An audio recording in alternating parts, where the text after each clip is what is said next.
starting.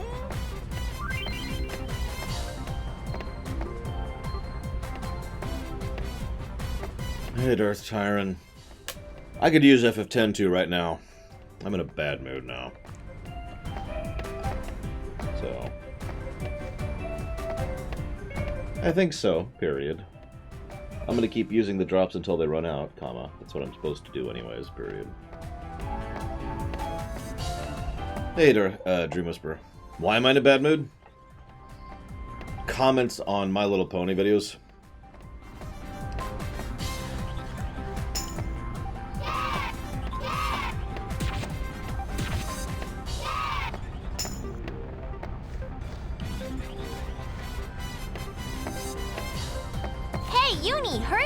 Change. I'm getting to the point where I'm thinking I might just straight up start deleting them to make myself feel better.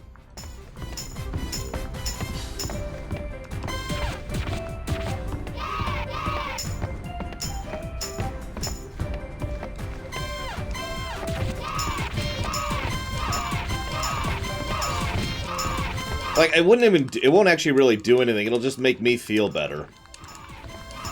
You know, catharsis. Is that too much? Here, let me do it a little faster.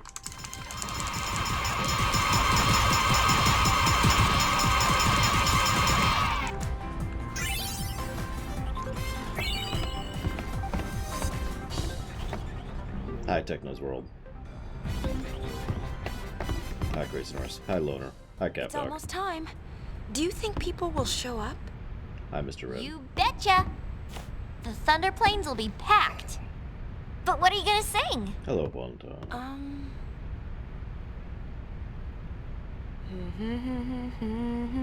She's gonna sing the best song in the game. That's what she's gonna sing. Wow, did you write that? It's more like I felt it. I can hear it echoing inside me. Len? I think so. She was a singer. I don't know much about her, but I'm learning more and more. She was a singer. Bits and pieces of her memories keep pouring in. It's like I can feel what she was feeling. Thus shall Len's scattered thoughts be woven into bittersweet song. Something like that? Hey, that was poetic. What concert did I warn you about, Crazy Norse? We'll be arriving soon. After Buddy drops us off, he and the others will go pick up the spectators. So we won't be able to board for a while.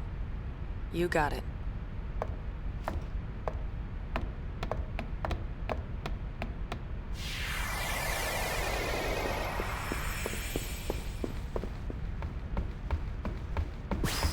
I mean, this is a concert into Thunder Plains, which we can get away with not muting, thankfully. So that's always nice. I'm actually just going to straight up mute myself during this one, because it's a good scene. And a decent song. I know plenty of people who like this song, even if they don't like the rest of the game. Hey, Ensign Kamzeus. Hey, Hyperspeed Folklore. But first we gotta go kill a fiend. I almost always forget this boss even exists on repeat playthroughs. Hello, Gullwings. Good to see you. Are you ready to sing your song? Yeah, more or less. You ready? We've got a sticky situation. Some fiends have shown up to snack on the spectator tours. Nom, nom, nom.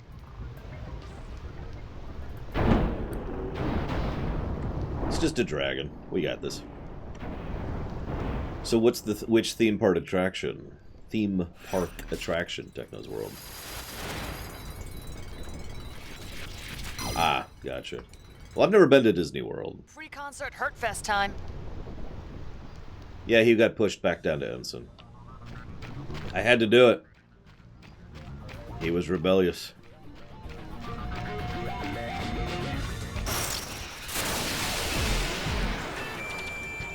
Oh no, I've been ambushed by a chocobo.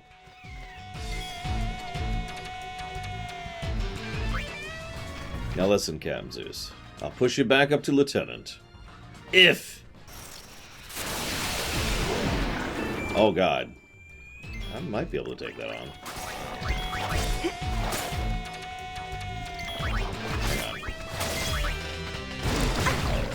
Hang on. If this isn't a 5... Or, hang on. If this doesn't include a 5, so 5 or 15...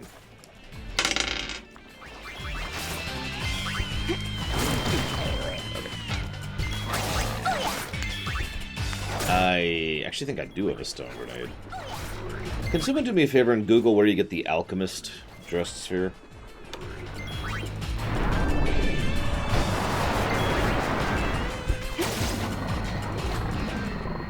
Just out of curiosity's sake.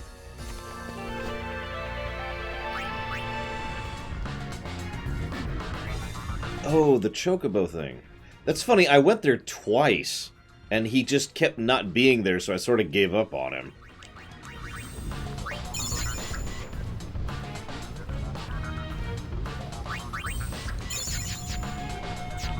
Whatever.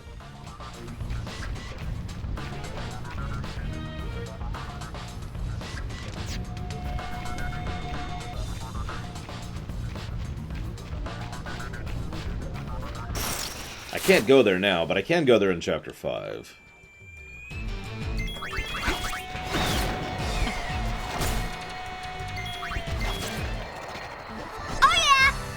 Yeah, Chapter 1 you're pretty limited on what you can do, and Chapter 4 you're extremely limited, but 2, 3, and 5 you can usually do stuff, which makes sense. Oh, that would explain it, Myron. You're right, I didn't do that at all.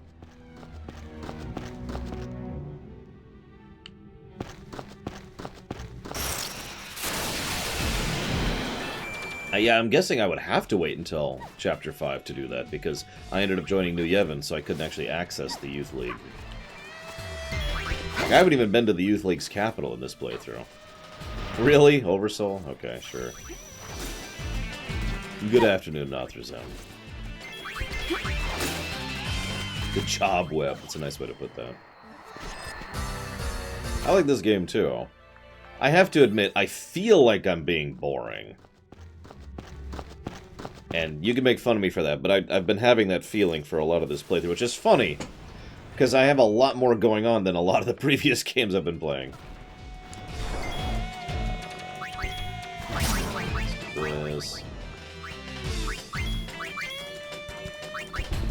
Well, see, it's possible the game is boring. I don't really have a good way of judging that, because I'm having fun.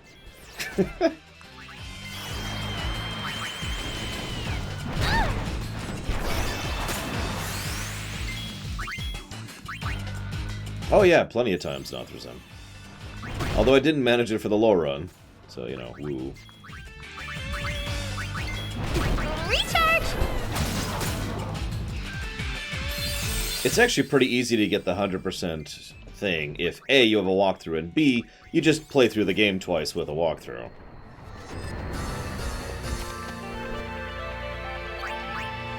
Basically, you generally are going to get whatever you missed the first time through the second time. Probably the only thing that really pisses me off about the 100% thing, really. It isn't the walkthrough-itis of nature of it, which is at least, you know, something I can kind of accept. No, it's the fact that you can't skip cutscenes.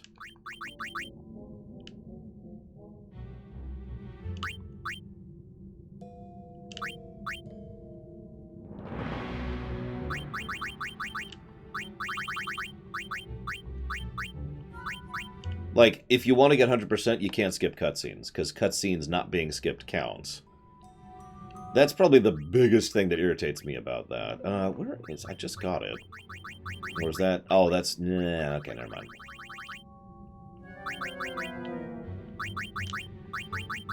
FF102 is the first FF with skippable cutscenes. So, 1, 2, 3, 4, 5, 6, 7, 8, 9, and 10 all have the unskippable cutscenes problem to some extent or another.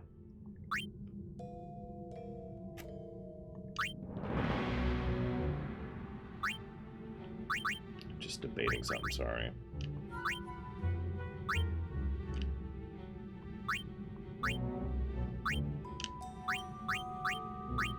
Yeah, I think that's what I'll do. I think that's what I'll do. Where is it? Where is it? That one. Why, what?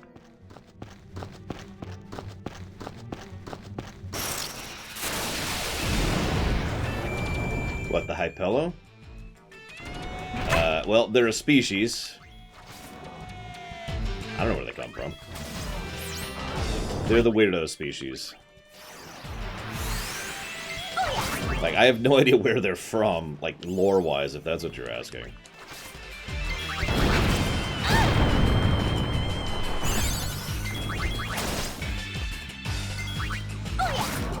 No, they're in 10. The Hypello were in 10 and 10, too. Why not? I have no idea, Baron. Yeah, Machin flat out says we don't know where they're from or where the shoe puffs are, you know, how the shoe puffs function.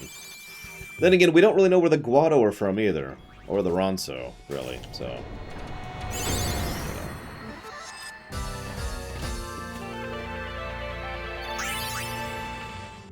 Yeah, you see a lot more of NPCs in this game than you did in the first one, because... No, I'm not cheating. He opened up his armor, Dream Whisperer, and that's when you can start hitting for real damage. Because, to be perfectly frank, this game actually has quite a bit more utilization of NPCs and characters than, you know, 10 does. Don't mistake me, 10 has good characterization, but it's all basically for the main characters, you know. 10-2 has characterization for just about anybody with lines. Let's put that behind us. It's already part of the negative, Myron. I've already given it a negative for that.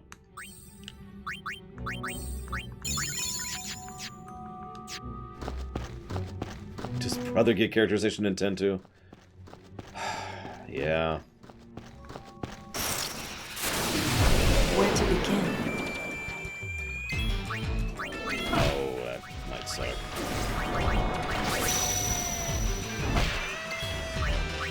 I've got you.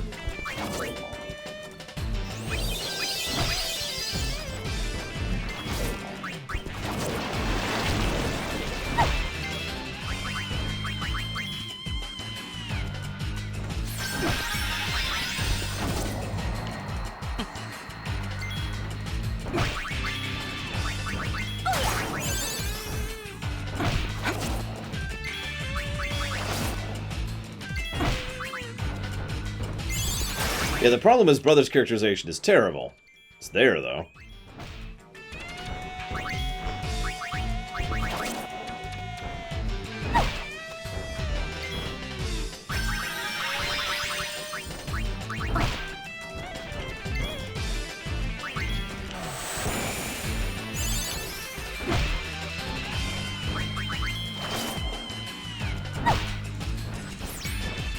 Don't make me do this.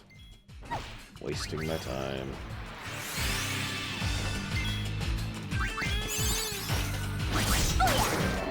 That was a close call.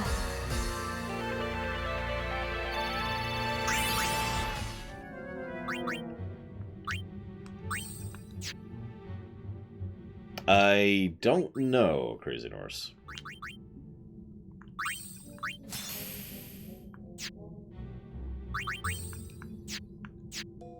Do I want to do that? Actually, yeah, I do. Sorry.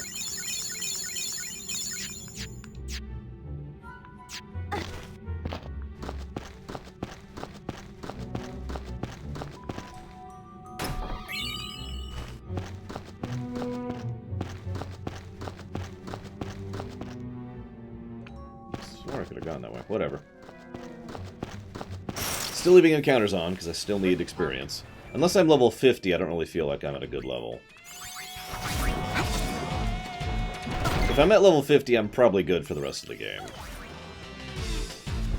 We're about 35-ish right now, by the way.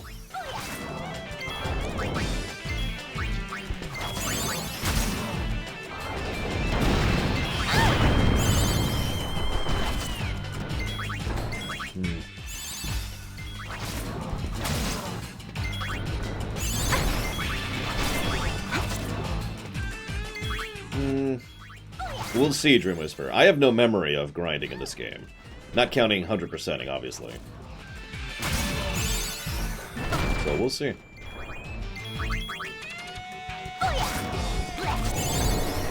Phew. Open his armor, 9,000 damage. I don't actually know if you have to damage him to get him to open his armor, but I do anyways, because why not?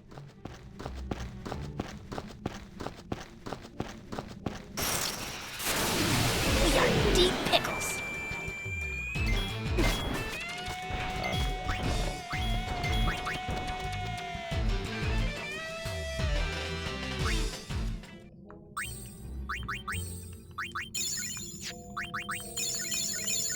I mean, 3 wasn't as bad as I remembered either, so, you know. Make of that what you will. I saw someone in the comments being like, oh my god, you skipped 4, 5, 6, 7, 8, and 9. I just started laughing a little bit.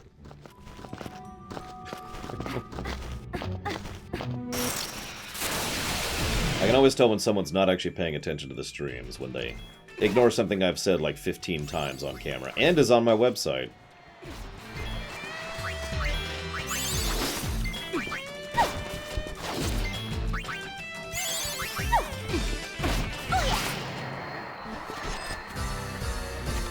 I mean, that's the hassle of it, isn't it? You go through all this time and effort to make sure that it's nice and available to get information about things. And then some people are like, oh my god, why are you doing such and such? Because they didn't check. I sometimes wonder if that's how real life, you know, actual organizations feel about things. Whoops, come on. That kind of ikuyo? What?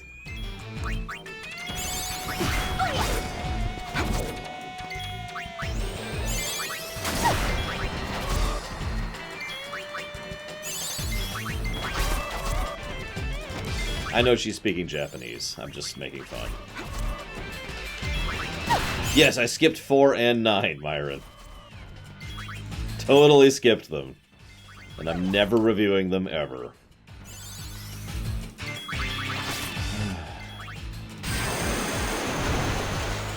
I guess I'm just irritable right now. Don't mind me. Hey, Kira. Woo. I did skip after years. That is a true statement. I mean, that wouldn't even begin to surprise me, Crazy Norse. It might also explain why they were assigned to Gagazet, both in terms of the obvious physiological perspective, but also basically slotting them in the Yevon religion, right? Oh, okay, you're stuck here. Why don't we make use of you while you're here? It's the sacred mountain, you see. And this mountain is a sacred place and blah, blah, blah. You get the idea. Basically enforcing the idea of sacricity in absence of reality thereof. And thus forcing the Ronso to be the gatekeepers for the sacred pilgrimage. Just interesting thing to think about.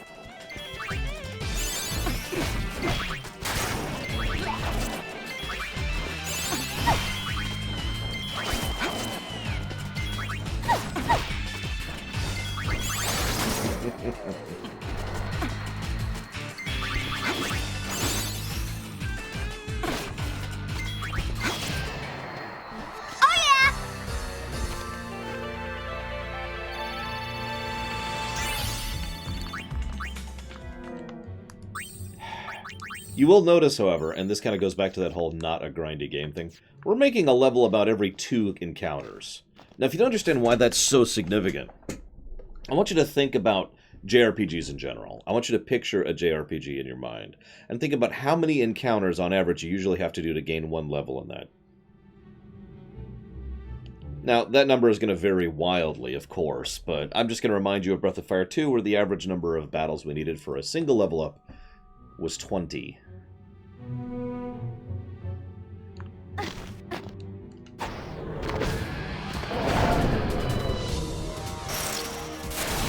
Isn't this new?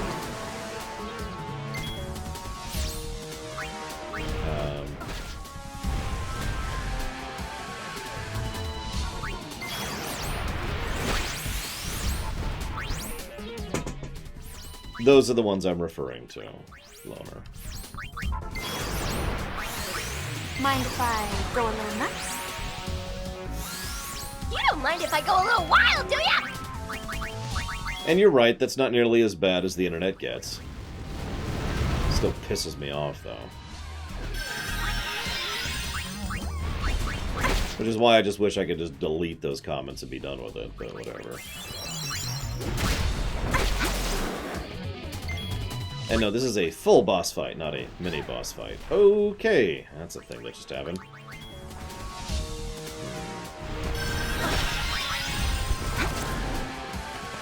What you're saying is I need to kill Baron. Oh, okay. If I must.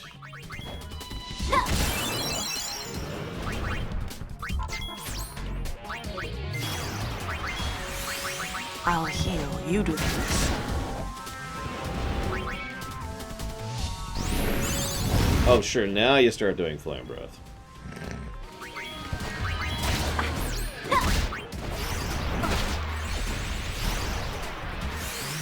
If you're gonna bring it, bring it!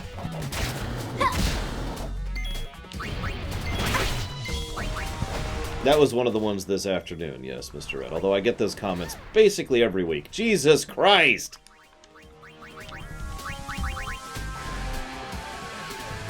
I may actually die to this thing. And I'm trying. Of course it could be worse. That's an interesting comment, because I find myself thinking that every now and again. And I've decided over the years that there's nothing wrong with being unhappy with something that is not as bad as it could be.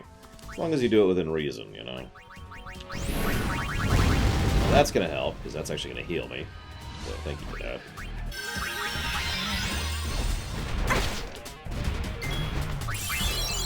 Or in short, there's nothing wrong with being upset about something that is bad, even if it's better than it has been or better than it could be. It's a nice little, neat little in-between there. And I know what you're thinking, well, yeah, Laura, that's obvious. Or, you're an evil, horrible person, Laura. One of the two. It's something that I have to fight against constantly. I have been in so much worse circumstance than I am now, that I have to fight constantly with the guilt of how unhappy I am in my life.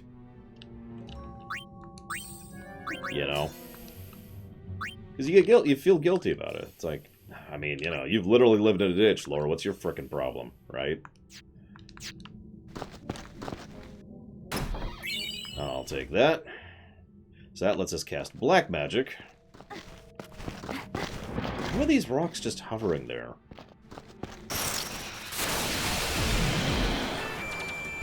Ugh.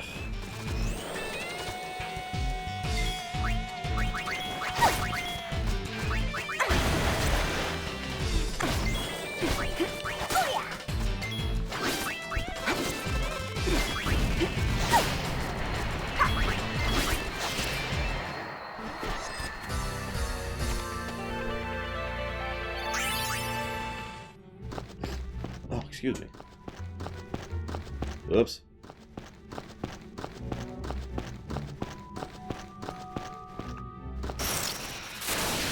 Well.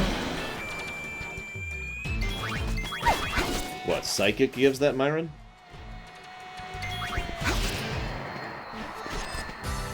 Like, I know very little about Psychic because it wasn't in the original, so... Grab this while we're here. How are we doing level-wise? We're almost 40. Yeah, the only reason we're as fragile as we are is because we're all Lady Lux, in case you're wondering. Ah, gotcha, Marin.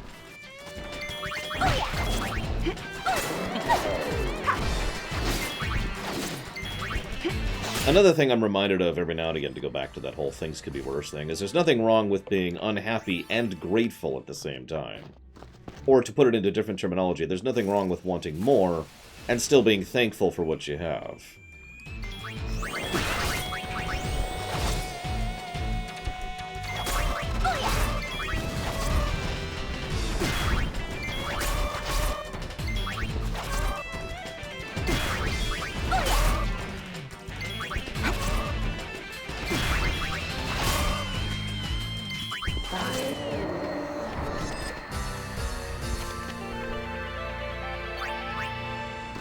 More to the point, I am grateful for my job and for a lot of things I have in my life.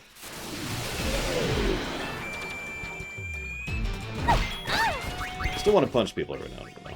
Just right across the jaw, you know? Just pull Rick Berman in and be like, "Pwong!" and it'll be good. I'm even using my left arm, which is my less dominant arm. I guess for Rick Berman, I'd probably use my right arm. There we go.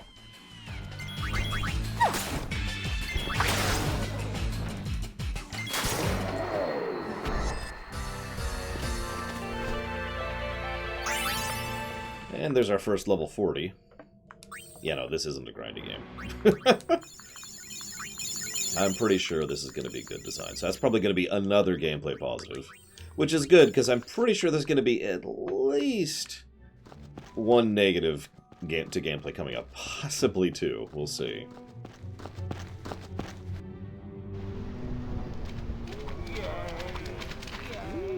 They're just being stupid, Loner. Don't pay attention to them. We're landing. If we cram any more people on board, this thing is gonna fall out of the sky. Chapter 4, kind of complete. I need to do one thing really quick, forgive me.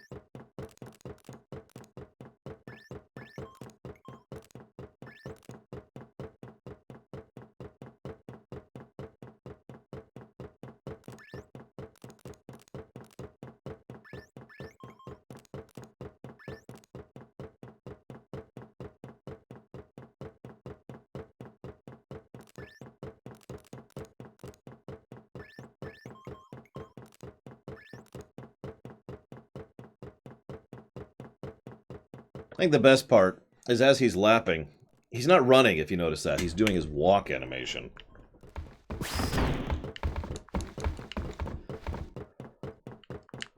Hey, we brought in people from New Yevon and the Youth League. I mean, yeah, we couldn't just pick one, right? They're all outside on the concert grounds. One thing worries me. The two groups are already locking horns. With their leaders gone and everything, people are just a little bit edgy. Don't worry, I'll knock some sense into them. With a group hug. I hope our audience behaves long enough to listen. The only one I remember Mitch Connor is Al Cid in 12. Hey, the crowd is acting kind of funny. Funny. Yeah, Let me pull the video up. that's one word for it. Hi, Ayaya Games.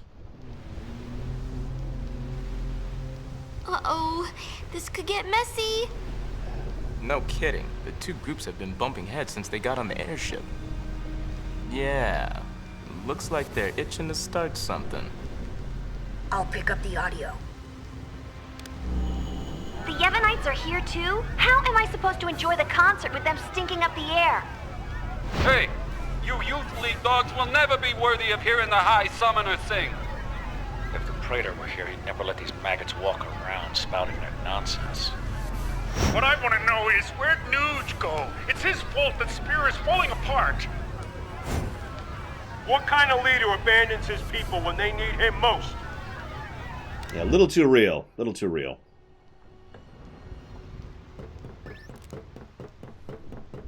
Don't they ever stop? No.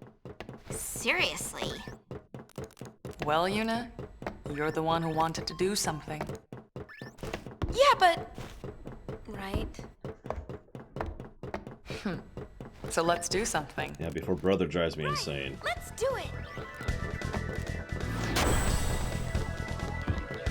Hey, Tobler. Oh, catastrophic catastrophe! Dear me, dear me! Whatever should I do? The spectators are making a spectacle! I don't even want to speculate! Please, do something, Yuna! Leave it to us. I've got guns after all. Yuna, we're counting on you! Whoop, I actually meant to hit yes. Yuna! Why? R! P! Ready? Let's do it!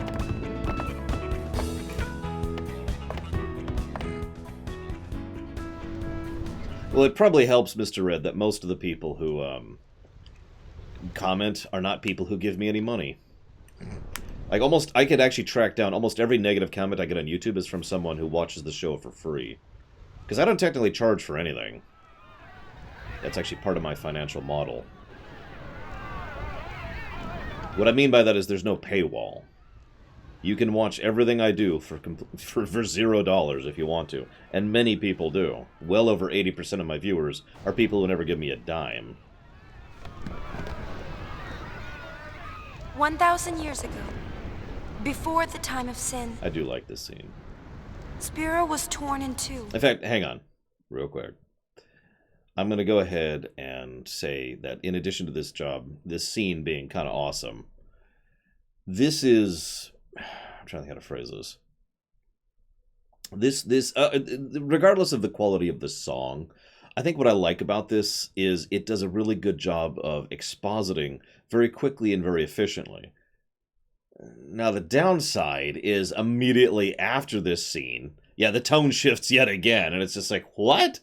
And then, of course, they have to then explain everything they just showed, which kind of ruins the good exposition they had. But still, I'm at least willing to give them this scene. I don't know if it's paused worthy. We'll decide as we go.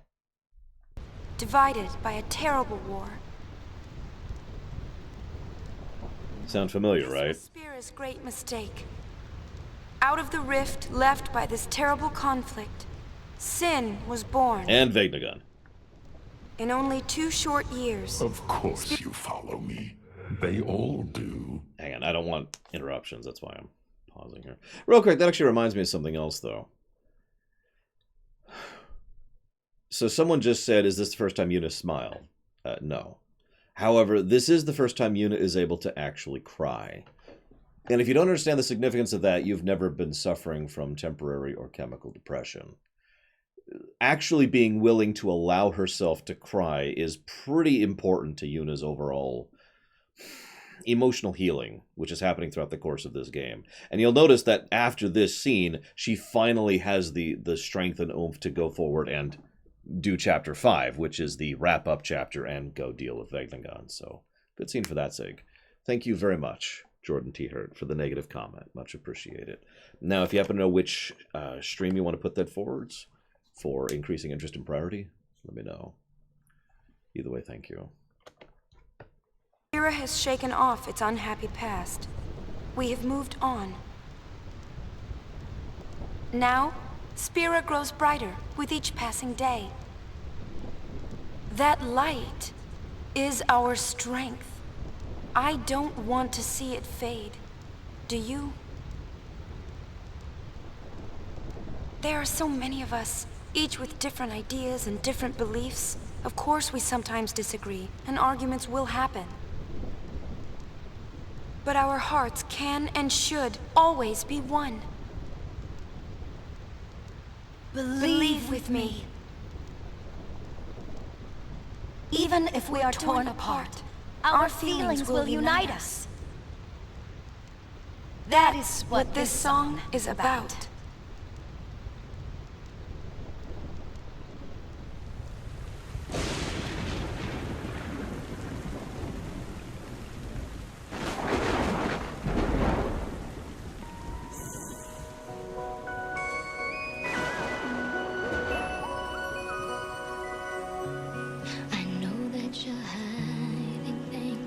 Using gentle words to shelter me. Your words were like a dream, but dreams could never fool me. Not that easily. I acted so distant then, didn't say goodbye before you left. But I was listening. You'll fight your battles far from me, far too easily. Save your tears, 'cause I'll come back. I could hear that you whispered as you walked through that door. But still I swore to hide the pain when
And probably my favorite part of the whole song is right there.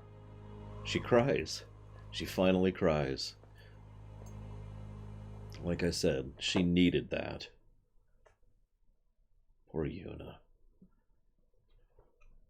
And as usual, FF10's story is written tragedy. As we'll learn more in detail, what happened to Shuyin, the original Shuyin, and Len, was itself a tragedy. It was just another byproduct of that stupid war. He went to go do something rash and stupid in order to save her, because what else could he do? She came to stop him because she desperately didn't want him to make a mistake. Both of them were then executed simply for being there. Or at least that's what was supposed to happen. He ended up surviving, and because he had the misfortune of living through the shots, horrible things happened.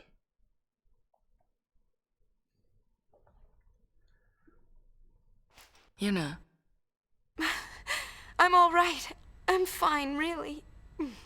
It's past now. What did Shinra say? He said it might be some kind of, interference with the sphere waves? Let me just explain that, because the game doesn't do a great job of explaining it unless you dig into it. He set up a massive projection screen to show Yuna to the entire area, so her voice and her picture were being projected. However, she was also wearing a dress sphere when she did that, and dress spheres are literally made of people's memories. So people's memories were put onto the whole thing. That's why we saw Xanarkin, and that's why we saw her final moments. By the way, it's no surprise that of all of the things that we see from the dress sphere, the only moments are from her death. That makes perfect sense. It was the only part that was recorded in the sphere, right? It's not Len's memories, it's Len's final memories. Key distinction. So, think about that for a moment. Uni's dress sphere and the sphere screen reacted with each other, and, Riku. the consciousness burned into the dress sphere was projected onto the screen. Or something like that. Oh, yeah. I mean, we already have seen how in this setting a tragic or violent or a death that you don't accept will literally lead to physical, tangible consequences. You can't tell me that, her final moments of that pain and horror and tragedy wouldn't be burned in there very, very deeply, seared into the memories of the sphere. Okay, but that doesn't explain why it happened. Oops. When I asked, he said, "I'm only a kid." It's Len. I was singing her feelings. During the song, I could feel them welling up inside until they just burst. I was reading your thoughts, by the way, Mr. Red. Good thoughts, I like them. So the people we saw were Len and Shuyin?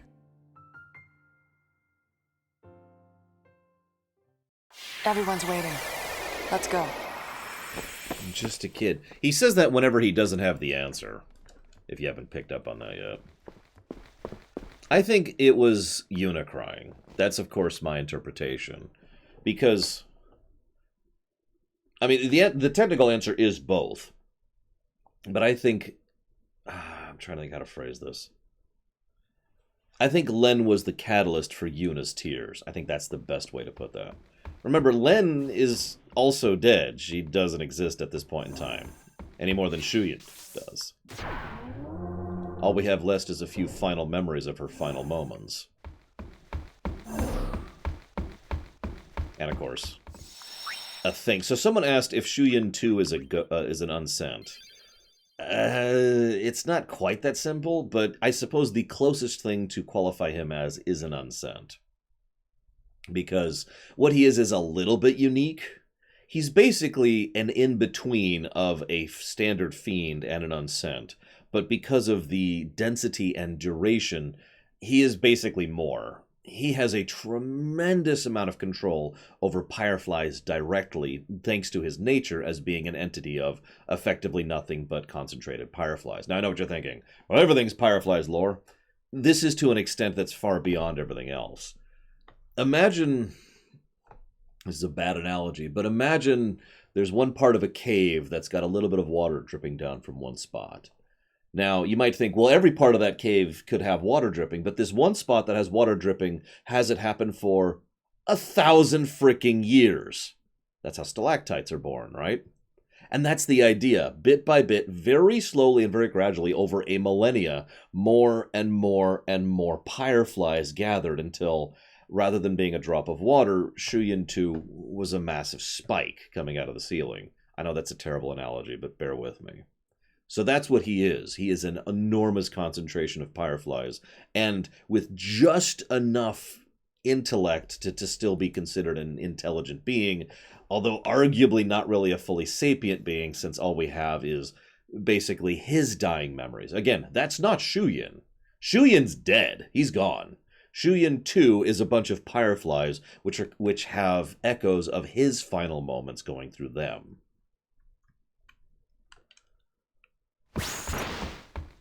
Now, whether Shuyin is stronger than Sin or not, that's massively debatable. That is unfortunately a very good question, Dream Whisperer, which is never answered. The name of this ship is the Celsius, Captain Zeus. Oh yeah, it wasn't a 5, so Lieutenant Captain Zeus. But I do actually have a terminology for this. I call this the fanciful design. I actually talked about this with Lore Reloaded when he was visiting on my specific thing on Lore Week. I was like, which type of ship do you prefer? Because there's 3 general types of ship designs. There's blocky and practical, there's elegant but simple, and then there's fanciful and over the top. And this is definitely in the fanciful category. See FF-12's airships for another example of fanciful airship design. So, if you asked me to make a GM judgment call, like a headcanon call, I would say Shuyin probably would have a tremendous amount of influence over Sin, but that's only over Sin, not over Yu Yevon. Remember, the problem was never really Sin, the problem was Yu Yevon. Based on what we know, I'm pretty sure Yu Yevon would be able to overpower Shuyin 2, and anything Shuyin 2 could do. But Yu Yevon being removed from the equation, Shuyin 2 could probably do something to defeat Sin, ironically. And yes, Yu Yevon was programming baked away, and all that was left was the base desire, which, as we pointed out during FF10, only one firefly. One singular firefly. So anyways, hi, Machen. It was a magnificent melody, Lady Yuna. The onlookers were all quite enchanted. If it brings spirit together, even a little, then I'm glad. Why are you asking me, Captain Zeus? You tell me. Is it a good ship or not? It's up to you.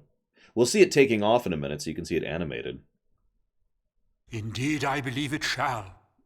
As you sang, not a soul could help but realize the folly of their tiresome squabbling. I'm going to pause this for just a second. This is one of the only times where we see they actually have a map of the Spira up on the view screen there, which is kind of cool. Fists once raised in anger became welcoming hands, offering solace to a tearful neighbor. Yes, Mr. Red. I must admit that I, too, shed my share of tears the moment Len appeared. You know Len? Of course. Would you like to hear? Yes, tell us. Where to begin?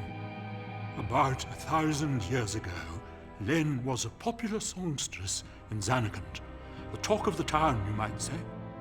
In a more peaceful age, she might have lived out her years as a performer. But the times and her talents did not allow such a thing to be. You see, Len's gift for singing was matched by her genius in the summoner's arts. When the Machina War began, all summoners were sent to the front lines. Zanarkand was hopelessly outnumbered. Len knew she would not return home alive. Nonetheless, she was prepared to lay down her life to protect her people. Yet there was one person who refused to let Len die. Yes, he would do anything to save her. He was a young man, Len's lover. Shuyin? I don't know. His name has been lost to history. Actually, deliberately stricken from history would be more accurate. Whatever his name, the youth endeavored to steal the enemy's Machina weapon and save Len. However... It didn't go well. the lovers met a truly tragic end. Those images we all witnessed are most certainly a record of their last moments.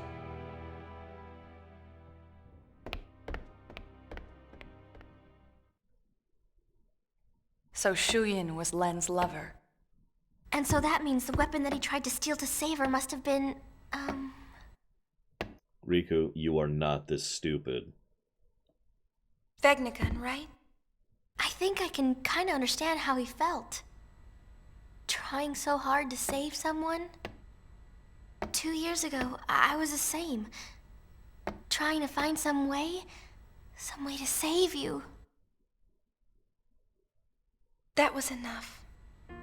Knowing that you were on my side, I'll always be grateful to you. Maybe Len felt the same way. The man she loved, he struggled to save her. He fought till his very last breath for her. I think that Len's final words might have been happy ones.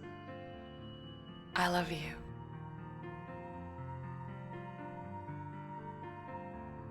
Yes, there is a connection. But wait. He didn't hear it. Everything is all wrong. He never heard.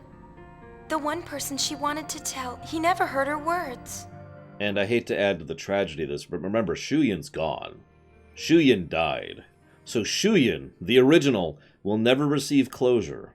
He died in agony alone. It is Shuyin 2 who will receive the conclusion of this affair. What do you know? It's LeBlanc's game. They want to see Yuna. I'll have them wait in the engine room.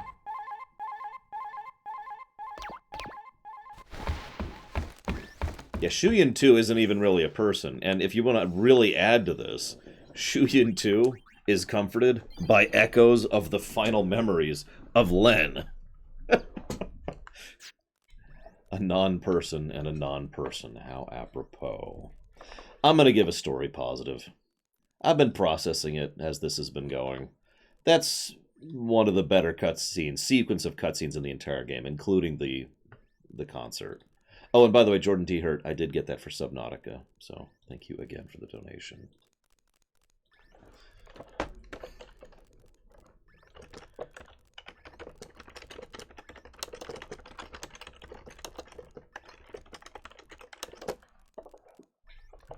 Forgive me, let's just say I've spent more of my life than I'd like to admit thinking about how it feels to die alone and unloved. I feel pretty bad for Shuyin. I say Subnautica, it's actually Subnautica 2. But I write Subnautica because it's quicker and easier to do that. I know what I'm talking about, though.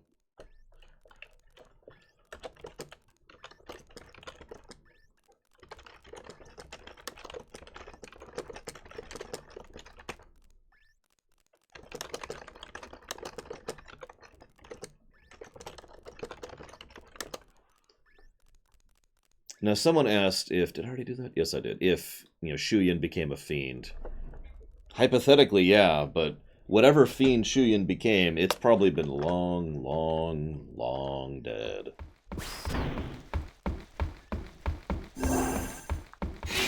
And disseminated.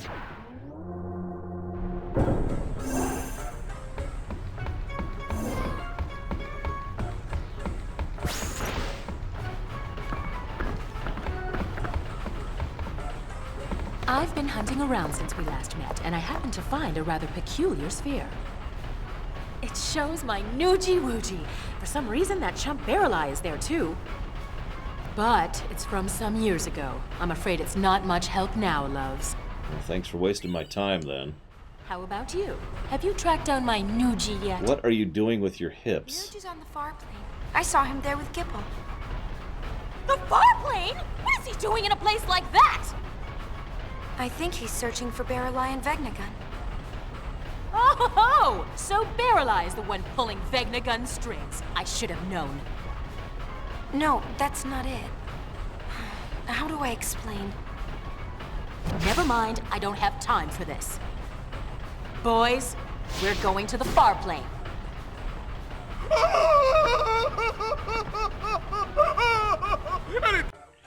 That is not the pose I'd make while howling in horror like that. But that, boss! We're no match for that sort of opponent. Now don't be silly. The power of love conquers all. But you don't have love. As I've established many times. It's decided. We're going to save Spira. Yes, ma'am. Well then, get this tanker moving.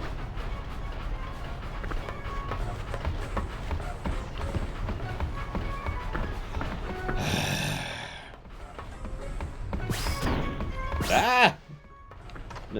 No, god dang it. This is stupid controls. There we go. So let's go start chapter 5, shall we?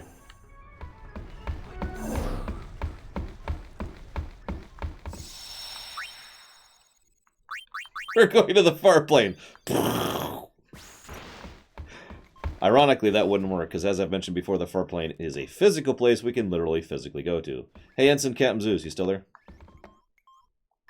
Excuse me. Lieutenant Captain Zeus.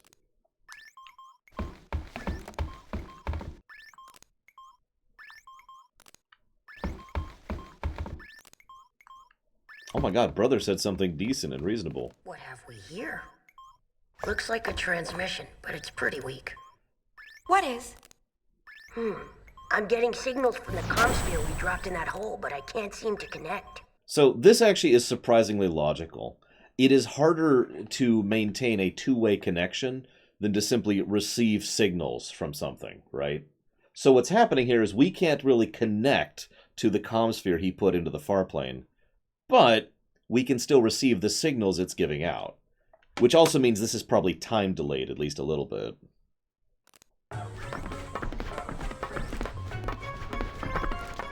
Enough, little boy. Move aside. That's not how you use technology. See, it connected.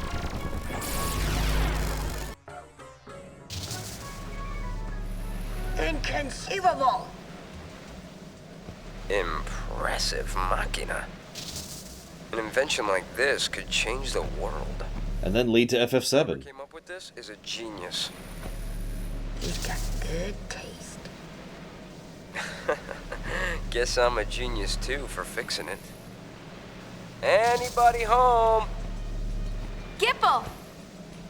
I don't think he can hear us. Remember, One Direction. No response. Some genius. Nuji! If you're done playing, let's go. Chill out. Lost your nerve? Hey, we're talking about Vegnagun. How the heck do you fight that thing? Up close. You can't even walk up to it without freaking it out. Or making it mad. But I've got a plan. If it doesn't work? Death will be my apology. Whatever, man. When a Death Seeker dies, that's no apology. What about LeBlanc? Well, let me tell you about my feelings for her in depth. What?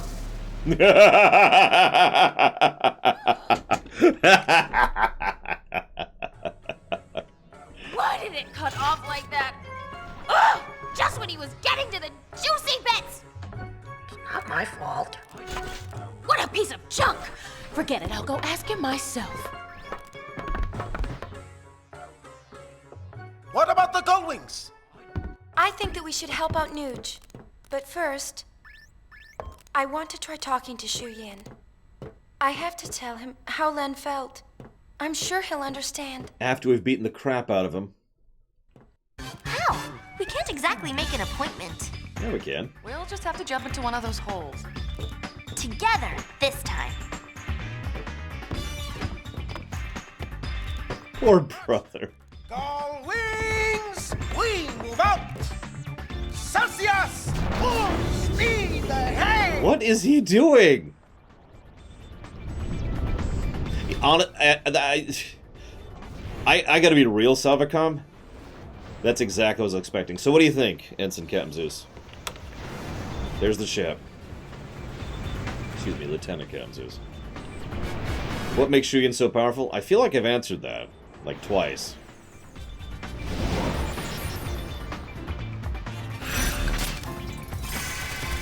Imagine, if you will, for a moment, that electricity suddenly had a will.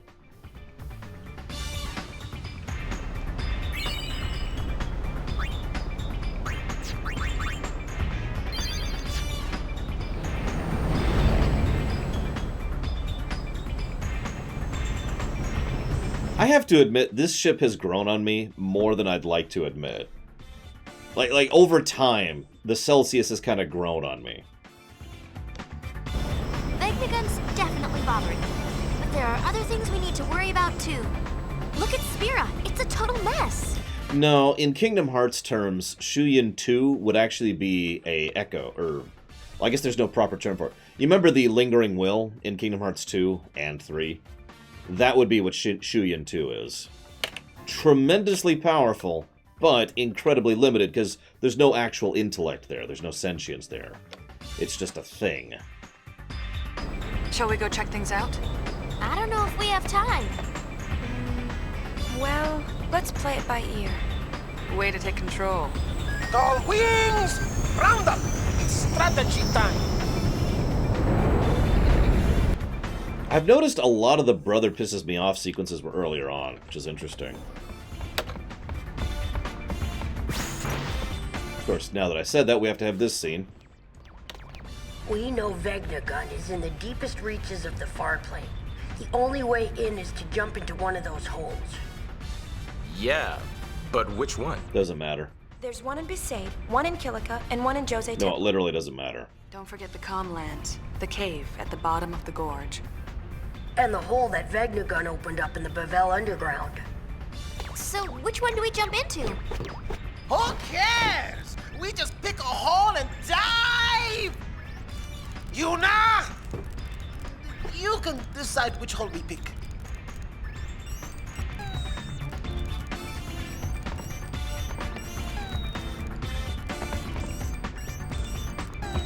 Made up your mind? So if I'm not mistaken... We got a message from Besaid a little while ago. Looks like Lulu finally had her baby. Really? Let's go see them. There's a message from Kilika too. Apparently things are getting a little messy. More bickering? Sort of. Now it looks like they're bickering over the fact that all the bickering stopped. Well, yeah. Figures. Gotta bigger about something. So, this is Chapter 5 in a nutshell. There is stuff to do everywhere. So, I've mentioned before how I'm not sure how to do FF10-2 in terms of review format. Because there is a lot of content just in Chapter 5, and I'm not sure if I want to do any or all or some of it, because there's a lot of stuff to do. I do want to do this if nothing else. I also want to beat this game today, so... It's a boy! You wanna meet him? Yeah.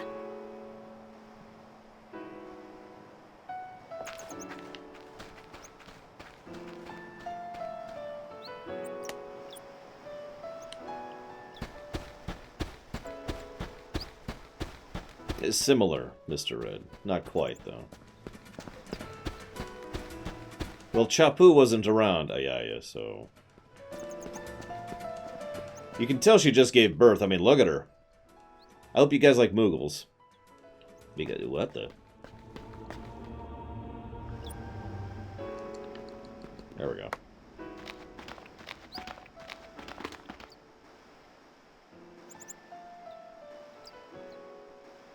Ooh, Raculida! Look at his hands. They're so tiny. What do you think? He's cute, yeah? Good thing he don't look like me. Okay.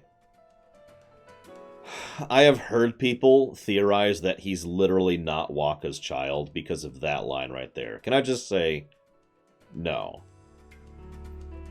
Don't be silly. Look, he's got your mouth. You think so? What's his name? I think the calm will end before Waka makes up his mind. Well, that's okay. That's like in a couple of days, thanks to 13-3. Well, you better decide soon. No rushing, yeah? Naming my son is my first important decision as a parent. Becoming a good father requires intense emotional preparation, yeah? And Lulu gets no say in this for some reason. How long are you planning on preparing? Until, my preparations are done, yeah? Oh.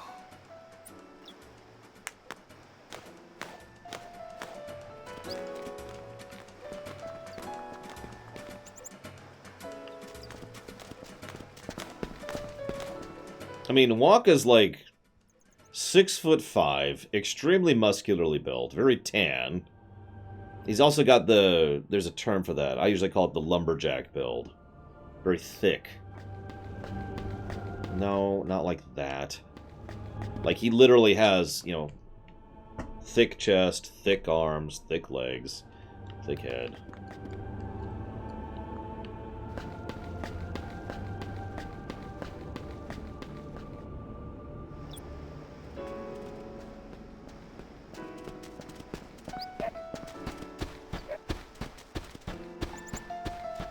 All right.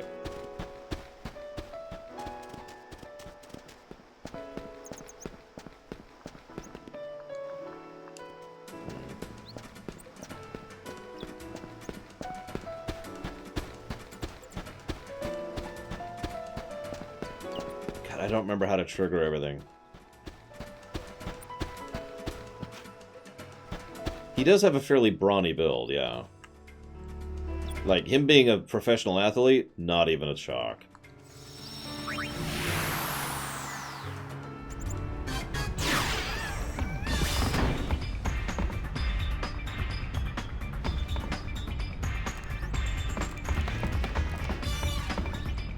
So I've decided we're gonna kind of do everything. You notice we didn't finish Besaid. Oh yeah. Right. Thankfully, there actually was a hint of what I needed to do next, which was on the menu select screen. Go figure.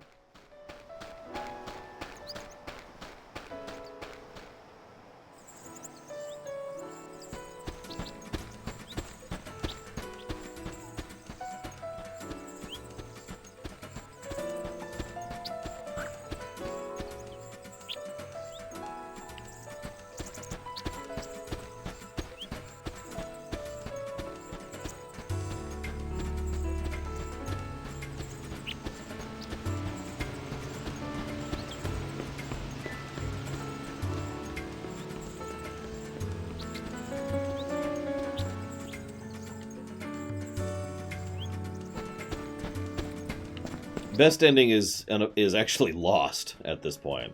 I don't think it's physically possible to get the best ending at this point, and I am right. Because I just checked my thoughts in there and I realized that if nothing else, I didn't pick the Youth League. In order to get the best ending in one playthrough, you have to pick the Youth League.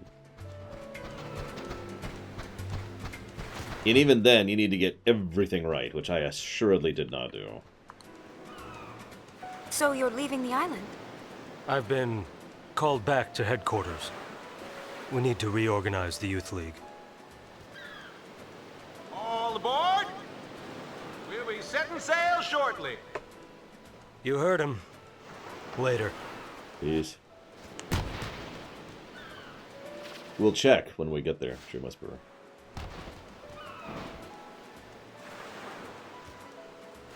Sorry.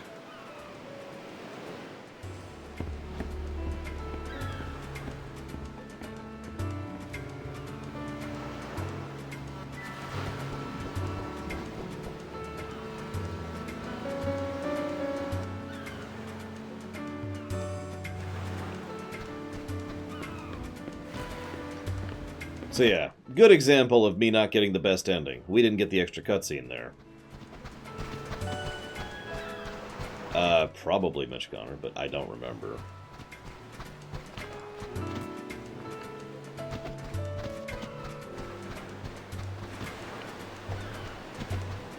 Well, now Clasco is gone forever, Myron. Forever.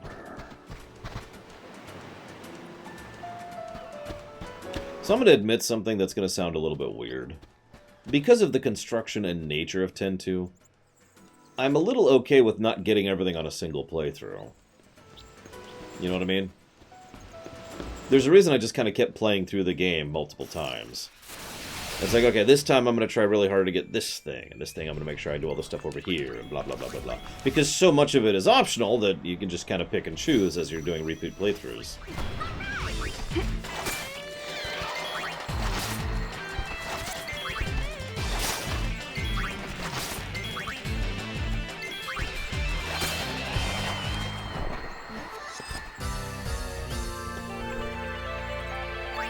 See you around, Baron.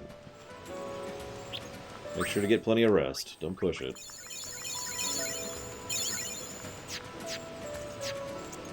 I could see that comparison, Mr. Red, yeah. Let's check something here really quick.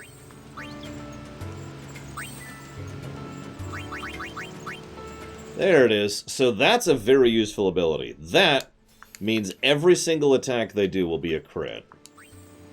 That's something I could use right about now. Hang on, I need to double check something, so... Ah! Wait, no? She's the same thing. Ah, that's why, okay. So she should also be on critical now. Yes, they do, Mr. Red. The only thing, to my knowledge, that doesn't carry forward in New Game Plus is just your levels. Everything else carries forward.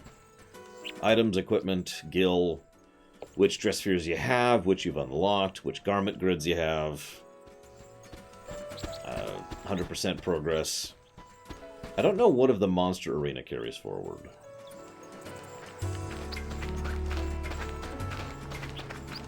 It's a fun game. What's the matter? It's just, I can understand completely, and I never blame anyone for walking away from this, because I can understand why you'd be pushed away from 10-2, and why it had such a bad rep for so many years. I've noticed a lot more people are a lot more tolerant of 10-2 in the last several years, and it's probably just because we have enough distance now to look at it in its own right, you know? I thought I'd go say goodbye to Becklem. He's already gone. Oh. Well, I guess we never patched things up, huh? What can you do? That guy's head is made of rock. Yeah, it's true. We've also seen a lot worse since then. I think you've met your match. What's that mean? It means it's taking you forever just to pick a name for your baby. Listen, I'm only worked up because I want to be a good father. Kimari told me something once. He said, only those who try will become. So you mean I have to do something and try to change, that it? Hang on, there's more. Then Kimari said, Kimari think Riku should stay Riku. Huh? So, I'm me then. Oh, I see. Yep, no matter how hard you try, you'll always be Waka anyway. Hey, what's that supposed to mean? He did actually say that in 10. It was to her talking about how she wants to grow up to be like Lulu, but he did say that to her. Drigui. Huh?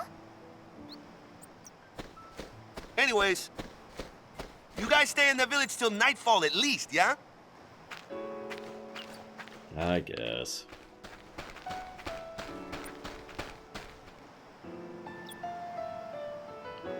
I've been debating if I want to give a plus to voice acting in this one. It's heads and shoulders above the first games. Just way better. Yeah, he just said, I'll bet, although I don't have all the things, so I'm not sure what he said.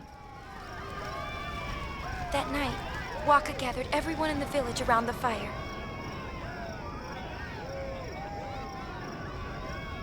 It's not at FF12's level, no. But it is definitely better. Like, noticeably better. In every single way. Even Riku being the Genki girl is still better than Riku as she was in 10. Voice acting-wise. Well, you probably know why I called you all here, huh? I'd like to introduce the newest member of Besaid Village. Oh, we already met him. Say, you picked a name yet? Don't tell me this is a brainstorming session. Like I do something like that. Thought about it, though. But no, I haven't picked one yet. I'll think of one soon, yeah? For now, I just wanted you all to meet him. This song plays a lot in Chapter 5, by the way. I don't mind, because it's my favorite song in the game. Everybody, take good care of him, yeah? Yeah! Oh, yeah! Congrats. Yeah, but I gotta come up with a name. No more dilly-dallying from Dad. Of course not. Naming my son is my first important decision as a parent. Like Kimari said, only those who try will become. But, I'm already me, yeah? Bingo.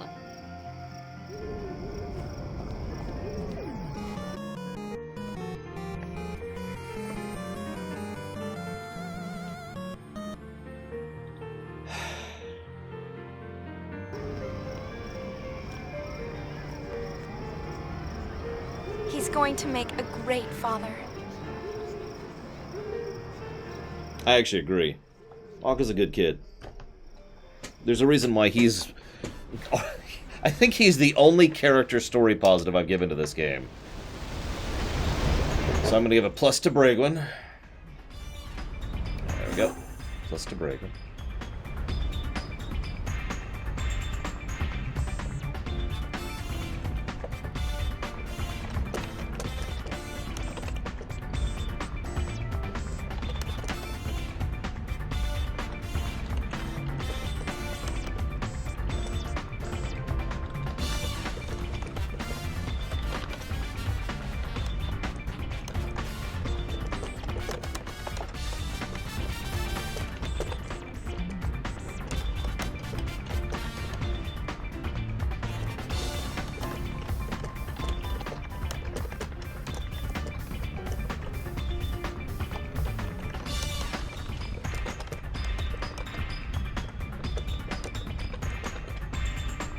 For real, though. Plus to story for pain. I actually should have added that earlier. I probably don't have to explain myself, but if I do, I did in the document. Bragwin, thank you.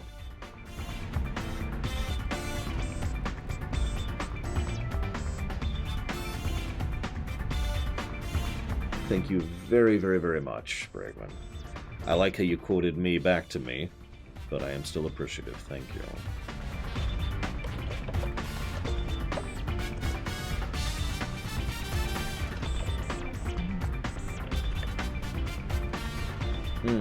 I'm going to jot that down now, I think, Dream Whisperer.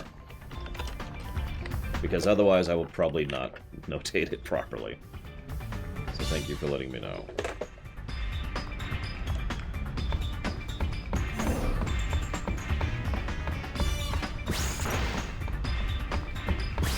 By the way, notice we can just go beat the game at any point here. Again, all of Chapter 5, other than going and beating the game, is optional. So I wanted to do Besaid, but, I mean, do we really want to do anything else?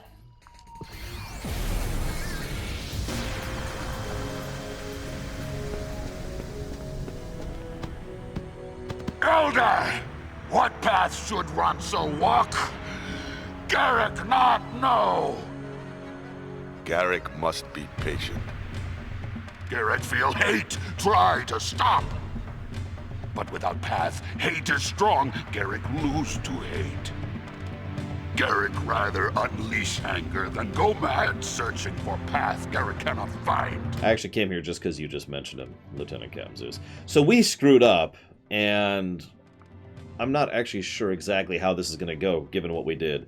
Someone earlier compared this to a choose-your-own-adventure, and that's more true than you'd think. Almost every cutscene we see in Chapter 5 has a minimum of 2 different paths, or 2 different ways it can be showcased.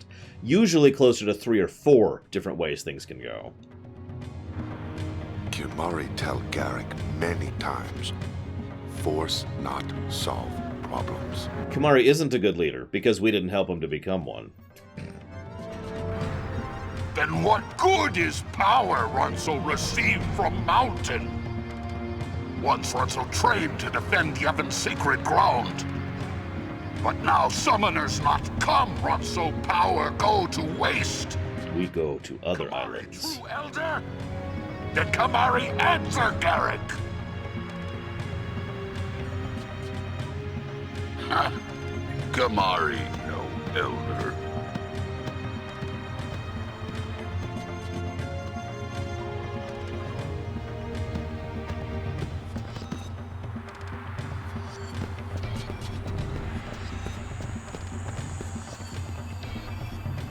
Yuna see Kimari's shame.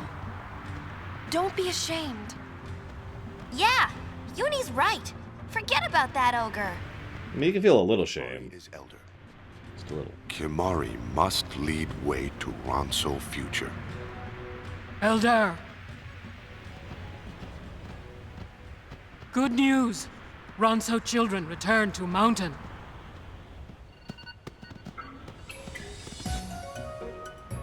Oh. We didn't do that quest either. We caused Elder Kimari much worry. But Seymour killed him. Find a way to restore Elder's horn. We are sorry. No apologies.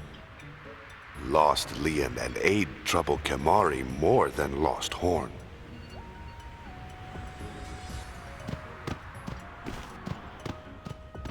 How many of you can tell that's Joe DiMaggio, by the way?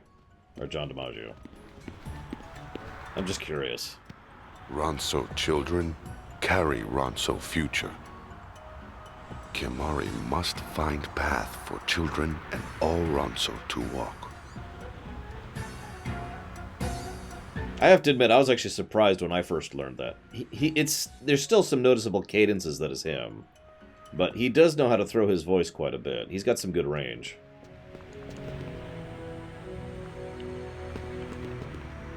I've always liked others. This is what I'd say I always liked. I actually don't like this, so I sarcastically like how there's this one random female Ronso who has no name who's always with Kimari.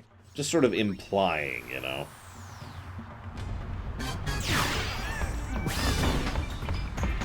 So that's actually all we got for that, because we didn't actually do that quest properly. That's why it wasn't a hotspot.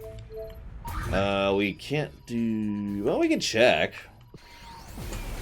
Let's see if he's there.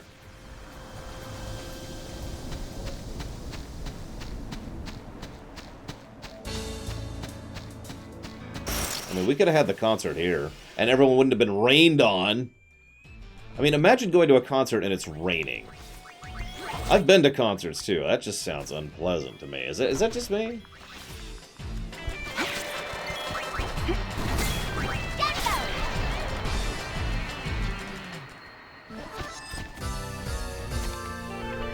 Another flawless victory.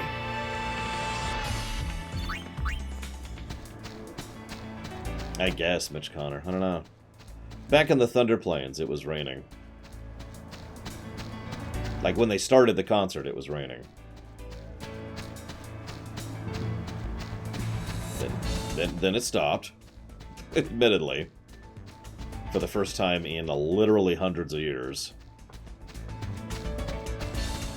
Oh, God, that sounds terrible, Bragon. I'm not sure there's any music I'd be willing to do that for. Of course, I am old and terrible.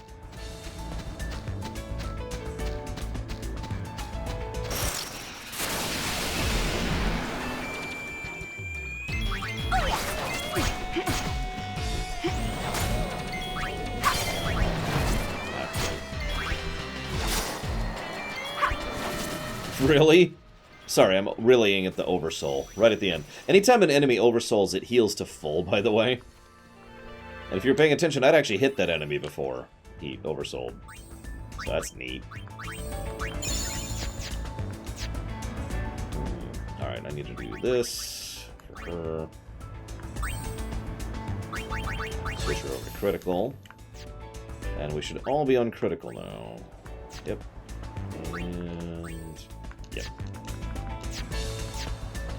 It's actually pretty likely we will not learn critical by the time I beat this game. Because I'm not grinding. He is still not here. Wow. That's hysterical. Alright, screw him. Nobody likes Clasko anyways.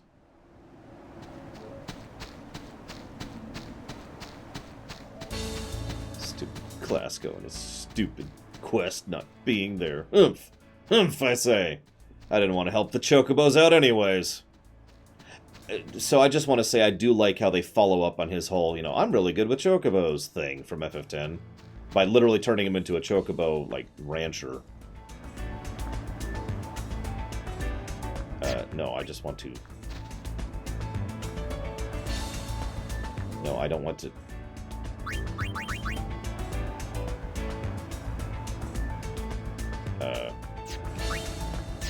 Oh yeah, there's tons, Stream Whisper. Here, check it out, check it out. I didn't show off 1, 2, 3, 4. I guess there's only 4 I haven't shown off. One of those is Alchemist. One of those is the Mascot, and one of those is Psychic. What else am I missing?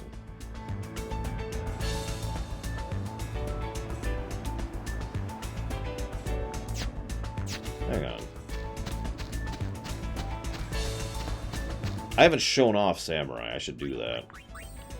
I don't actually care for Samurai all that much, but yeah, it's alright.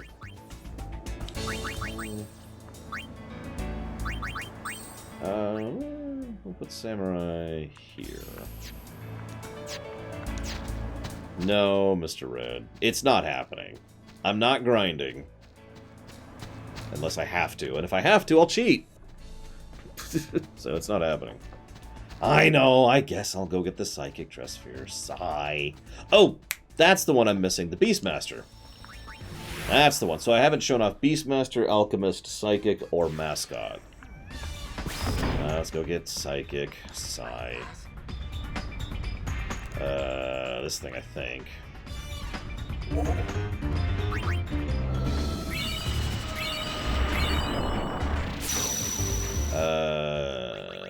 Fiend Arena.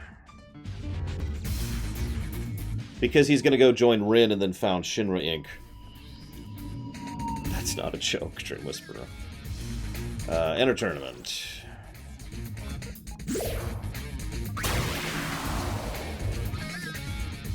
Thankfully, we're not considering that canon. Or else, as I said before, this game would get a lot of more negatives if we were considering extra stuff as canon.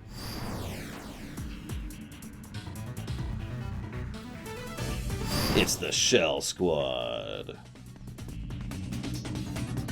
Okay, good. Let's skip this. Thankfully, that's skippable, because good game design. As I say, this should be a cinch. This is the first tournament. And we're level, like, 40.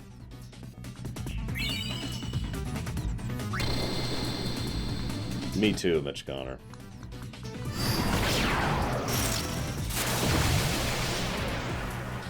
Like, I know that they've tentatively started work on a 10-3, like an actual 10-3 game. I don't think I want that. Yeah, this is supposed to be done at the very beginning of the game. This tournament I'm doing right now. The highest tournaments are the new super optional stuff. Way harder than the Via Infinito stuff.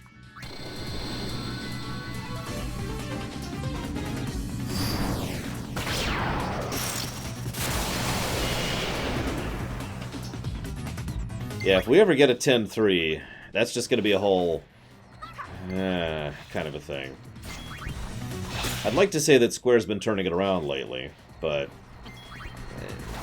well, to be blunt, I don't think they're at the point of having successfully turned it around yet. They're not at Capcom's stage. They're like Capcom was a couple years ago, you know? So there's the Psychic Dress Sphere.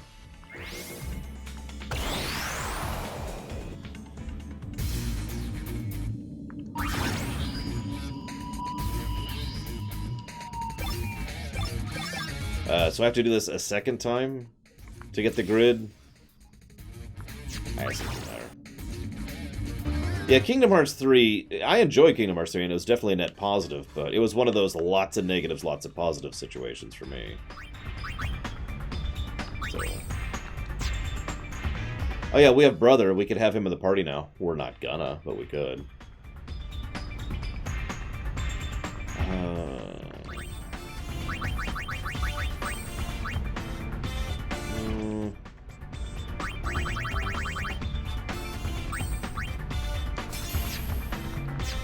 Actually, most of the creatures you can make are pretty strong. So, make of that what you will. No, the creatures you make, yes, Brother qualifies as a creature, by the way.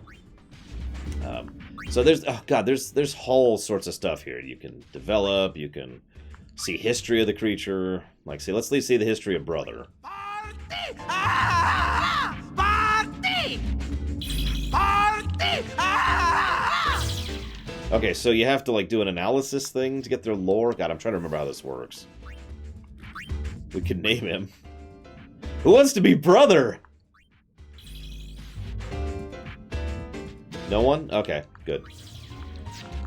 Anyways, the point being, you can name them, you could change them, you can customize them, you can level them, you can capture them, you can fight them. There's all sorts of cool stuff.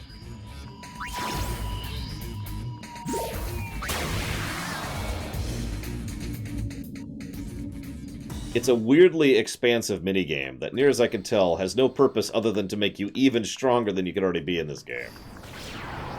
You also do get some lore tidbits, though, from analyzing fiends.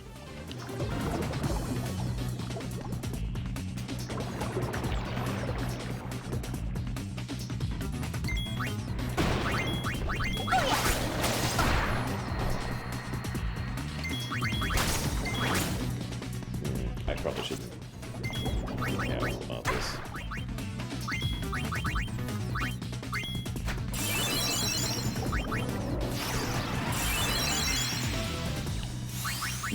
I didn't know you could get a Tidus here. That's hysterical.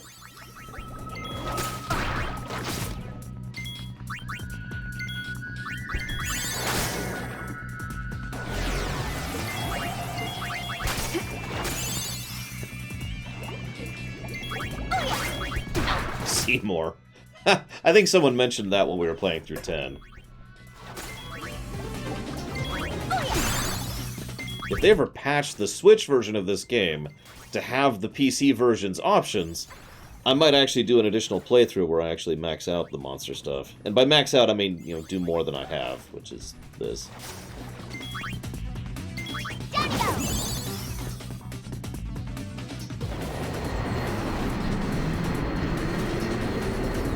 Hey, Tidus, I've been looking for you everywhere. That's for leaving me on the top of that stupid airship.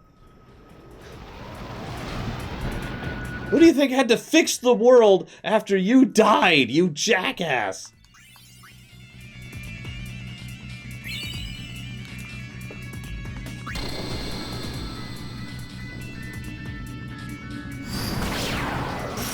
Do you have any idea how many forums I had to fill? No, we're done, we're done.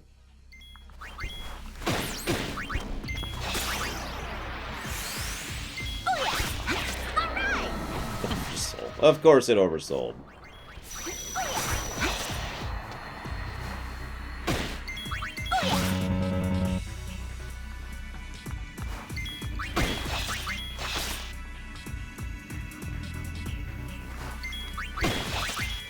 Delightfully devilish, Seymour. We won! An empty win. God, I could picture that casual.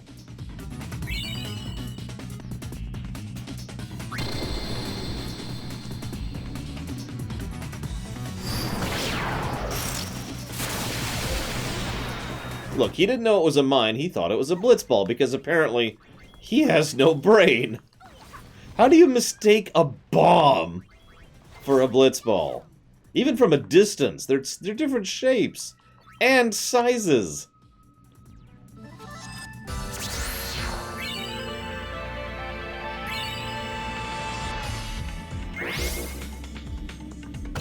I have not, Mitch Connor. So I didn't get a thing. What the hell? Myron, you lied to me! Everyone! Kill Myron!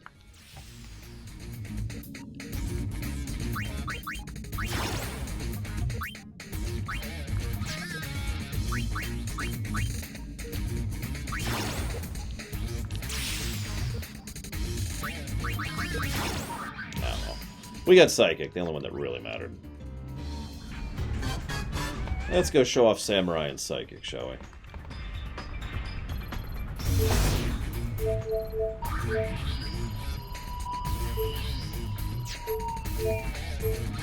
Yeah, we're not doing that. Nah, I don't want to do that either. Might do that one.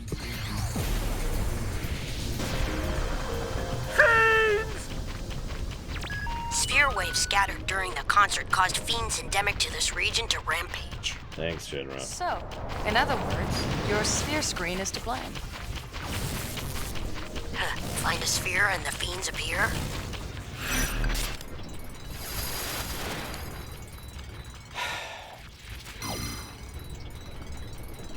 Yeah, it's back to raining again. And lightning-ing. So it was only a temporary pause, apparently. Ivor Vilem, indeed.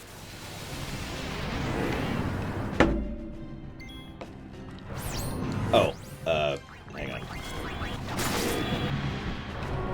Thank you, Myra.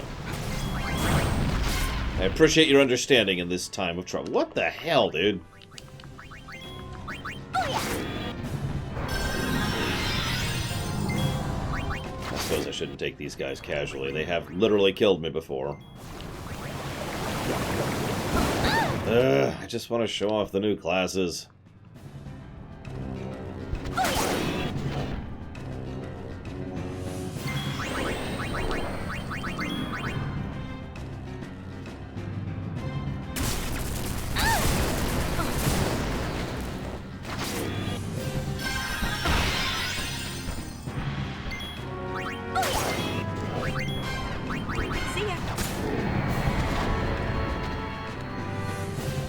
Shinra always causes trouble. The only question is it malicious?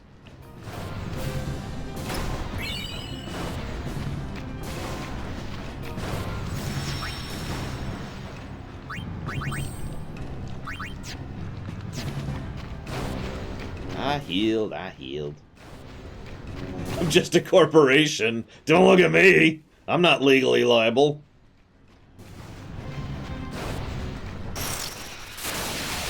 This is your lucky day. So, Samurai.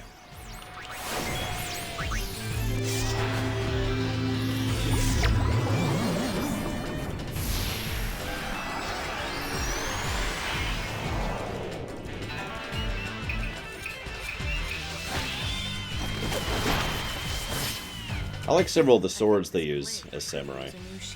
Any volunteers? So samurais, well, I'll talk more about them in a minute. But they have a lot of weird, like, sort of mathy abilities. Like, for example, the ability you start with is you do more damage when you have less health.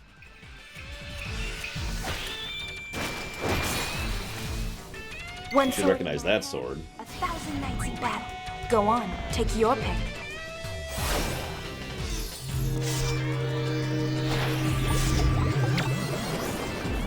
Samurai is yet another good melee class, by the way. So a solo samurai challenge, totally doable. You have to be a little more careful than warrior, though. Riku, master of the blade, creeps through the shadows, cutting down all who stand in her way!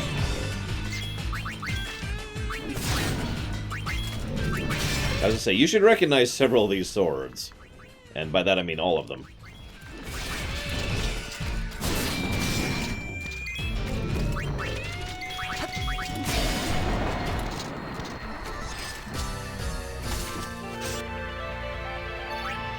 Also, samurais have a lot of cool factor, which is kind of neat.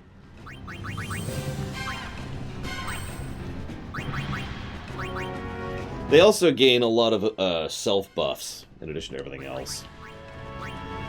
They can also damage people's MP, which, as we've already seen, is actually pretty useful in this one. All three of them have Oren's sword. Or actually, I shouldn't say that. Apparently, Pain has a new sword. I know you have his ultimate as Yuna, and you have his default as Riku. I thought Pain had one of his swords too, but apparently I'm incredibly wrong. This is your lucky day.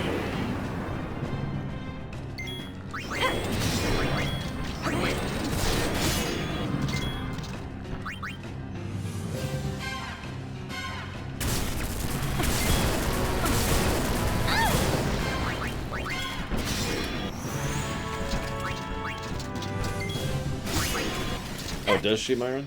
No, whatever. So you'll notice that hit like a truck, by the way. That was the does more damage at low health ability I referenced earlier.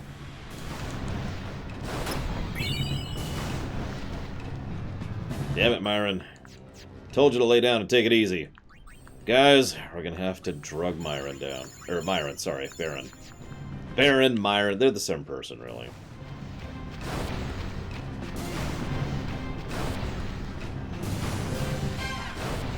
Yeah, I haven't seen anything Bragwin. I'm completely unspoiled.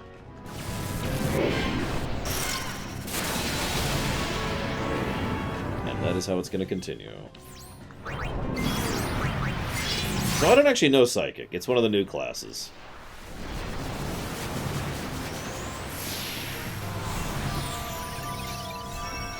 Apparently we're a schoolgirl. Why wouldn't we be?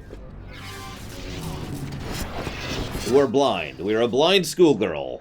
Pure energy, a power beyond all human knowledge. Sure.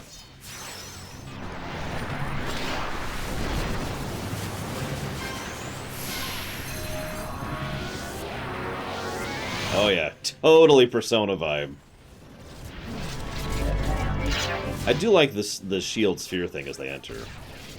That's kind of cool. And I like how they kind of hover there too. Because I am on fire! Literally! Oh god, help me!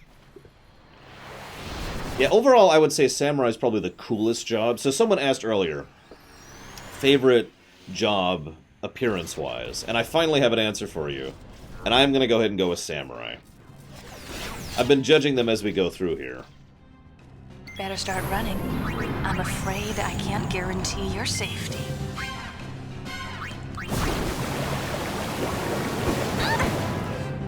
Ooh, ice cream.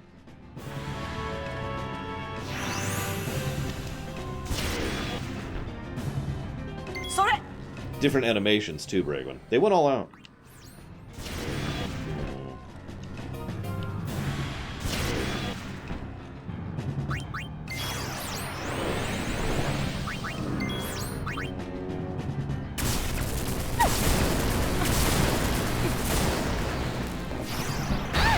I'll have to look at Psychic, because I really don't know what Psychic does.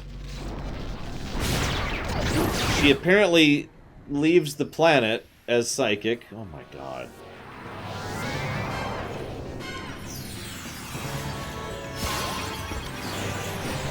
Well, they were all Psychic. Now she's a white mage. She's gonna do this, consequently. And there she goes, too. Oh, okay.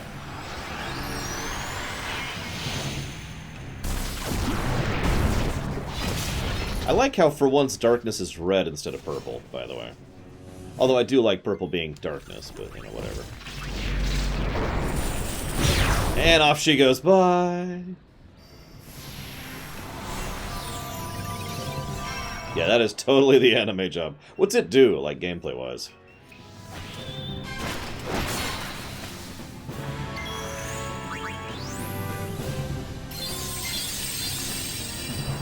I guess there's no choice.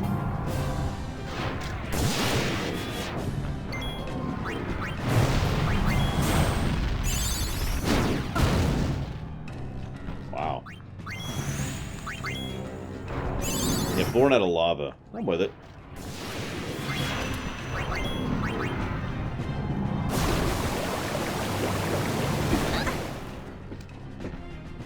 Yeah, no kidding, Wanta.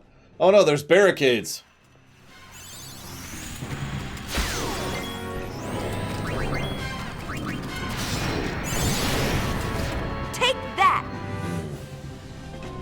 I was gonna say, that sounds like a generic, or a red mage, actually, is what that sounds like. So there you go, we do have a red mage. It's just a young schoolgirl thing. Right? Is that, I should guess it's like young. College? Is that the college range for them?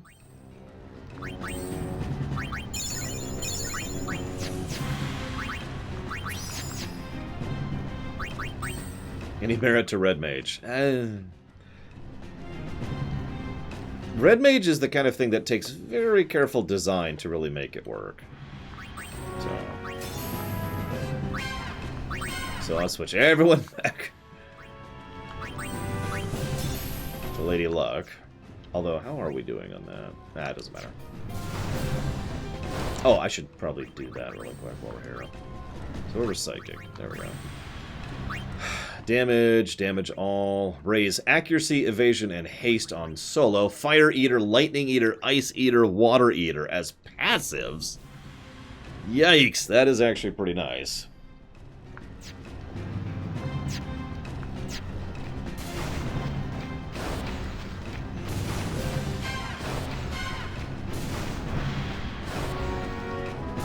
Good night, Dr. Papa Penguin. I've been ambushed. I'm gonna check my things in a bit here. I'm gonna check my accessories after this fight.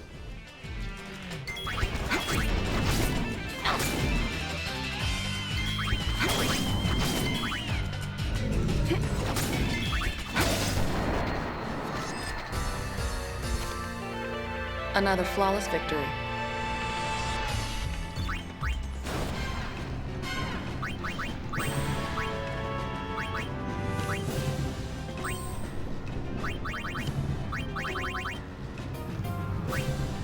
Yeah, overdrives, those don't exist anymore.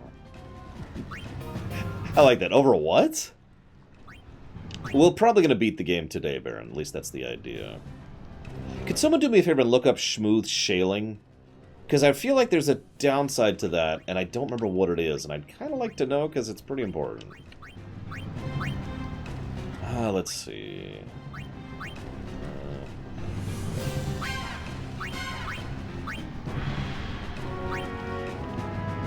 It gives you slow. That's what I was thinking of. Thank you. So that's a ribbon with slow attached, which sucks.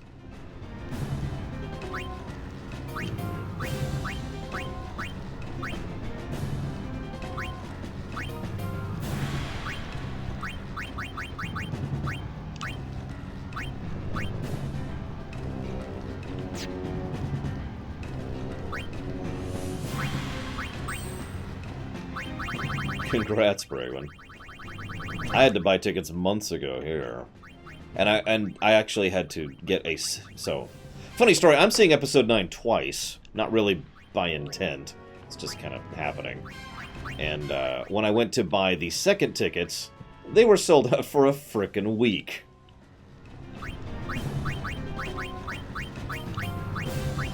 Do I not have them? I guess I don't yet.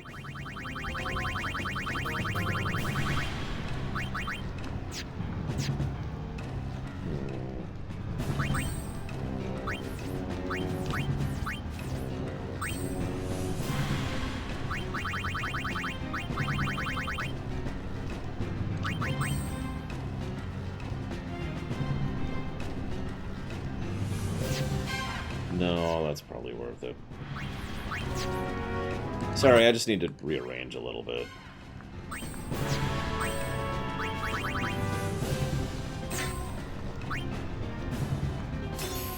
Yeah, that's such an alien thought to me, Coprat. I mean, that's not true. Obviously, I have been to places like that before, but here? No, I gotta buy weeks and or months in advance.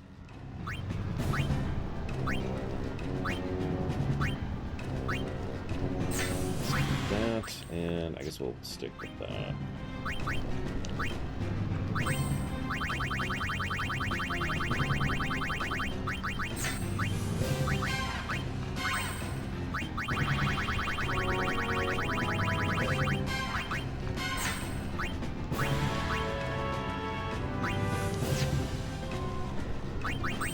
I don't care for IMAX personally.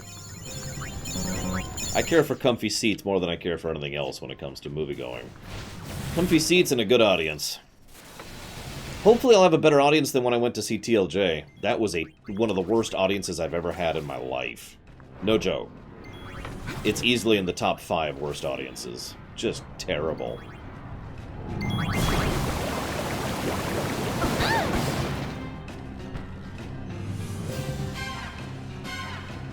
Like, people were as in quiet or loud. A little bit of both. Some people were just chatting.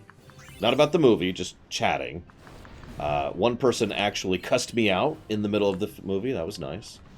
Let's see. There was a lot of lack of reaction to things. That was great.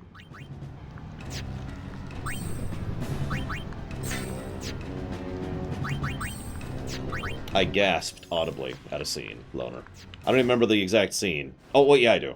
But I gasped audibly to a scene, and someone said very loudly to, you know, shut the F up. I'm still upset about that.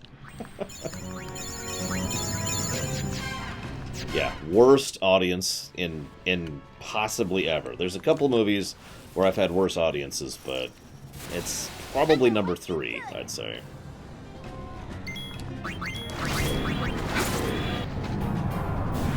Now, I know all you European people are like, oh man, noise during a movie is terrible.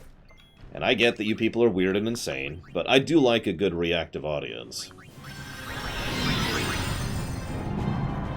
Like, Endgame, that was a really good audience. I had a phenomenal audience for Endgame.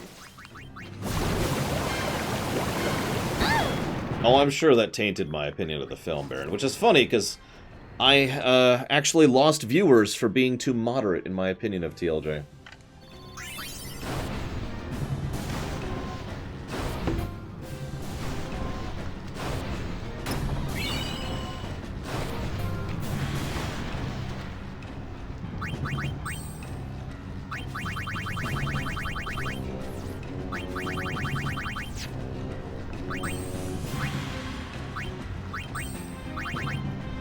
Ah, there it is.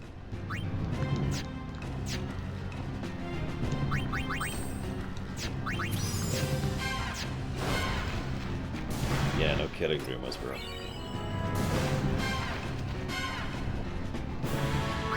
You must respect the craft of the director. Oh, I needed that, thank you.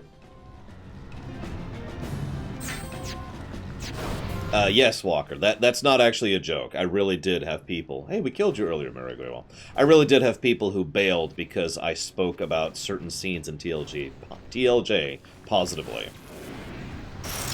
And I gotta stress the way I said that. I didn't say it was a great film.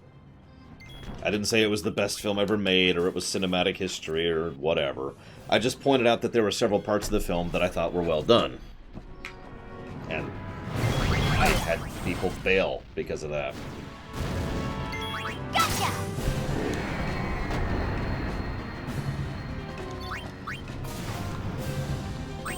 Good riddance.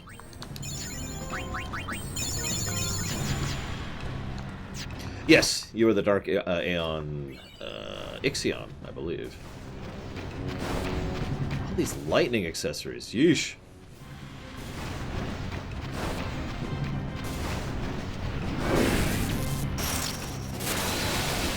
But yeah, no, I suppose I should explain, because I love a good reactive audience, but I keep stressing the way I say that, reactive. You know, I want laughter at the right moments, I want cheering at the right moments, I want silence at the right moments. You know? That's what I mean by reactive. I don't want an audience that's going to be chatting on their phone in the middle of the film.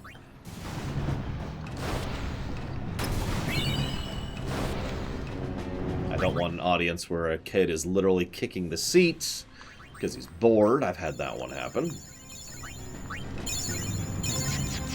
Yeah, I mentioned Endgame as one of the best audiences I've ever had. Our audience absolutely exploded at the on your left scene. Among several in that film. That's good, yes, absolutely. Awesome.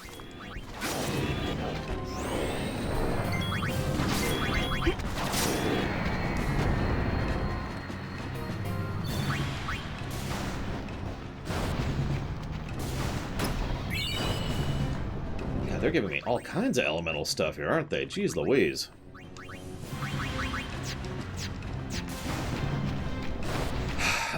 So I mentioned worst. So there was a film that Christian Bale was in about gangsters back in like the 30s. Does anyone know what I'm talking about? This came out several years ago. Don't get careless. Who, me?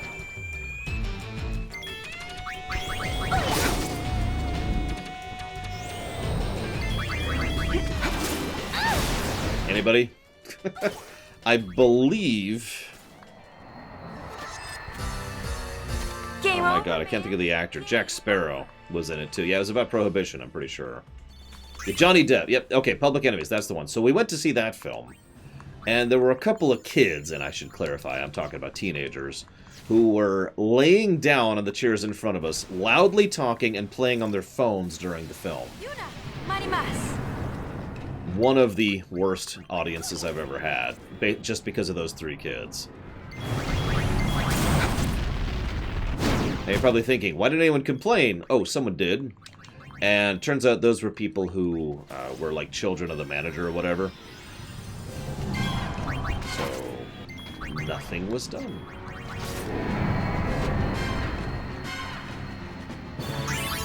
Have fun, Platy. The lightning isn't stopping. Let's look around some more. Actually, we did, Permeus. We got free... Well, we got free tickets. We got comped. We were not super happy about that one.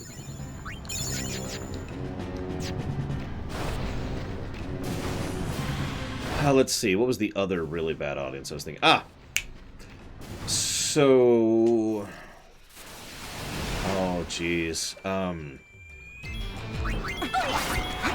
Who played Morpheus in Matrix? I can't think of the actor's name.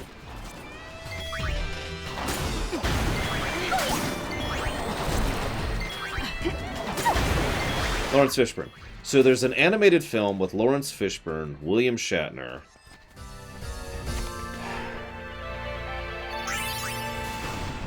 Oh my god, I can't think of the other actor's name. It's partially animated. It's like animated inside his body. And they're like the... Wanna take a look? It's like set inside this person's body. And the person is the guy from... Oh my god, I can't think of any names today. Groundhog Day. The Osmosis Jones, thank you. God. Like, I can tell you the plot of that film. And the parts that it did well. Because there are actually some cool things in that. You sure Lawrence Fishburne isn't in Osmosis Jones? As I swore he played the bad guy. I could be wrong. It's entirely possible.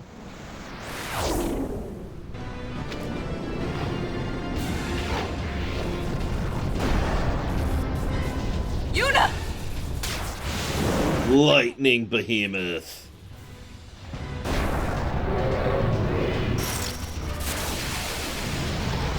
No, I meant, like, yeah, he played the bad guy, who was one of the more memorable characters in the film. Anyways, that would be the other really terrible audience. And it's hard to explain why they were so terrible. There was a weird amount of total apathy in the audience. It's hard to even properly describe. Like, I want you to imagine if you looked to the audience member nearby, and they're doing this thing. And they're just glaring silently at the screen the whole film. Yeah, there was this really awkward, total silence to the entire film. It really was immensely uncomfortable. Oh, I know, Codex! 5-second rule! Oh, God, that's so gross. Yeah, that oof.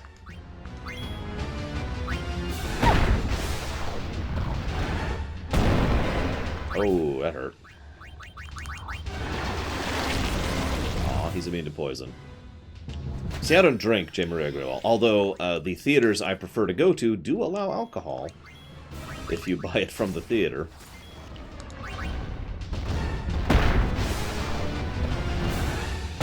But yeah, Thrax was actually a surprisingly interesting villain. In fact, his disintegrating finger attack is something that engaged me so much I had to design an actual ability based on it in the extant.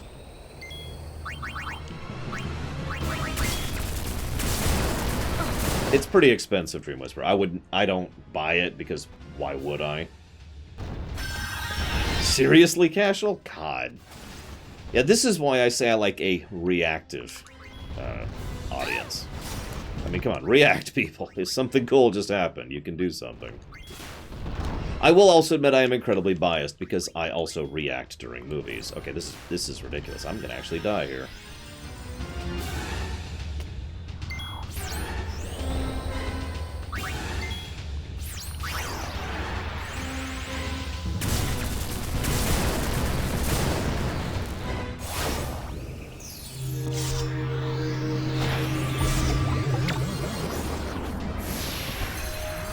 I mean, I know this is so strange to say, but if I wanted to see a film in total silence, I'd watch it at home. I go for the social experience, you know? For being part of the crowd. That's enjoyable to me. And I am actually dead. Wow. Let's see where our last autosave was.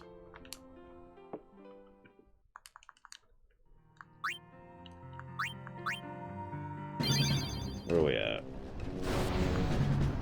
Okay. Well, we gotta do a couple more fights. Yeah, I'm not in a rush to see a film. So if I have an interest in seeing a film, but I don't have any interest in the people that I'm going to be seeing it with, then I watch it at home. I don't go to the theaters alone, either. I refuse to go to a movie theater alone. Which means I'm going to be dragging Third to see Sonic the Hedgehog in February.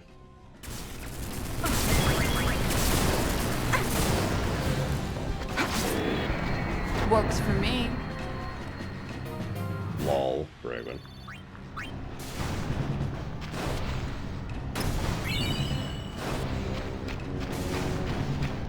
Do I think the Sonic movie is going to be good? No. But it's also the only film that I have any plans of seeing in the next year.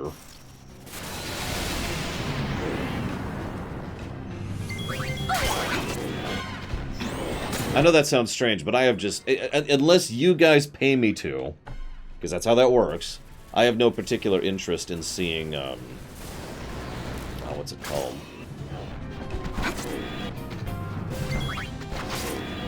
The Black Widow movie. I can't think of the name of it. Like, just a general lack of interest there. For spoilers reasons.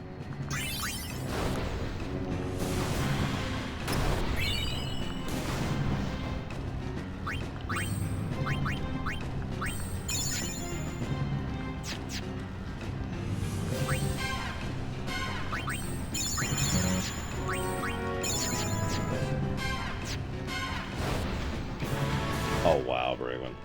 That is amusing. Worst FF? Define FF, Mr. Red. Because believe it or not, that is an often debated topic. I'm seeing episode 9 this Saturday and next Saturday. Because of conflicting schedules.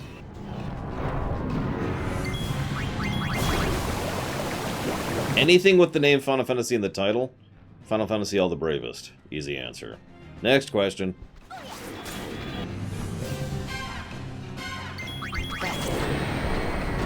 If you want to keep going, I could say the second worst would be one of the mobile games, and the third worst would be another of the mobile games, and the fourth worst would be another of the mobile games, and we just keep doing that until we're all through, like, all 10 mobile games. Actually, I take that back.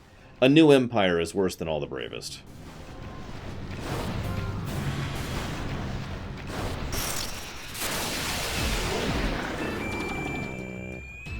Yeah, we could probably handle this. I admittedly wasn't considering FF14 1.0 as existing. I would still say FF15 A New Empire is worse than FF14 1.0. And then probably FF All the Bravest. Then FF14 1.0. If I had to put an order to it. No, After Years is a game I don't think is good, but it's not even on the same page as the garbage that I just mentioned. What's so bad about it? Oh god, where do I start, Mitch Connor? Where do I start? Yeah, Final Fantasy All the Bravest is an interactive screensaver. Final Fantasy 15 A New Empire is not a game. It's mobage. Now, I want to explain what I mean by that briefly. The nature of the gameplay... Sorry, I shouldn't even use that word. The nature of what you do is you got your stuff, and you got a base, and you have to build up stuff for the base. Building things takes resources and time, both of which cost real-life money, or time and more time. In order to... After a certain point going through it, you get opened up to PvP, and other people start attacking your base. And in order to win at PvP, you have to be spending money on it in order to go after their bases instead. That's the gameplay. There's no actual strategy. When you're building your base, all you're doing is putting down the buildings that they let you. It's linear progression. There's no actual tactic there. When you attack the enemy, you just hit the attack button and maybe tap on things and pretend you're doing something, because you're not. The attack is all automated. You're not doing anything. There's no tactics. There's no gameplay. The gameplay is spending money on it, by the way. FF15 A New Empire made $30 million in 1 month last year.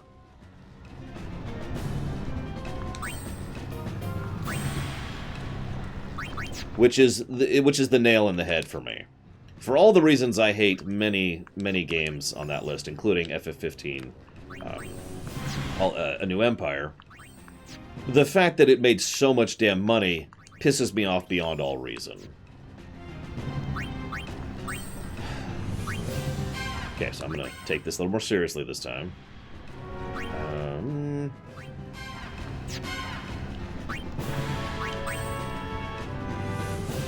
don't want to do this.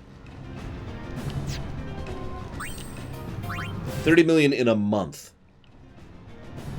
Can you actually picture making $1 million a day?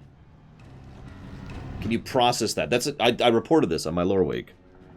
I cited the source then. I don't have it in front of me right now. This is like actually, this is about a year ago at this point. But yeah.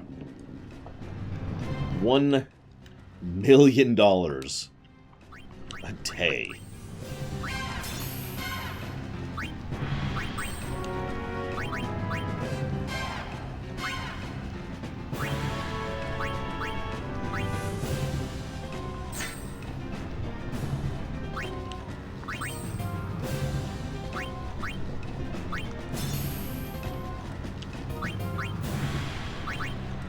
She's already got that. So let's put her...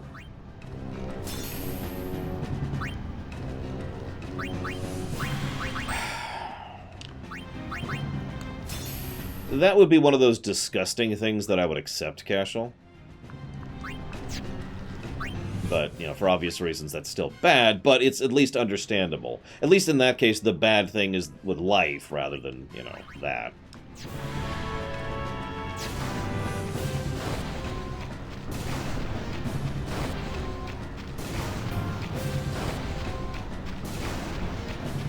Unfortunately, the overwhelming majority of companies that dip into mobage don't then spend the profits from mobage on actual development.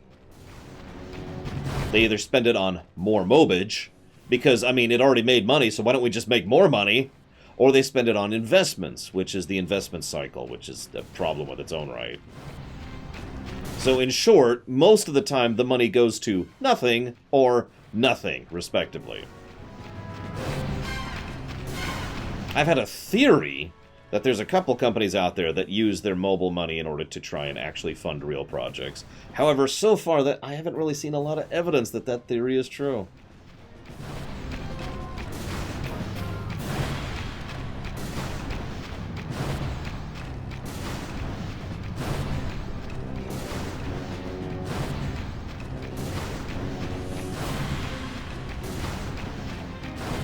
I mean, I will admit, if you put me in charge of a major gaming developing company, and I had the choice of trying to somehow fund stuff, you know, traditional ways, or go ahead and make Mobage, and then use the Mobage money to fund real things, I would probably do the Mobage route. I mean, to be as blunt as I possibly can, those people are going to burn that money on garbage anyways. I might as well put it to good use, right? I got a good feeling about It's not like making Mobage costs a lot of time or money.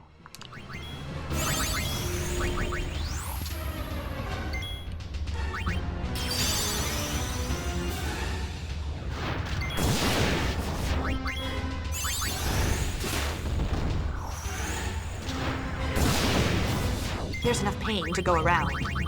Ha ha ha.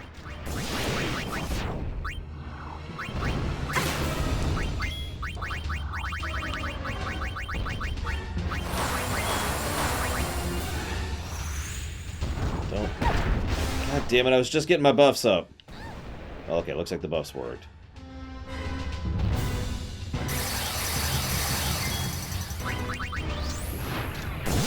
Am I gonna get a turn? There we go.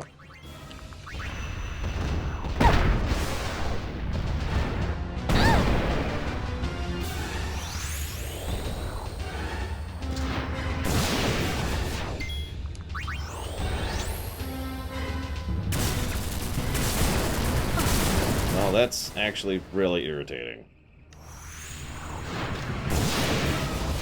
My pain is your pain.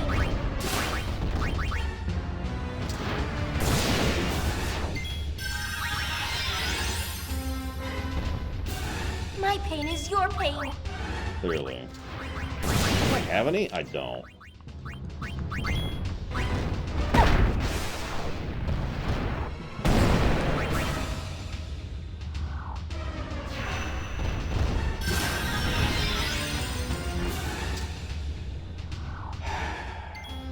I'm gonna lose this again. You know what? I don't feel like losing again. Is that cool with everyone? I don't want to do this fight again. Because I screwed up the intro and I could do it better, and I just don't care right now.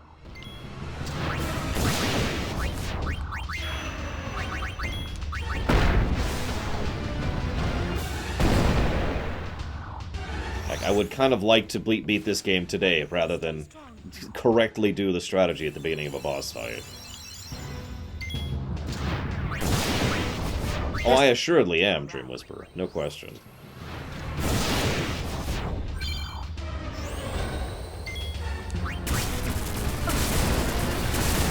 Anyways, does that answer your question about the worst FF game?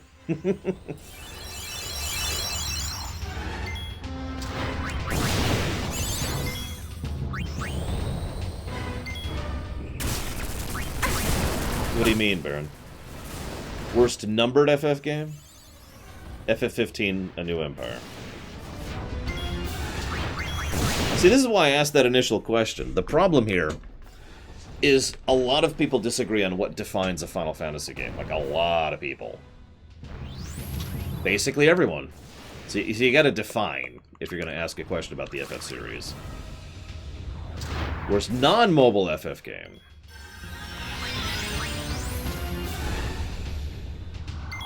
This hurts me almost as much as it hurts you.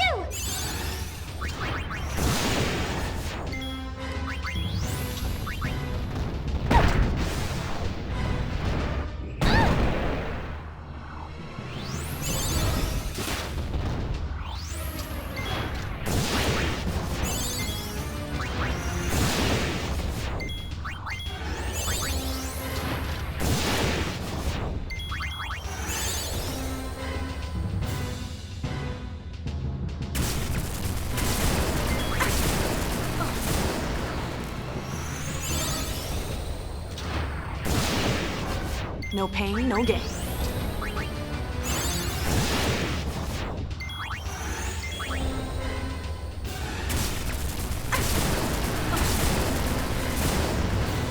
My pain is your pain.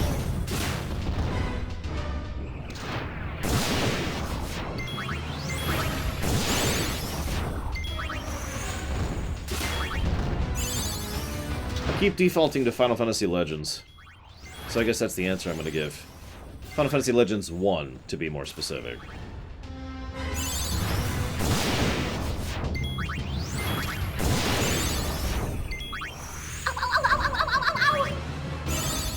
It's either that or After Years. Or Revenant Wings. Because I actually forgot about Revenant Wings.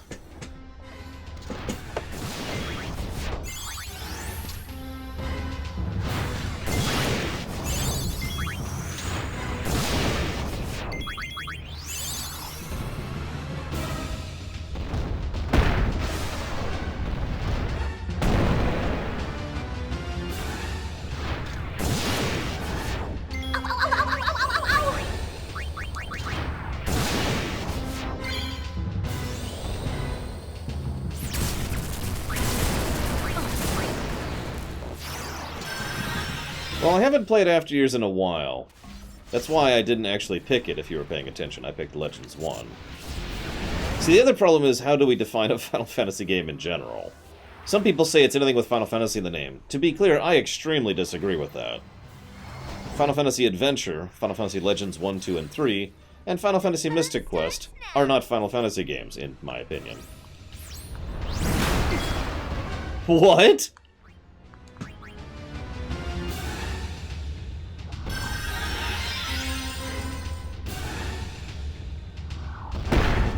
I was whatting at what he just did, not you guys in chat. I was gonna be greedy, but I guess I shouldn't be. I'll just be boring.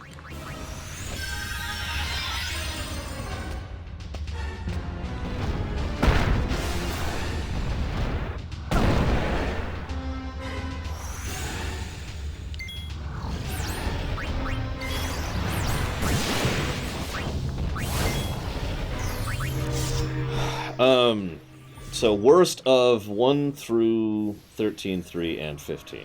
13. What? 13, and then probably 2 and 3. Show, you know.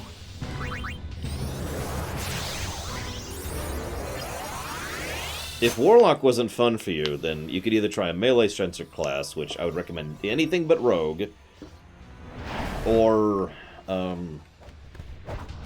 maybe Hunter might be fun. But if you're not enjoying the combat in general, then it never really changes. You get a lot more abilities, obviously, but it's never really going to fundamentally change.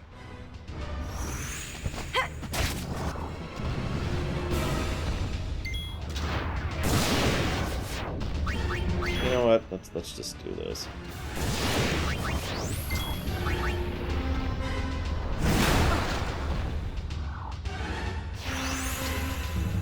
If you're playing WoW Classic, that changes the question substantially. My first recommendation is don't play WoW Classic, but ignore me.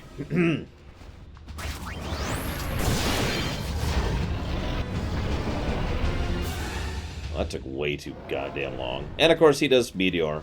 Because of course he does. It's okay, it's a lot less bullcrappy than it was in FF10, but it's still bullcrap.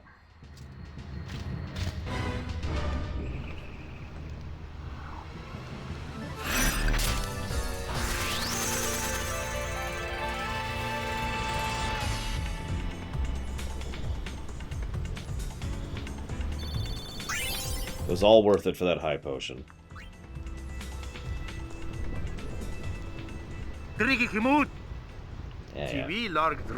Yeah, blah, blah, blah. He says there's another hole by the tower. Think it's connected to the others? I don't think there's a faith here. Uh-oh. I've got a bad feeling about this. We going in? Phew! In a bit.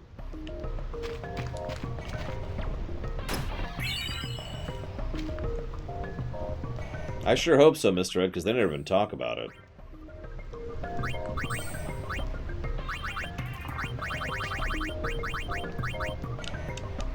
Yeah, so half damage to all elementals is a reward for doing that. Ooh. We also got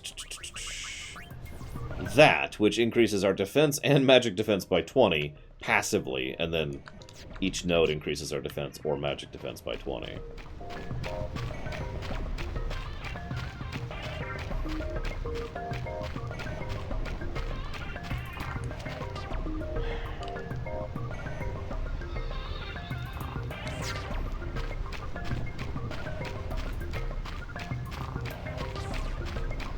But anyways, you were asking which is the worst FF. The real answer is, I have no idea. That's part of why I'm reviewing them. Going through with a fresh mindset and review is going to help me to figure out what the heck I actually think about these games with a modern perspective. Like I said, FF2 was a little bit better than I thought it was going to be. And FF3 was worse than I thought it was going to be. I think this will be hard. Only one way to find out. Well, what are we waiting for? So, you know, perspectives and all that. Unit gone wild!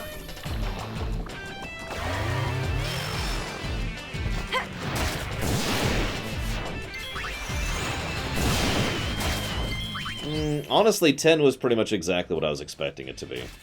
A little bit less gameplay pluses than I was hoping for, but still not really surprising. FF10's, as I said before, all these games, all the PS2 games for me, are flawed masterpieces. So, very good and very bad at the same time, and so that's pretty much exactly what I was expecting.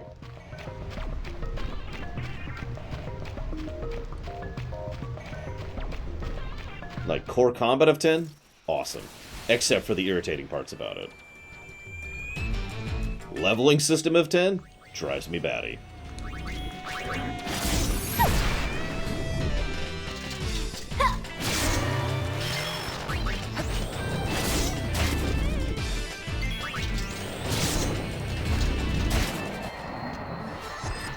Easy as pie.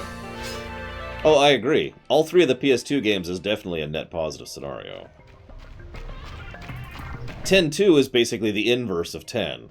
A gameplay that I enjoy to this very day, and I am enjoying the gameplay of this game quite a bit. I should mention something, speaking of which. So you're probably noticing that I'm not really managing as Lady Luck anymore. That's pretty much expected. That happens to be on most playthroughs. I get to about Chapter 5 and I can't just play Lady Luck anymore. But that's okay, because usually I'm doing a New Game Plus playthrough, and I play through Lady Luck up to Chapter 5, and by then I'm the level I need to be to do most of the Chapter 5 stuff. The problem is I didn't have that to begin with, so I am a little lower level than I'm used to being, but I am at about the right power level. So we're going to pretty much switch over to being full Dark Knights all the time here. And just kind of have that going forward.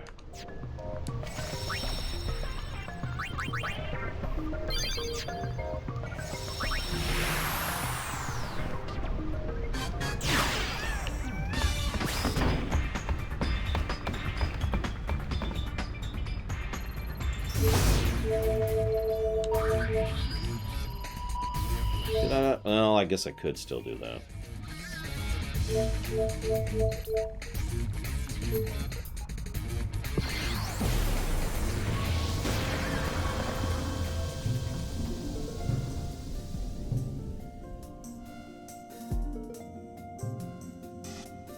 Looks like we saved the Guado, guys. Sorry. One of the only times I have to apologize for preventing genocide.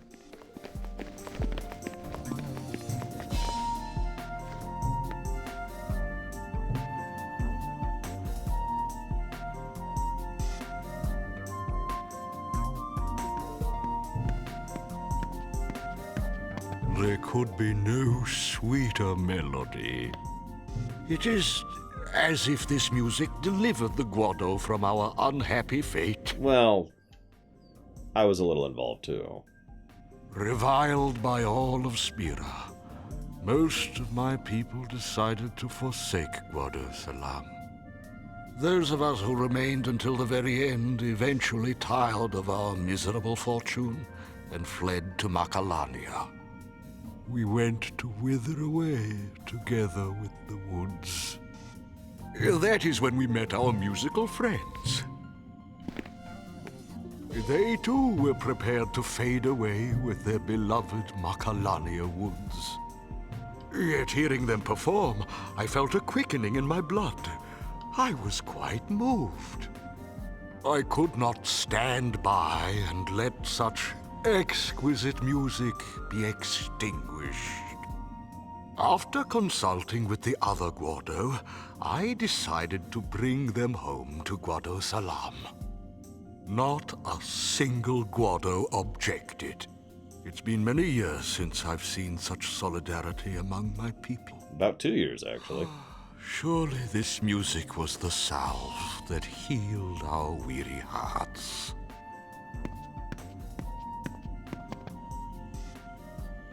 So yeah, we actually saved 2 groups by doing this route. Because the musicians were content to just die, too, if you remember. I am quite aware of the Ronso's hatred for the Guado. If they were to attack tomorrow, I would neither run nor hide. If they asked to talk, I would talk. Were they to take my life, I would give it willingly. Not the Ronso. They don't want bloodshed. Well... Right, because they're elders on top of things. That is auspicious news. The Guado, too, must choose a new leader. And you should not be it. What about you? No. Preposterous. I will never be remembered for anything but my service under Lord Jiskel and Lord Seymour. Ah, quit your belly aching! You'd make a fine leader! No, I wouldn't. You guided us to salvation without any concern for your own safety. And clearly basic decency is the key element of being a good leader. You show resolve worthy of a leader. No, he doesn't. But my strength came from your music. You're wrong. The music only helped you unlock your own inner strength. You really think so? Nope. Then I will work these old bones as best I can for my beloved Guado. If you're ever feeling weary, we'll play a song to make you cheery. I suppose that's fair, Will King. So they all live. Yay. I am happy they're not super dead, though. That cutscene is a lot more depressing if they're all super dead. Because the musicians can die and the Guado can die. Like I said, choose your own adventure. There's a lot of ways a lot of these side quests can go.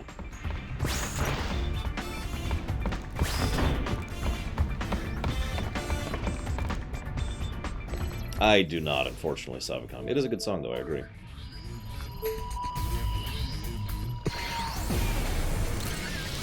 Yeah, I know Mr. Red. Didn't I say that? I asked if people recognized his voice, and everyone was like, no. If I'm honest, I know there is a cutscene, but I don't remember it all that well, Savacom. I just remember being like, oh my god, and never doing that again. Unipalooza was a super smasherific success! But we mustn't let success go to our heads. No, no, no! We must succeed again once more! Well, do relax and enjoy it. The show, I mean. It's the best show ever.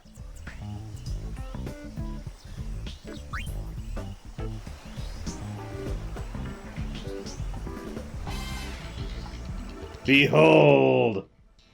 The glory! The wonder! Yeah, we're done. Oh, how sensationally sensational! More or less. Yeah, John DiMaggio is a very good actor.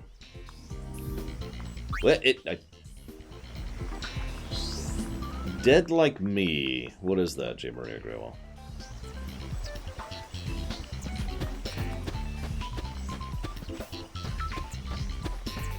Where's his debt collectors? Oh god, that wouldn't even surprise me, Bragon, if like that was actually true.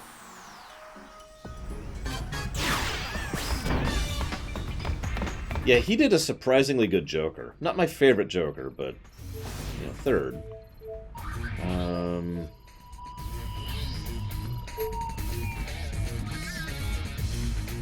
No, we're not doing that quest. Screw that quest.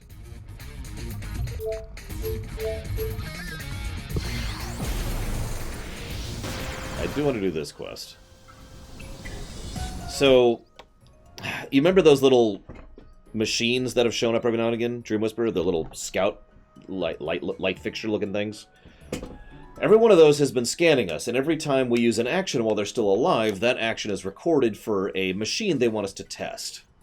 Now, there's actually like 5 different times you fight this thing, and it gets stronger each time, but the point being, it also becomes immune to what you've done in those fights. So, I'm not set up for that. It's long and boring. Screw that. Moving on. Like, if I was set up for that, it'd be fine. But I'm not, so screw that. So anyways, meanwhile, you remember that Machina mystery? The one quest chain that goes throughout, like, the entire game? Figured out why the Machina went out of control. Strange, huh? Wait, really? I don't think I've ever gotten that result before. Holy crap!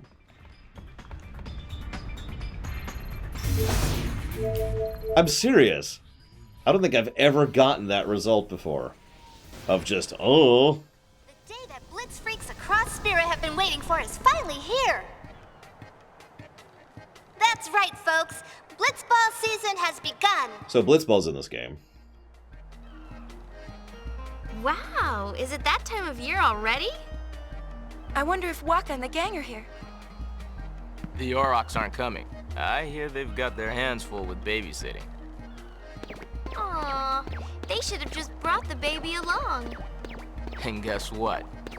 They want the Gullwings to compete in their place. Are you serious? All right! I've always wanted to play Blitzball.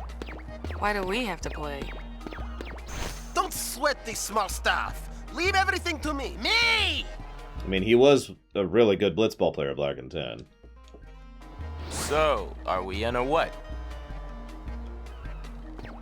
I have been practicing my diving a lot. You know, you might be surprised. I actually don't remember, Mr. Red. So we're not actually doing this.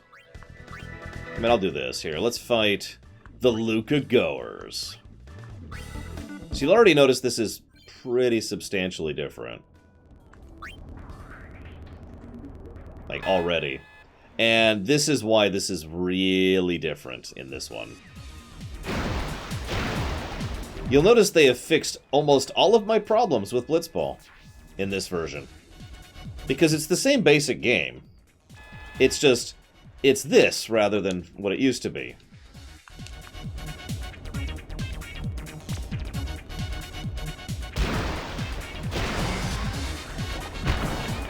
Also, you have a couple more options with regards to setup and the management style of things. How is she swimming in that outfit? Now, the one downside to this versus the FF10 version is you have a lot less control over what's happening. You basically play the management side of things, then you watch the match happen. You know, the Luca Goers are just crushing us here.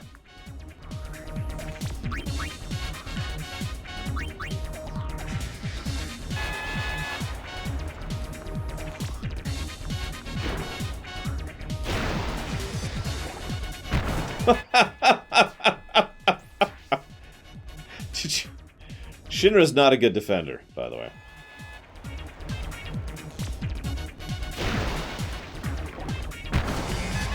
Look at this! Look at this! This is actually hilarious.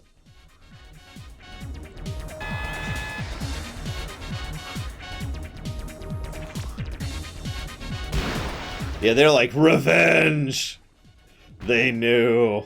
God, Shinra is just the worst goalie. Oh my god.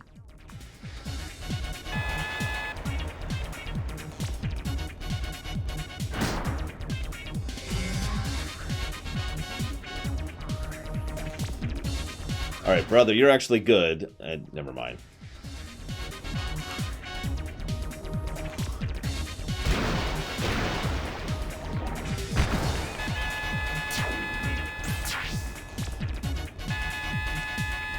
Call the game. Yeah, they actually, there's a certain point at which they just call the game, too. Now, what's interesting is you still get a few points from failing a thing, so... Everything, J. Maria Graywall. Everything. I can't summarize it. And that's the problem.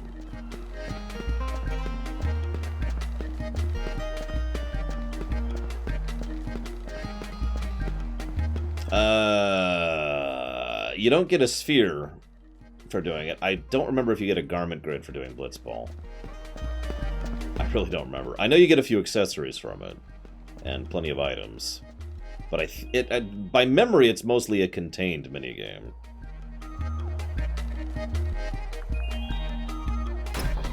Yeah, in 10, the ultimate reward for doing Blitzball was Wakka's ultimate weapon.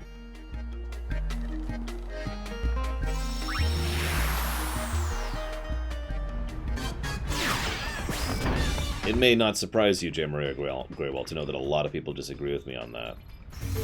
I was not impressed with Octopath. Forgive me, one moment.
It's not really grindy in the traditional sense.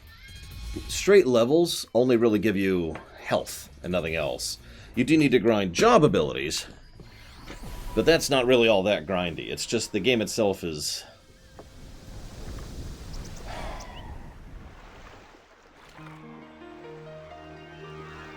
extremely time-consuming. That's the way I want to phrase that.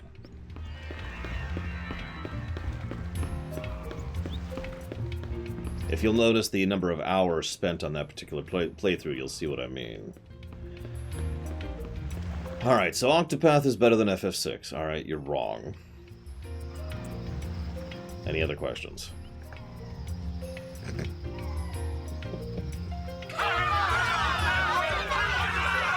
Oh my god, what is it now? Let me go to the temple. I want to see my sister. This road is closed. I can't let you through. What's wrong with wanting to see our families? Yeah! But without orders, I can't let you pass. Why? Oh, we'll get you your order from the High Summoner. Me? Your song opened our eyes. All that fighting was so pointless. Please, Lady Yuna, guide us now as you did then.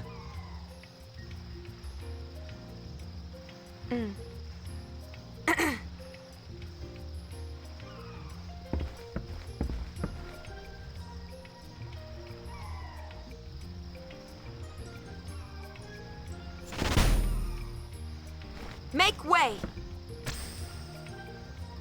Right away. Open it! Open the gate!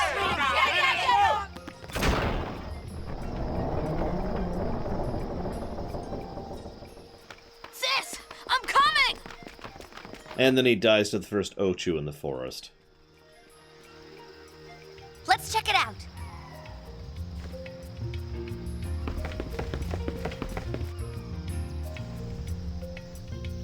What? Come on! Kevmate, if you do play Octopath, please take this one bit of advice very seriously. Use a walkthrough. Do not try to play that game blind. In fact, I would recommend mapping out your gear path before you do anything else.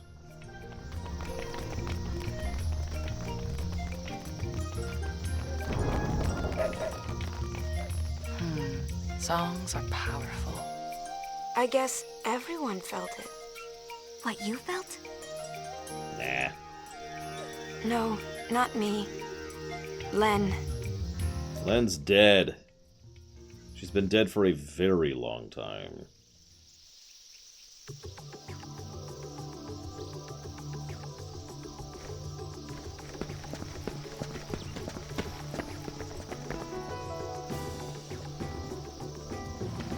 Actually, yeah, Kevmate. That is exactly what I'm recommending.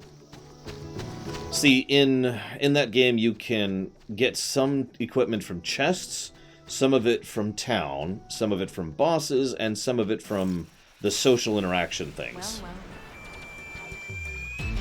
And there's no coherency to it. Some of the best gear in the game you can get at level 20. Some of it you can't get until the very end. Makes sense? So you need to map out what you actually want before you even start going and stuff, because that's actually what was one of the negatives I gave the game. There's no coherent power progression curve at all. It's all over the place. If you just play the game normally, you'll get some stuff, and you might get some really good stuff, and you might not. Oh, also, who you pick as your initial person is incredibly important, because you cannot swap them out of your party until you've beaten the game, so keep that in mind.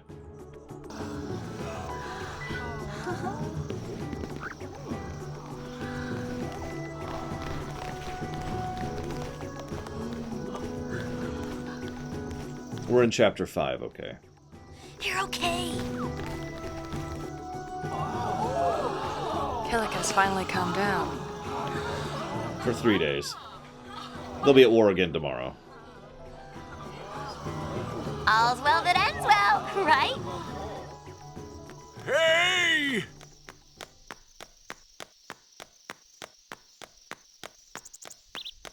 The thief guy or the merchant? You haven't seen Donna, have you? Everyone's here except her.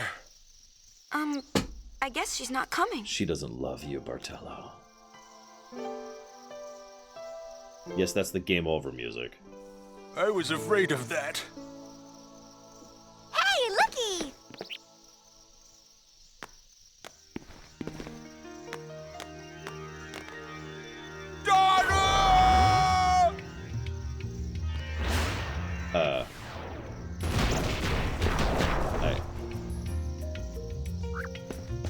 Okay, hang on. Let's go heal him from the critical damage he just took in breaking his legs, jumping down to his beloved. It's very sweet, but, oh shoot, where is he? Ah, we lost him forever. Why am I attacking people here? Oh yeah, Donna's dead. Oh, we're fighting Youth League. For some reason.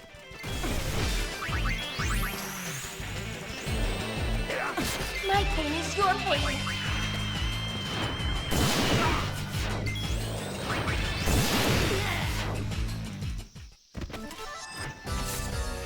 Never underestimate Yuna.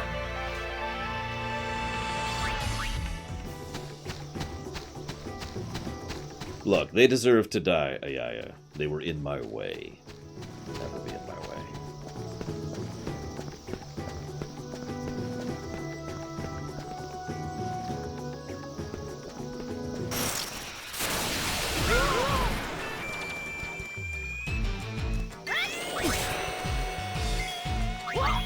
I'm starting to think that they're actually further up and rather than down, even though it makes absolutely no sense.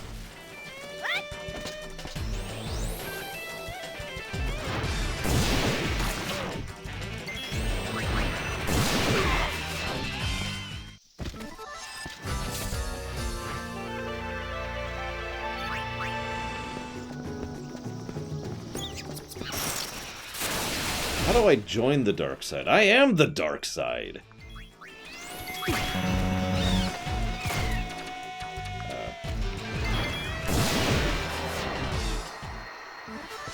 That's not true. I'm the Lich King. Little different.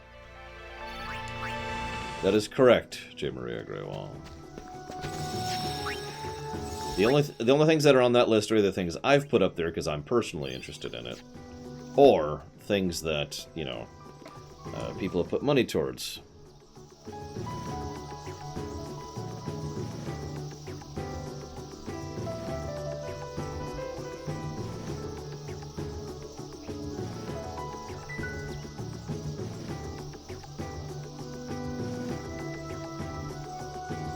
When was that, J. Maria Greywall?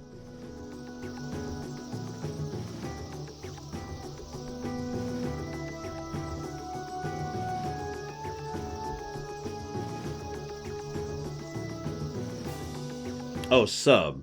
That's actually not $5, that's $2, but... because Twitch. I mean, you do have the sub symbol, so I believe you. Why don't I have that written down? Oh, there you are. So yeah, usually when people don't tell me, I just put it into the dealer's choice thing. I will address that up here. Die.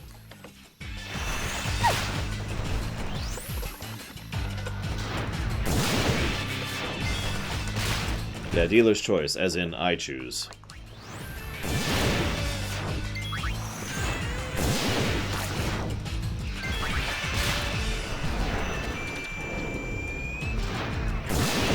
Which I usually do about once a month, give or take. I just kind of put it all into a pile and then I allocate it when the month ends.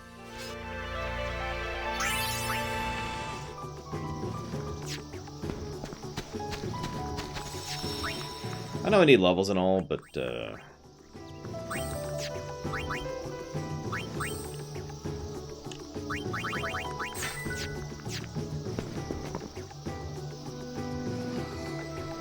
ow!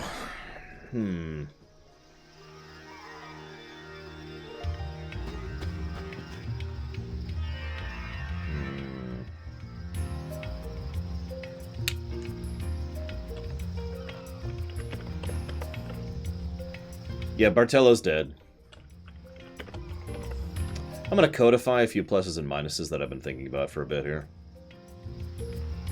Although I'm not sure about one of the things to codify yet. So we're actually at this right now for that.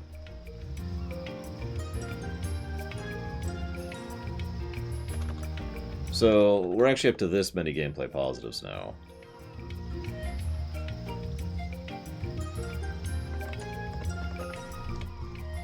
You know what? If I ever need someone to dismiss my opinion on JRPGs, I think this game is better than Octopath Traveler.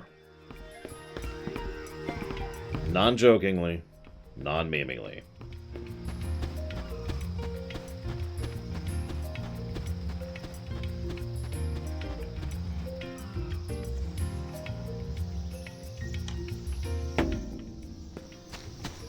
Yeah, much better, actually. What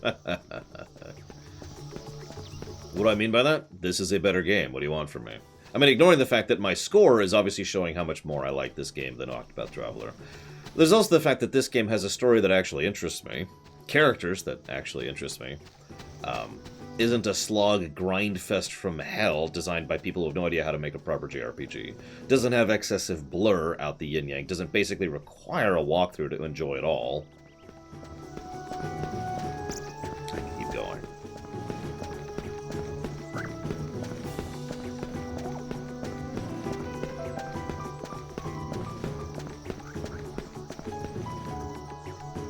And of course, this is all subjective.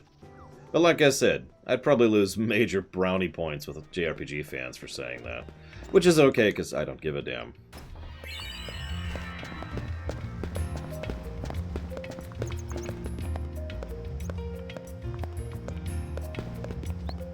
Where the hell is Bartello? You know what? I don't even care anymore. Screw Bartello. Nobody likes him anyways. He broke his legs. Moving on. I don't care, Final Cloud. At this point in my life, I really, really, really don't care.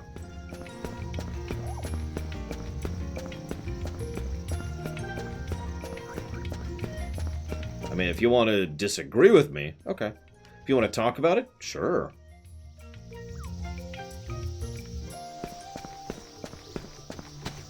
You want to be a dick? Go to hell. I got other things to do with my time.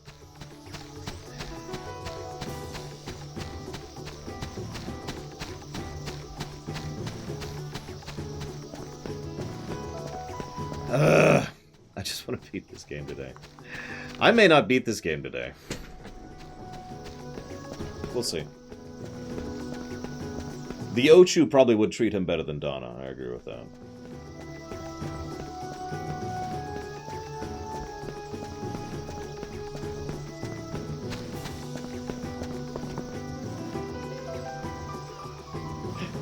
He, like, sprained his ankle slightly. And he's like, oh, it hurts. It hurts.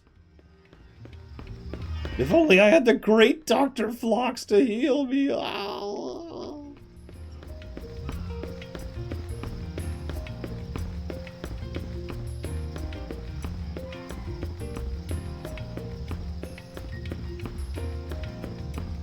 There he is.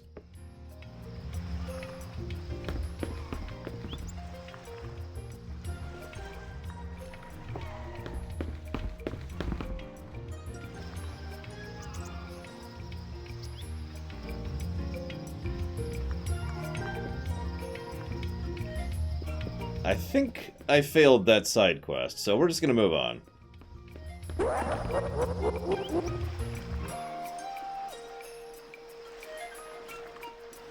Oh my god, J. Maria Graywall, really?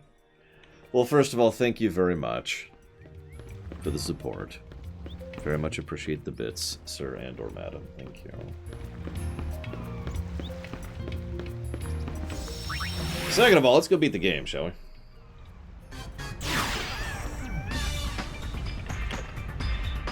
No, really. That's all the optional stuff I'm going to do this particular playthrough. Made up your mind? Yeah, we'll go through the save. Going in? I gotta be honest, I don't remember what it changes where you jump in. Spear Hunter team go in. You're friendly, mate. Huh? Brother. Yeah. What are we called now? Does it really matter?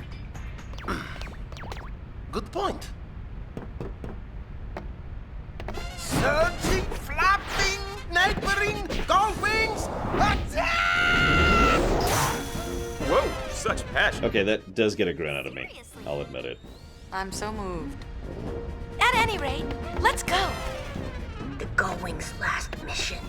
Let's do it. Hey, hey, hey, none of this last mission business. You hear? For me, it probably will be. Be careful. I'll be fine. We're just going to talk after all. Save the huggies for your triumphant return. Yes! Hug, hug, hug! Hug, hug, hug! You had to ruin it. That's right!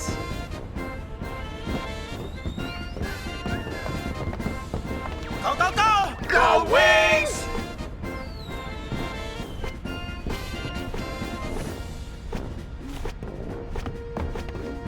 It's time, Go Wings! Let's rock!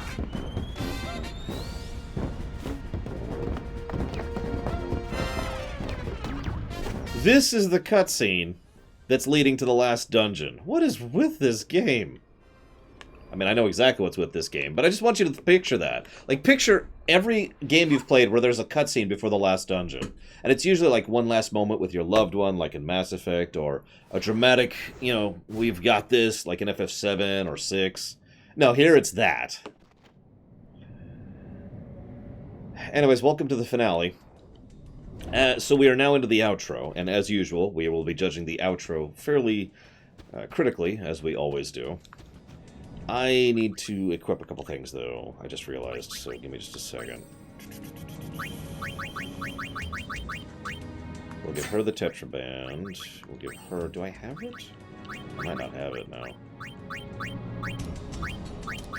For the record, I appreciate being able to fail quests in a game that has New Game Plus, which is awesome. I also appreciate that there's multiple outcomes. In addition to, you know, everything.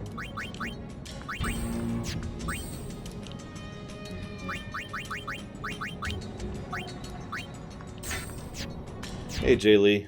What's up? Yeah, this outro's probably gonna get a negative, sadly.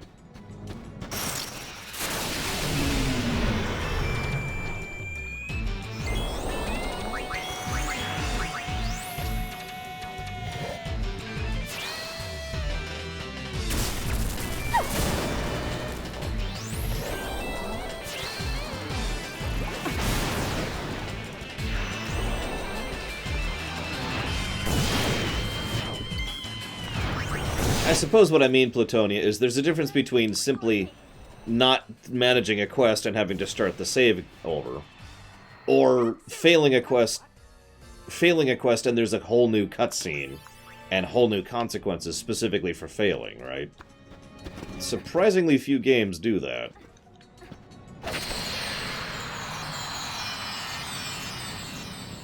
And probably J. Maria Graywell? What do you mean? So... Hi, Shiva.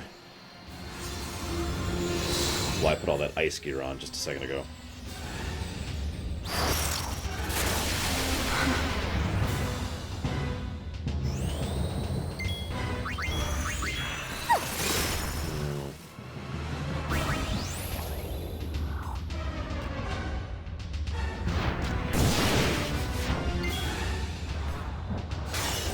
I knew it, J. Maria Graywell. You were secretly evil.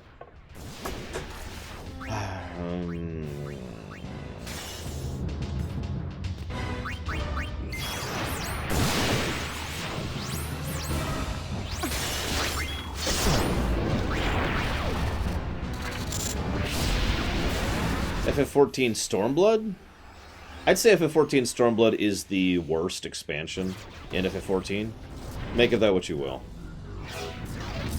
I swear I'm doing this for a reason.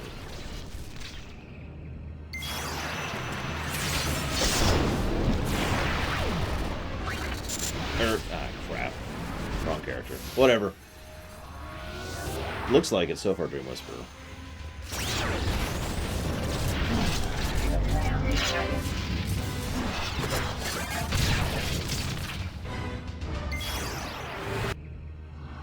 You're welcome, Jaylee, UK Gaming. I don't think I get credit for that, though. I think you get credit for that, for managing it, so...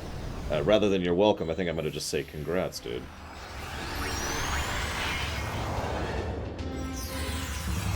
Why was Stormblood bad?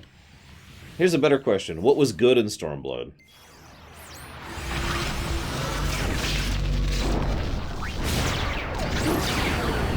I'm sorry I still have animations on. I'll swear I'll turn them off after this match. I forgot.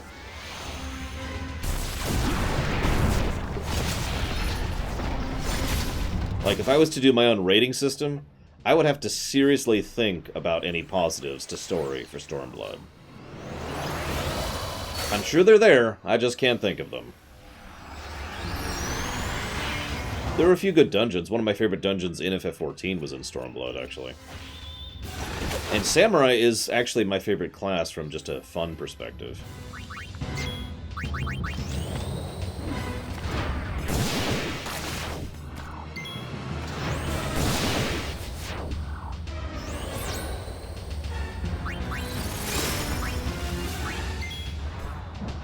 God, I am completely not set up for this. chill for a minute. No pun intended.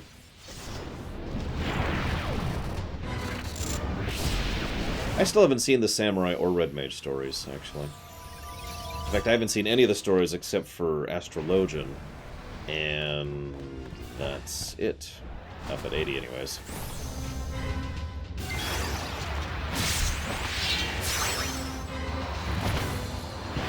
Sorry I have animations on.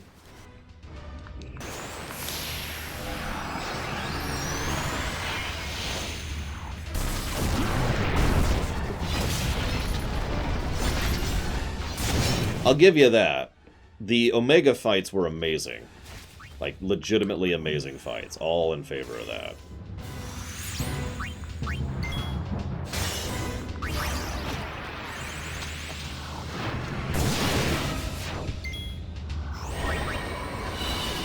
I stay to this day that if you ever want to make a Black Mage boss good, look at how they designed the X-Death fight.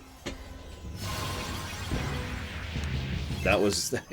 And you're probably thinking, why is that a hard thing to do?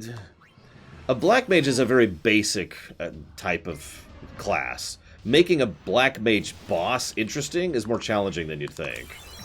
I think they did a good job with it, though.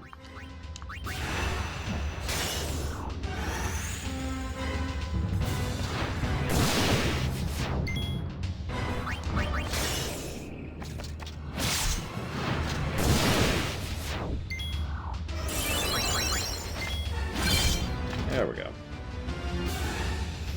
That took way longer than it should have because I had animations on, which I am turning off, of course. Yeah, but that wouldn't be interesting, J. Maria Grewal. That'd just be a bunch of enemies shooting spells at you. X-Death they did some fun stuff. And I liked it. Oh, all the ideas, Baron, but why don't we say that for when we get to FF5? We're not there. We're not there. I actually want you. Yeah, you.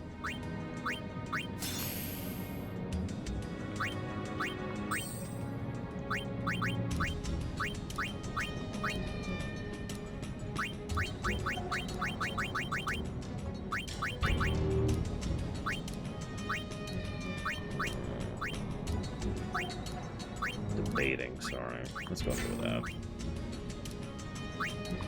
Yeah. Well, actually...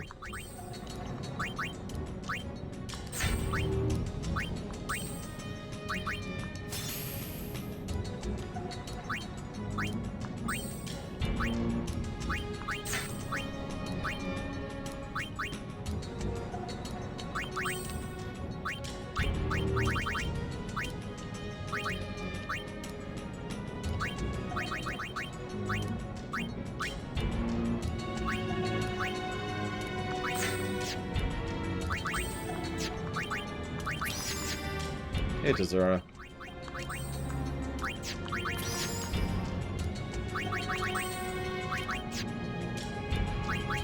Thank you for reminding me, Dream Whisperer. Yeah,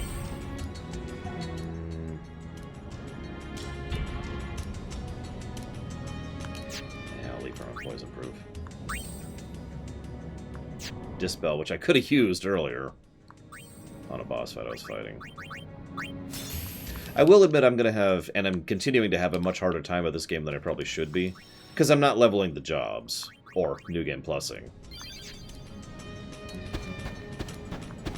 So I'm having to come up with a couple strategies I'm not really used to. It's okay, we'll make it work, we always do.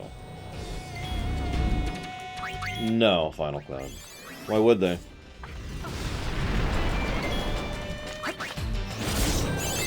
Oh, I hate this guy.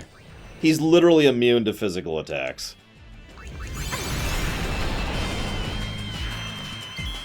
I like it so far, J. Maria Grewal, because as I pointed out before, you know, she's depressed, and she's trying to emotionally move forward from FF10 because she never did. She didn't arguably start actually emotionally healing until the concert, which is the end of Chapter 4. We're going to see some continuation of that in just a bit here, and arguably one of the more amusing scenes in the entire game.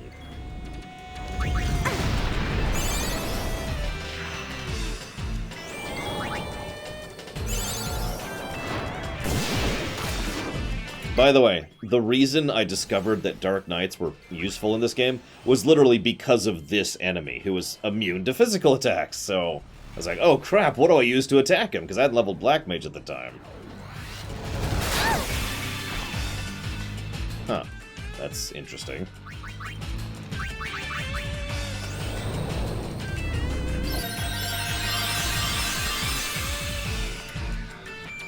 Yeah, I'm probably going to give a negative to Riku, which is I hate to do that. It's deserved.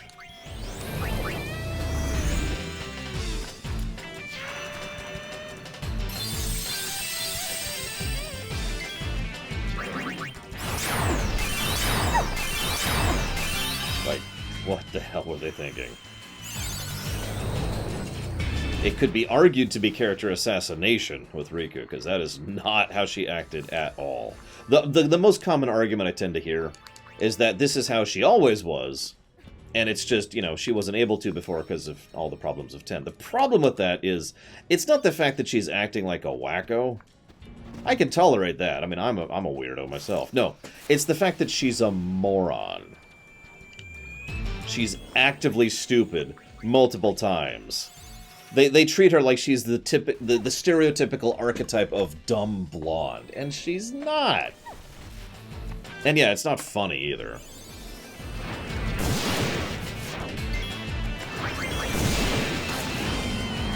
By the way, you're probably thinking, why are you fighting these things? I really do need at least a little bit more experience for the finale here. Because there's another dungeon after this which is going to suck. This is a joke. This is the leveling spot right here.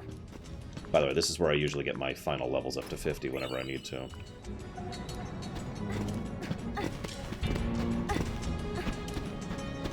After this, it gets much rougher.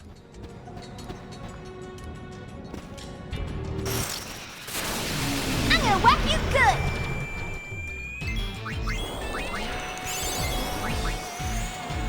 That doesn't explain Yuna or Pain, though. Slappity slap. Wait, I've got it.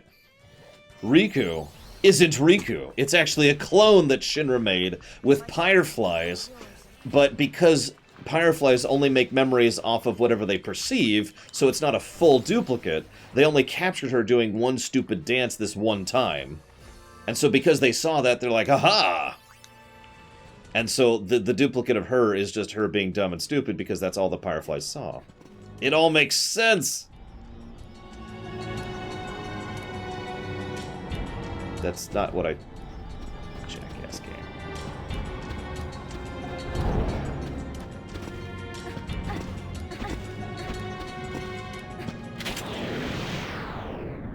I don't remember which boss this is. Oh, the Mage's Sisters, that's right. You remember them? Because they were not... they were kind of in 10.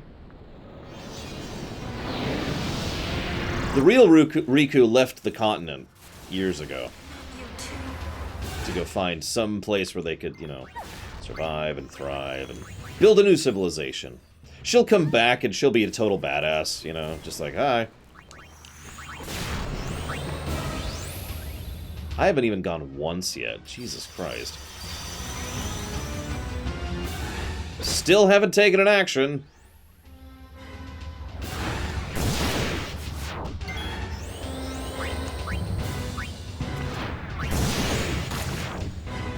Please cast cure. Cast cure. Thank you. Okay. God. Just sitting here waiting. Nah, it doesn't matter.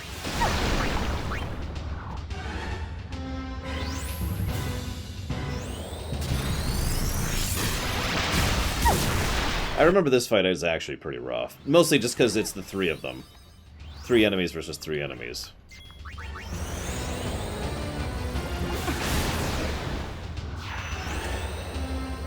Thankfully, my cures are basically hasted, so that's helping.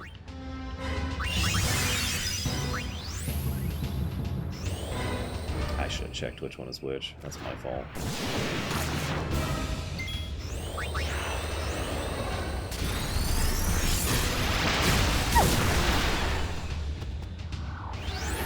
I wouldn't mind these fights as much if this song didn't bug the crap out of me. Have I given a negative to music so far? Can someone check the document really quick, please? Is there a negative to music there? Because there needs to be.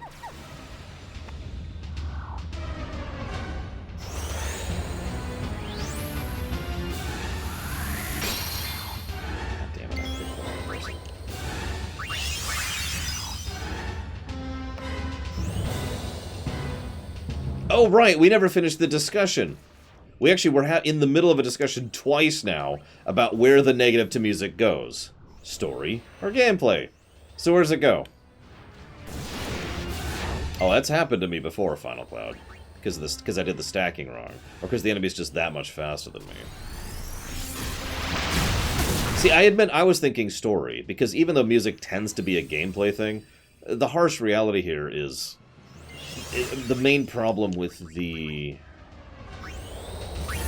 main problem with the music for me is because it actively ruins the scenes it's in.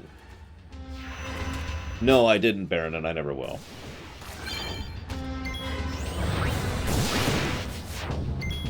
And that's the problem.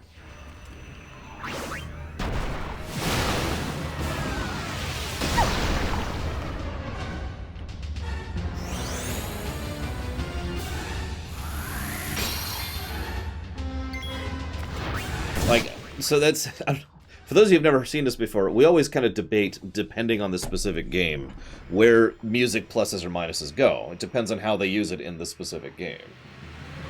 Like, a Mega Man game's good music would probably go into gameplay, because it doesn't really do anything with the story, right?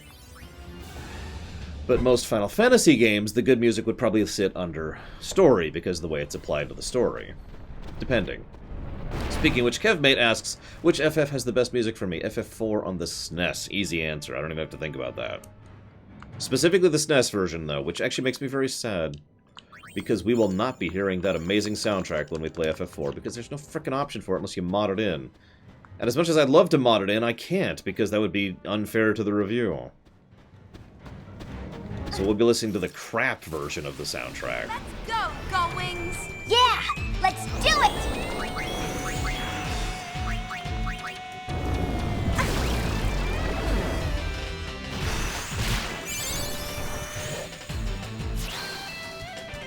I don't like the DS version's music. Like, it's acceptable, but none of the songs work for me.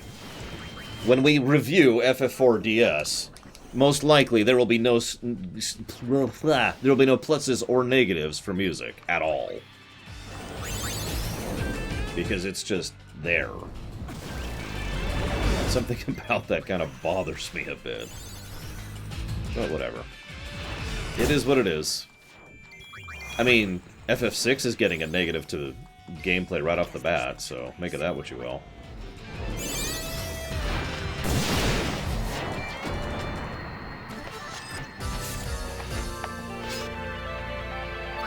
I do agree with story, as much as I hate to pick on the story of this game even more than I already have. The harsh reality is that so many scenes are literally ruined by the music that's playing in them for me, so...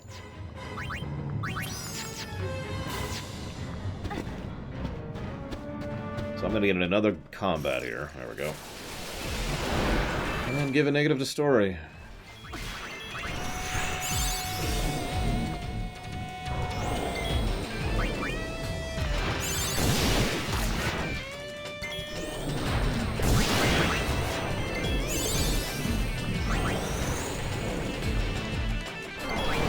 Actually, I need to give another negative to story, too. God dang it. Whatever.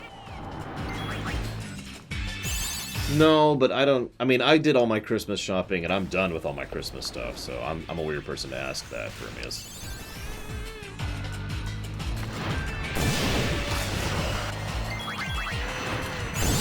me. Look, if they removed Brother from the story, and got rid of the cotton candy bullcrap,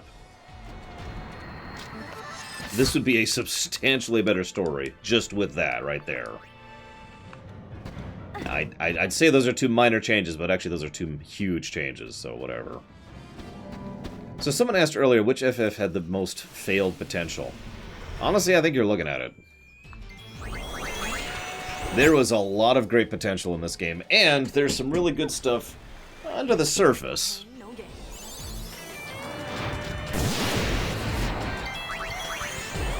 Oh, probably Final Cloud.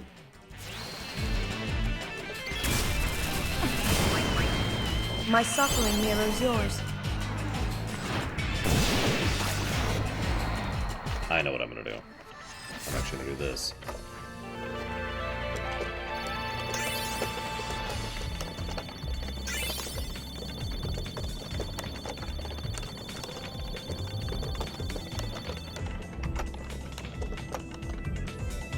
Good night, loner.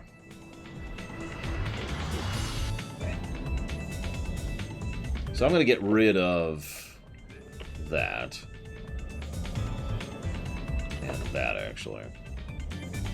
There. We're codifying some negatives here. Oh, music. Right. I'm like, wait, why do I have an extra one? Because I haven't written down the music negative yet, so hang on.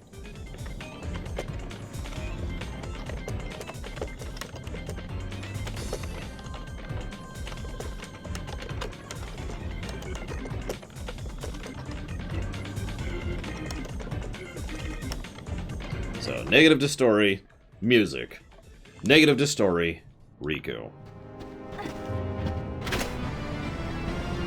I sure hope not, J. Maria Gray. Well, I bought this specific keyboard this year. A couple months ago, actually. Hi, Anima. This one might actually suck a bit. So, I reserve the right to cheat on this one.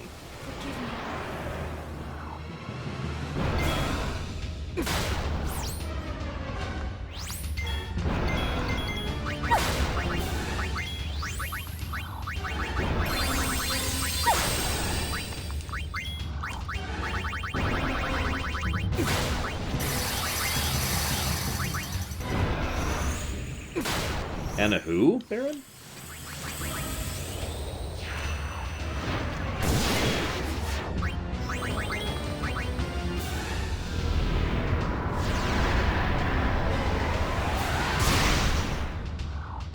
I mean, what else did she have at the end there, Bragman?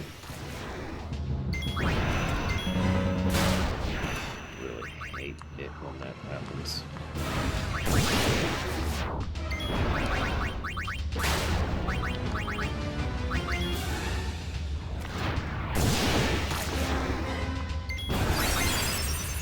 Yep.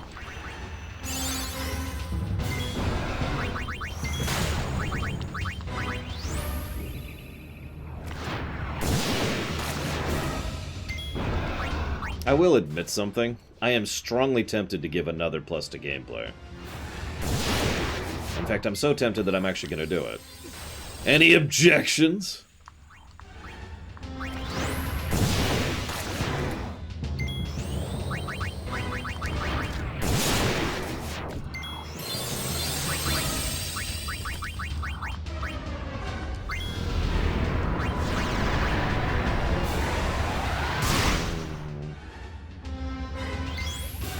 Status effects on that frickin' thing.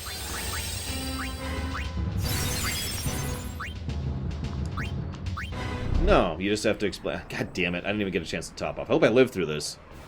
We're all shelled and protected, so we should be okay. What's the plus 4? Combat. Combat is legitimately fun this whole game through. And this might literally be the only Final Fantasy I can say that about. I enjoy the pacing, I enjoy the tempo, I enjoy having to pay attention. I enjoy the animation. I enjoy the UI.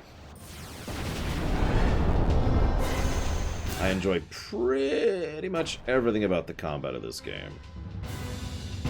I can't believe she lived through that.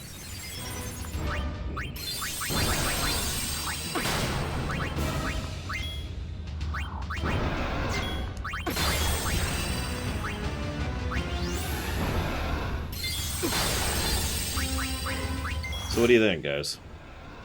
It's basically one of those continuing plus-minus situations. Something continues to be good, something continues to get pluses. Something continues to be bad, something continues to get negatives. For real, though, I'm curious what you guys think. I mean, obviously, Everyone's gonna say it's your decision, but I mean, I do like feedback. I know that's weird, liking to talk to people while I'm streaming.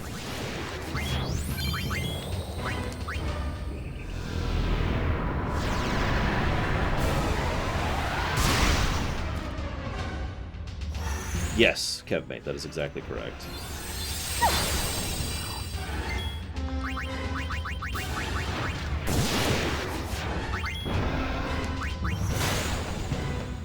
Yeah, consistently good things deserve more recognition, in my opinion. That's always been true for me.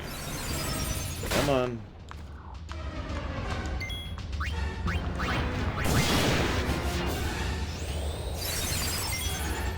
Other than the combat being good? No. The combat remains good. That's all there is to it.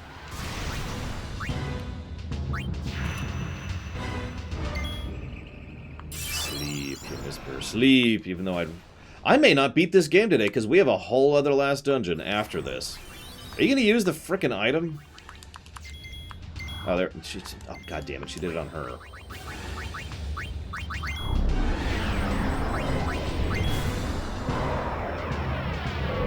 This might actually really suck.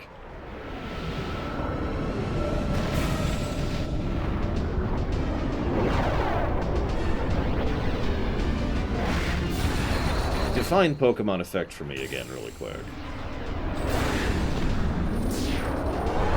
Because there is certainly some complexity in the background of setup between accessories, grids, and jobs.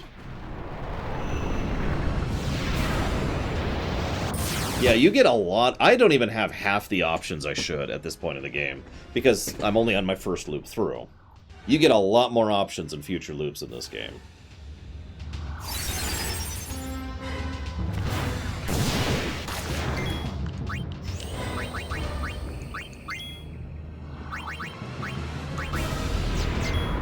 Come on. Come on. Do your stupid long animation so I can go. I just misclicked. I may die because of that misclick I just did. Hang on, let's see if we can recover from that.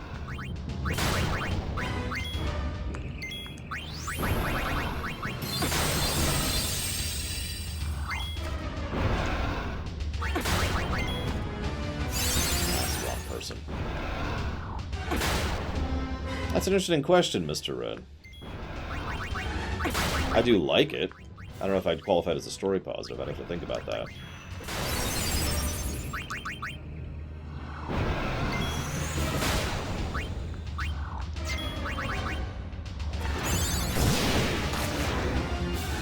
Can somebody look up how much frickin' health Anima has, please?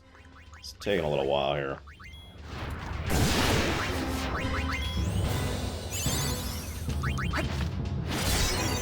Like, I'm not exactly doing small damage. I'm hitting for about 1,000 every strike. 36. Jesus Christ, Anima. You're such a pain in my ass no matter which game I'm playing. Rico.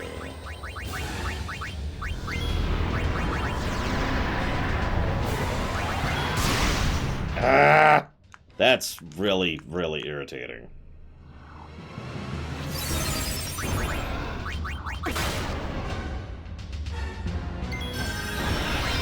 I saw a lot of people say that when we were finishing the first game, Plutonium. I don't agree personally, but I have seen a lot of people say that, yes.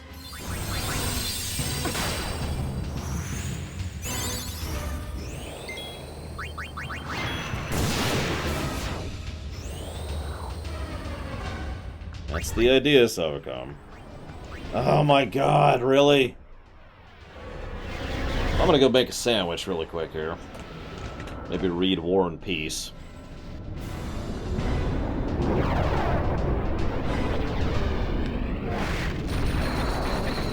We've already given a negative for walkthroughitis. Well deserved, I should say.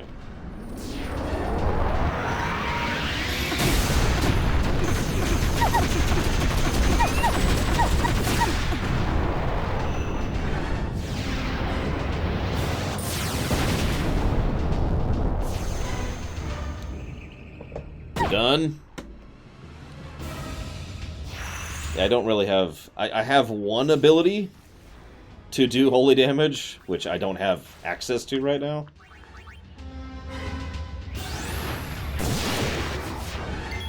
Like, you'd figure at some point I would have done 30 of these stupid attacks, right? There we go. Nope. Did that? Yep, that did it. That did it. God. Just slogging through her here. I should have just brought Warrior and beat her face in.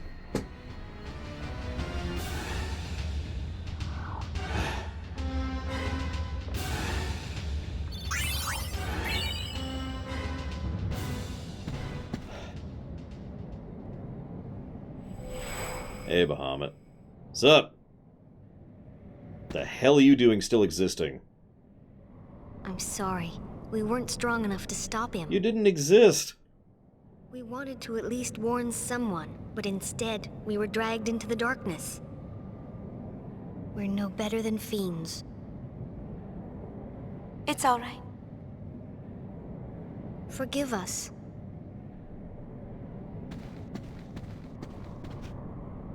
Please, tell me, what is he? Shuyin? Just a shadow. It may look like him, but the real Shuyin died long ago. Yep. Even after 1,000 years, his hate and misery linger on. His feelings grew so strong they began to act on their own. Eventually, they became a shadow, a shade that wants only to vanish, but cannot. Just a shadow.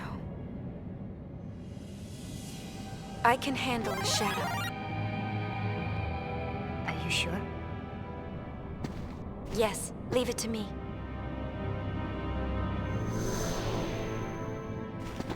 I'll banish shadow with light. Light? Len's feelings. That's right. Call it love. Nah, love doesn't exist. But donations do exist. Thank you very much for the subscription, Anime Pants. Much appreciated. And if you happen to want to put that towards increasing priority or interest in a future stream, let me know. Now stop existing, Bahamut. I don't mean that in a bad way. Just go rest, dude. You've freaking earned it. God, we're halfway to learning full life on White Mage. That's how much we've been leaning on that.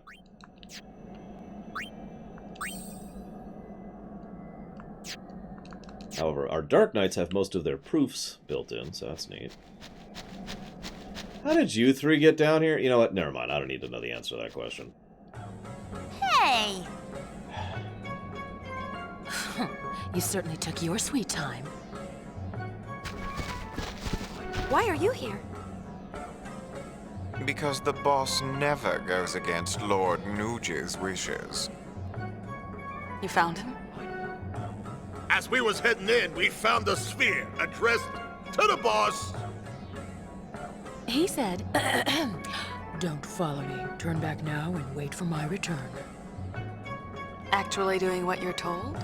How novel. Well, thank you again, Anime Pants. What can I say? One look at Nuji Wuji's dashing visage on that spear, and I was, charmed. But yeah, I would recommend bowing out. We're in the final dungeon here. How could I say no to such a cutesy-wootsy face?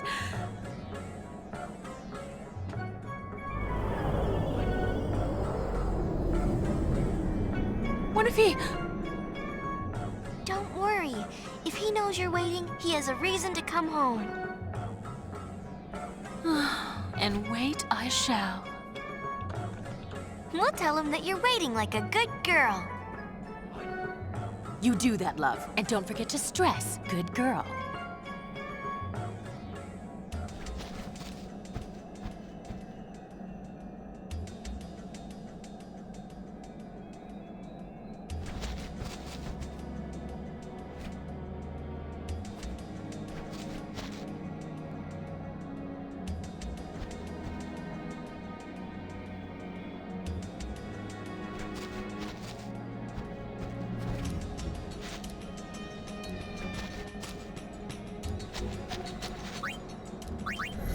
So ready for the actual final dungeon? This part sucks, and I hate it. This is when we're probably going to get a gameplay negative.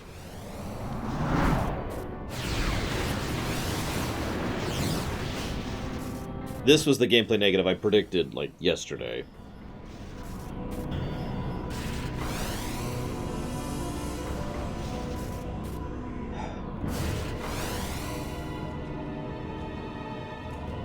I hate this place so much, I'm actually going to probably turn on no encounters.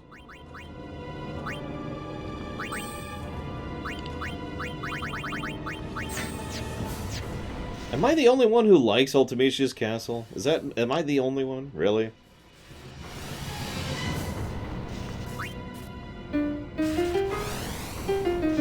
Oh yeah, hang on. I'm just gonna look this up. Any objections? No? Good. Okay, moving on.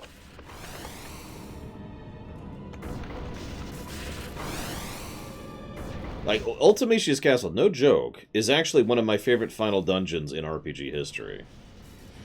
Like, it's not the best, but it's certainly up there.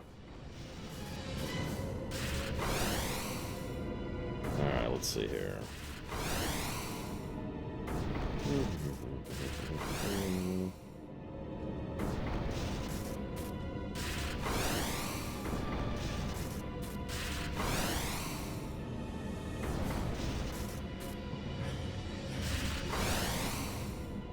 Oh, yeah.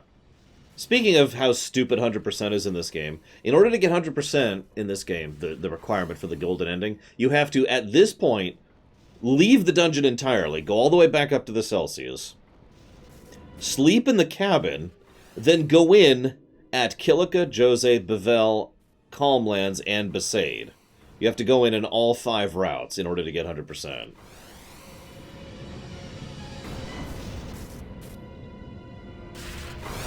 Yeah.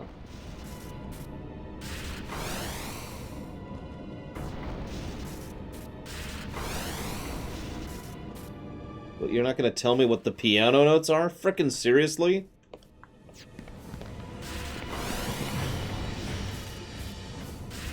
No, Mr. Red. You just have to go in. So mi re. Someone write that down, because I'm not going to remember it in 5 seconds.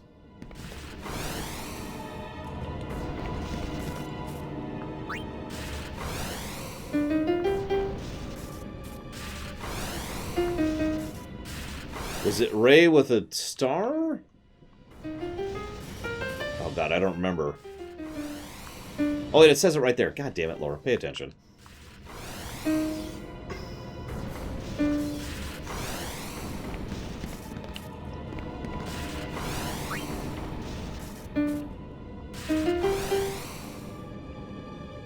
I've got to be thinking of a later one.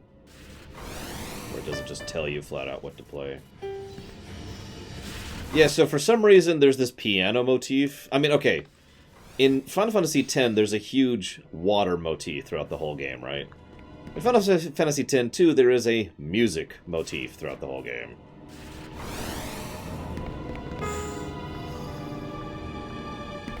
And nowhere is that more apparent than here.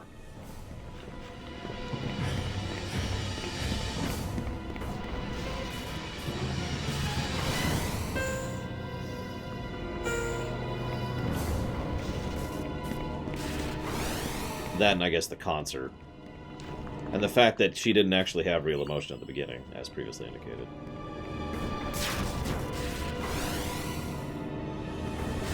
Yeah, the boss that you get for not doing this minigame is actually legitimately mean. I'm pretty sure I am physically incapable of killing it unless I straight up cheated. Which I could do. I mean, that is an option. I actually do have the ability to really cheat here.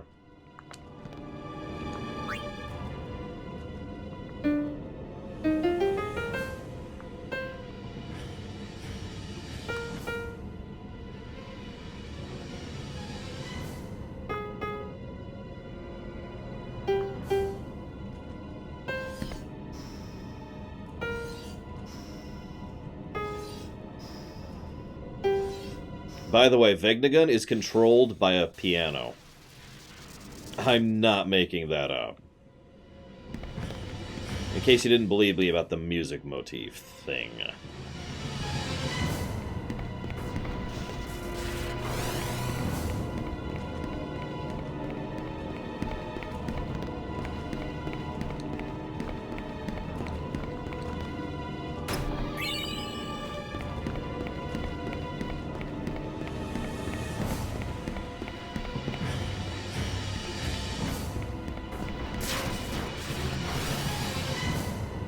Yeah, they couldn't control it because they didn't know how to play piano. That's why Vegnagun got out of 3D. Oh, this game. No, Vegnagun is a moth. But I'll show off the piano because it's impossible not to. Like, you'll see it being played as he starts taking control of Vegnagun.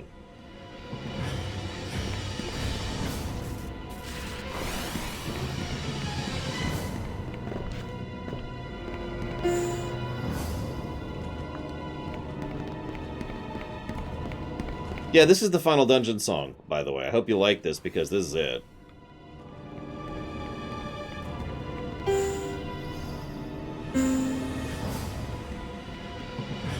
Yeah, Kai Vurl Vailem, indeed. I suppose I should actually drink.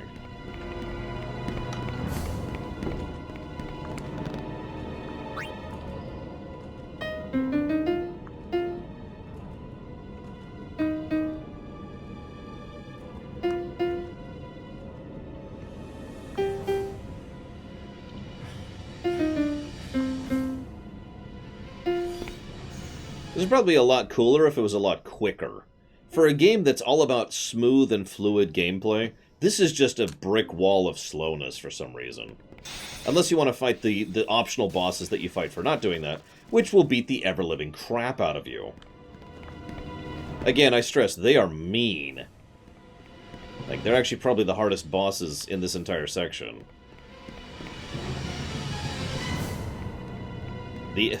So you know how there was like a last boss to FF10, and then there was like, that wasn't the final encounter? We're gonna have a similar thing here.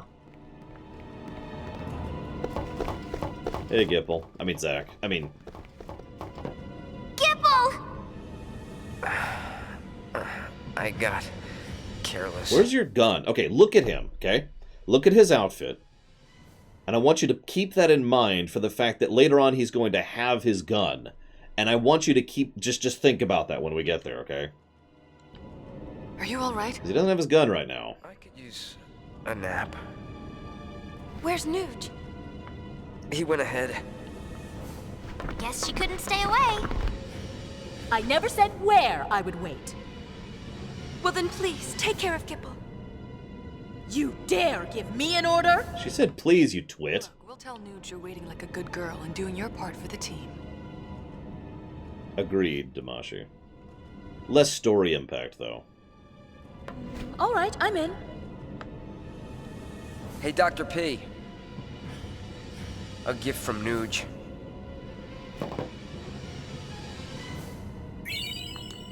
It's from 2 years ago.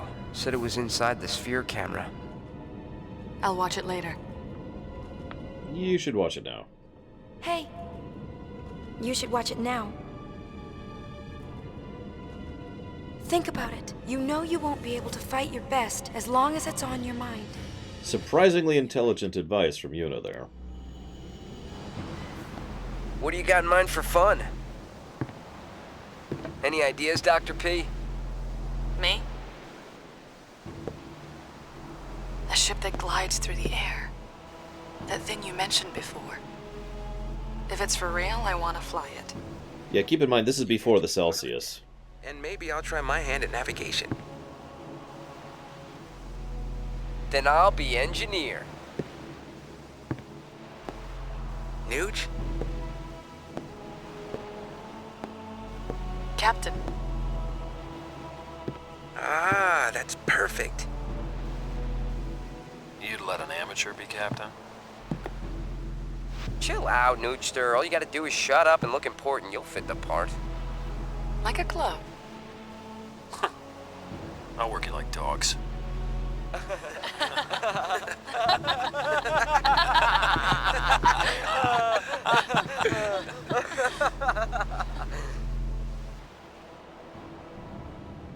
What happened to that pain, I wonder? She nearly died. She's inside you, sleeping. No, really.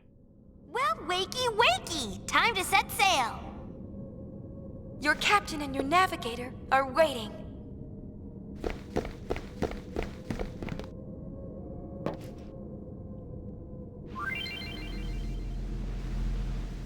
So then there's this section.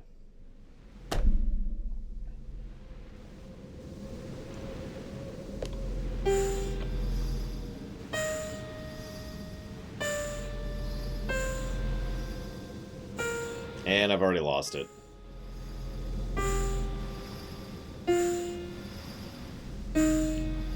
Like, you can see, but it's so... I don't know. Am I the only one who has a hard time actually seeing where the damn indicators are?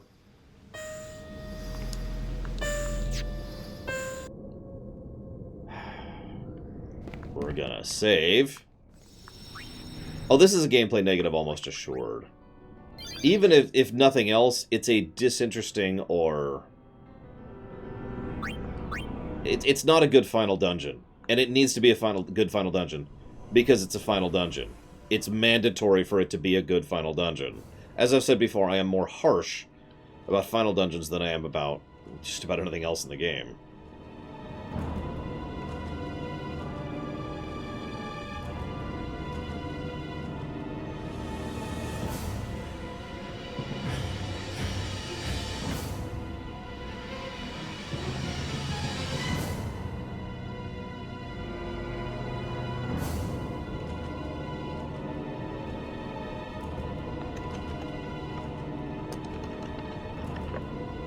Awful final dungeons in good games?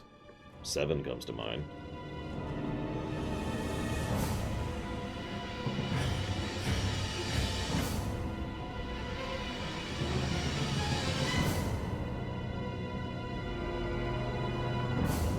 No, we're still on 10-2.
No!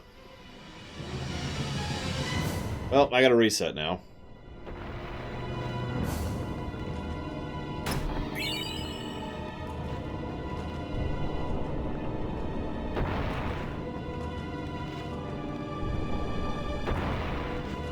Basically, what you're supposed to do is you're supposed to watch the presentation of it that they do, and then, you know, emulate it.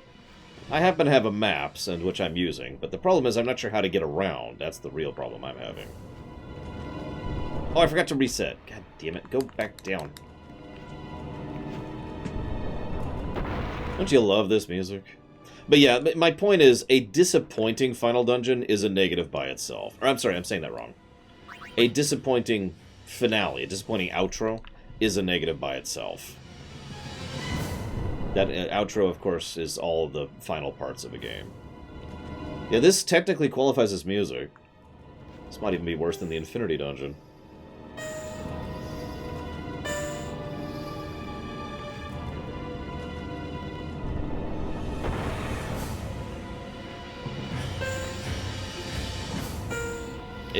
I don't mean in terms of dungeon design, I mean the music.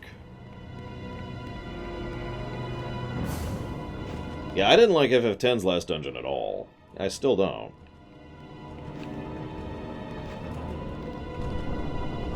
Just because I'm curious. If you don't mind. Because I am actually a little curious here.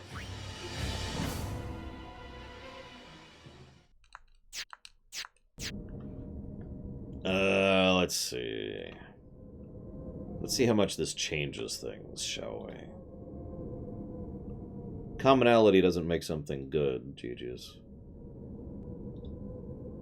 Let's go with...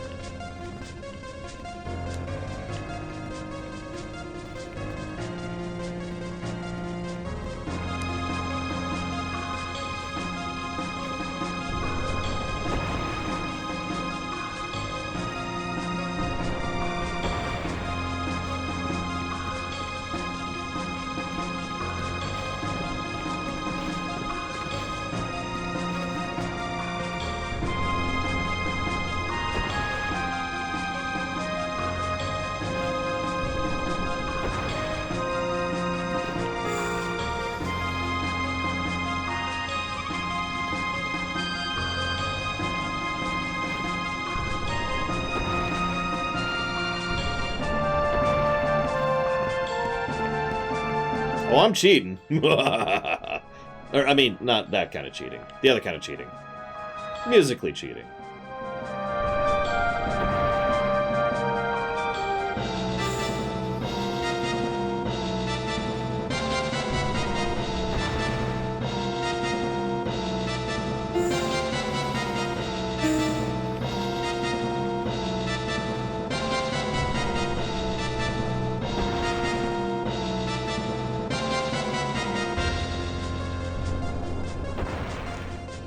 I love this song, but hang on. Just because I'm curious. I got a bunch of last dungeon music I could play here, but just because I'm curious, if you don't mind.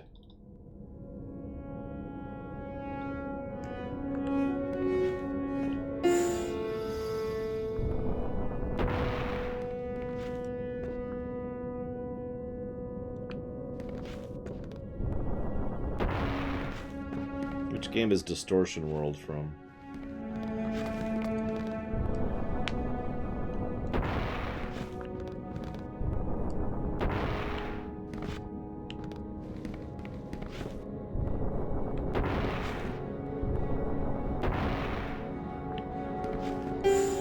Ah, I don't have that song. I can YouTube it, but I don't have it.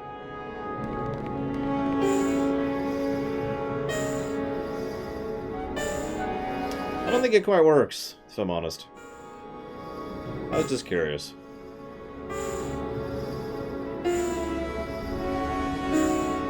No, we need some real last dungeon music.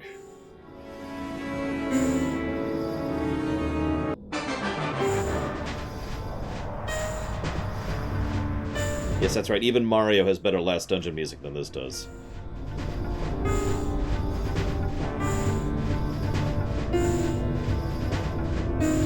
Pretty sure I did all that right.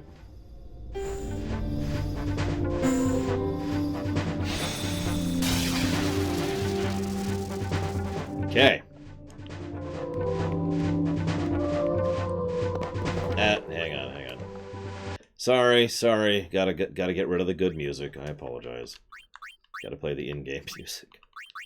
The good news is this is the last Final Fantasy where the music's just kind of for me. I mean, I don't like several songs in 7, and 8, and 9, and 12, but all of those are probably going to get positive to music. I got a hunch that once we go on ahead, there's no turning back. Hint, hint. A hunch. Yeah. That's it? A hunch it is, then. So yeah, point of no return.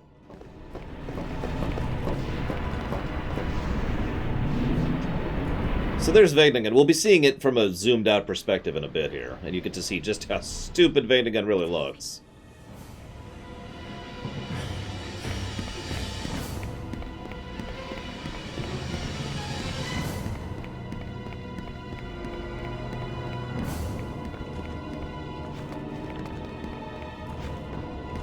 Golden saucer drills into my ears, Plutonia.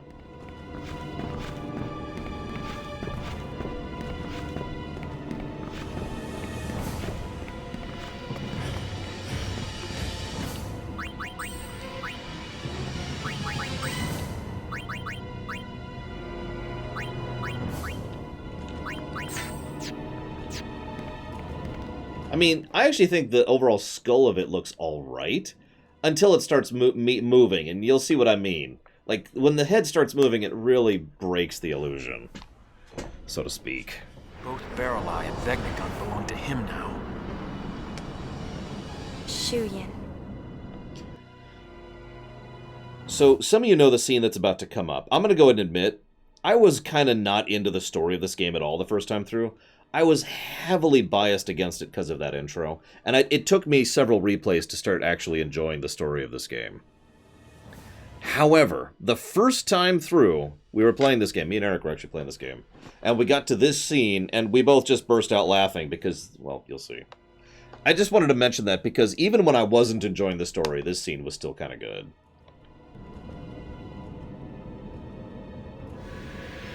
There's the piano. You thought I was kidding. Nope, he controls it with the piano.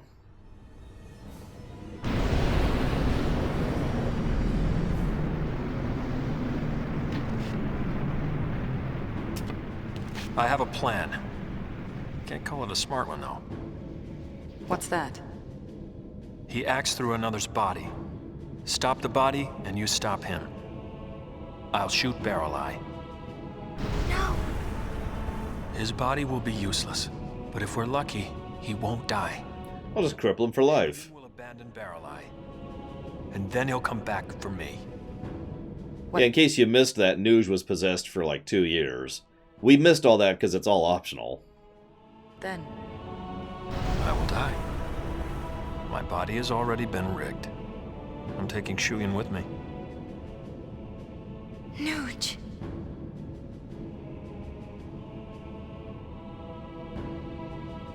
But you're our captain. Exactly.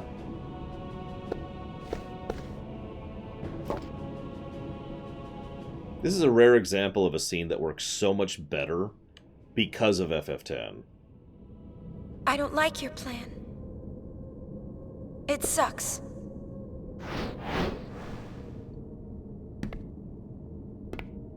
Your plan is awful. Think about it. It's no different than what we did 2 years ago. We destroyed our own allies. We destroyed the Aeons who had fought together with us at our side. We didn't have a choice then. We believed that was the only way we could save Spira. Do you know what it felt like to watch them die? Right before my eyes. It was the only thing we could do. It was the only choice we had. I gave in, I accepted, I believed. I allowed it to be true. I thought I'd be able to go through with it without ever doubting myself. But it hurt so much. Forgive us.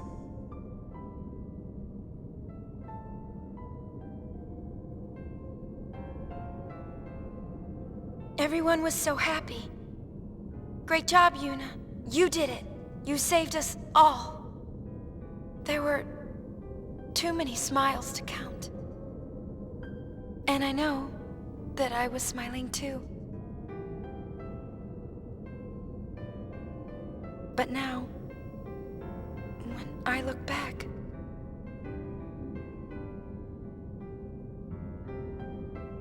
the people who should be here aren't. The ones who should be smiling with me aren't here. We had no choice.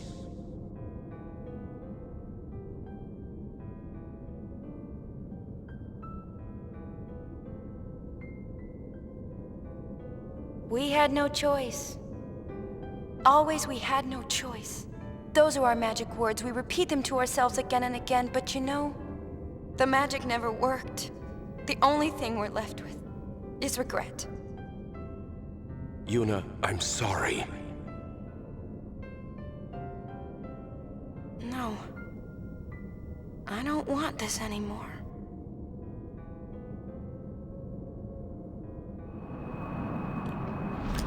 And forgive me for interrupting, but the power of that scene is that for the last 2 years, that has been bothering her. She kept smiling for 2 years, faking a smile for 2 years. Pretending and gallivanting about and jumping around and being like, I'm a sphere hunter now. And that's amazing because everyone else is so happy, so I should be happy, right? I mean, there'd have to be something wrong with me if I wasn't happy, right? I love that scene. I'm giving a story positive. Screw y'all.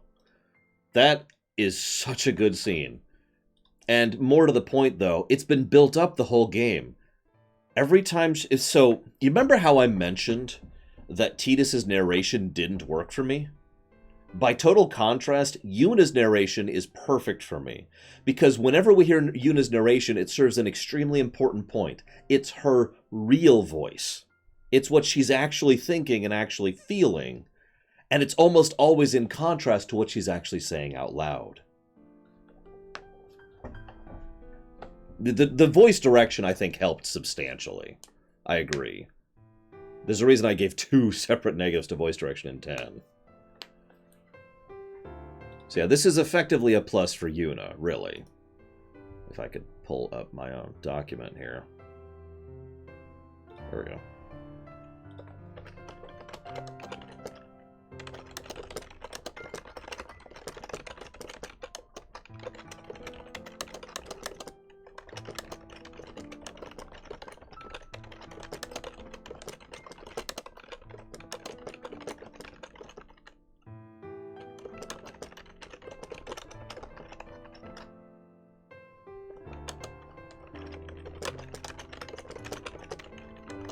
I agree, Colin Peluso. This stream sucks. Did I already give the positive here? I did. Now, in the interest of fairness, that's probably the last positive story this game is getting. But that's an awesome scene. First time around, it was funny. Future times around, that's a great scene. It's a culmination of her and her character. And it really helps salvage this outro for me. Because the rest of this outro kind of sucks.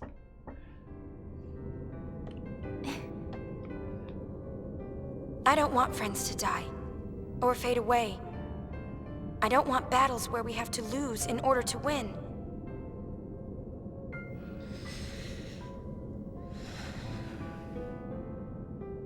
Nuge, I know that what you say is what you mean to do. Give me your resolve. Believe in Yuna. Now, what's funny is we do have a plan. In fact, we have two. So you have a plan.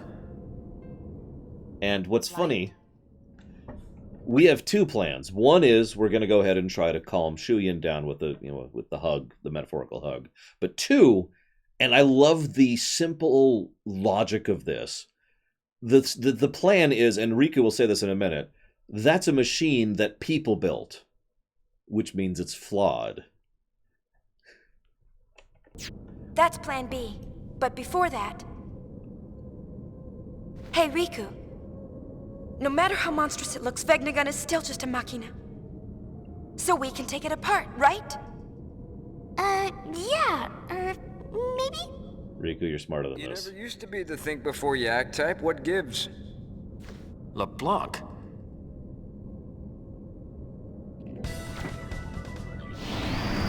But yeah, we're just going to break the thing apart, piece by piece. Isn't that right, Nuji? Which, frankly, just they should have done years ago. But on in the interest of fairness, they didn't have three of the most powerful people wandering around the planet on their team at the time. I mean, we have Yuna, who's already Yuna, and then we have the Sphere Grid empowering us way above and beyond that, so I'm willing to forgive that. Vegnagon can be destroyed. Apsipaza, you better believe it. Wanna know why? 'Cause people built it. Bingo. Right. I love the logic of that. I really do. It looks like we can stop that thing after all. I mean, if you think about it for a second, how many times has there been some ancient weapon? Hang on, real quick. How many times has there been some ancient weapon of superpower and nobody questions how super strong it is, right? It's like, no, we built this mega weapon and we can't stop it. Why not? People built it. So I wanted to pause here because what's about to play is a song that will play for about 20 seconds. It's a really good song. I thought it was the last boss song at first, but no, the actual last boss song is terrible, as we'll see in a moment. Now it's pissed. Witless little widget, isn't it? What about Shuyin? Plan B. Oh? Love. Rupo. The ultimate illusion. It'll work. I've come this far to bring Len's feelings to Shuyin. I'm not stopping now. The power of love conquers all. So romantic. Count me in. I really hate to interrupt here. The reason I roll my eyes is not because I'm against love, as some people mistakenly think I am. I actually am a firm believer in the power of actual, real love. My biggest complaint is usually that Hollywood doesn't seem to know what love actually is. No, my point here is that we're not going to... This is not the power of love conquering. We're going to allow what's left of a thought, of a ghost, of a tortured man, to finally accept his passing. That's what we're doing. That's not love. That's absolution. So here's the cool song.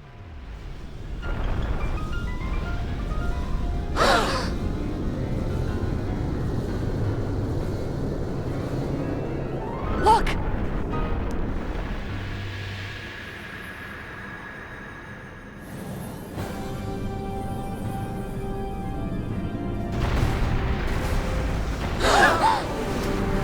Maybe we shouldn't have spent so long talking.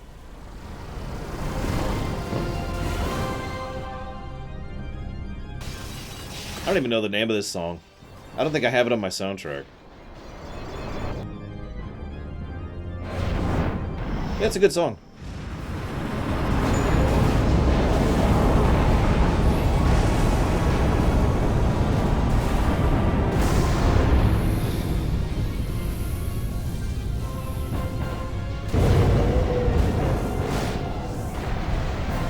So yeah, he's a giant moth.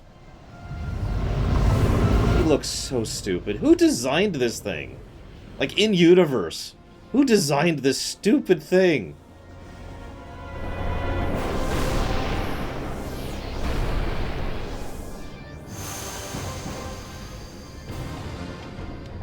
So this is the actual final boss music. So you can see it there. You can see the full moth form with its giant tail and its stupid wings. Ha! It's just bluffing. This relic's getting rusty. Yuna, you have your friend. I think Sin looks grosser, but I think this looks sillier. If we all attack at once, we can do this. We need to split up. Leave the legs to us. Well... We've got the torso. Well... Guess that leaves the tail. Spoiler, we're gonna end up defeating all three because they suck compared to us. But again, we're the demigods, so whatever. Okay, let's go. Leave it to the professionals, right? Yeah, enjoy the jumping puzzles there, Nuge. See you later. Dramatic nod. Yeah, you wonder why I give a negative to music? This is why. What is this? What is this?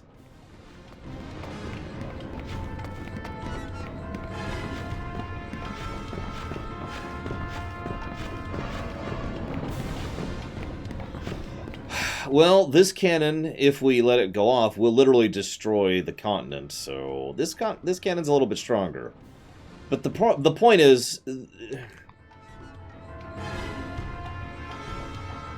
See, the reason Vegnagun's cannon is so much stronger is because it's in the farplane, using the farplane as a power source. So it could be argued that the Scarlet Ray and Vegnagun are actually of equal power. Remember, Scarlet Ray was being fed by the Mako reactors. Imagine if you were able to power, like, shove Scarlet Ray into the livestream, and then power it directly. It would probably actually be as strong, relatively speaking. So, time to beat up its tail. Ready? Let's kick some tail. You're on. Really? Don't be afraid, Yuna. Your friends are your strength. Well, that's not quite true. Ow! I'm really hesitant to show it off on camera because I don't know what the autosaves are like here. Why does it have a tail? That's a good question. You let me know when you figure that out. So we're just a little underleveled for this, so I'm going to be paying a little bit of attention here. And kind of leaning on the darkness spam.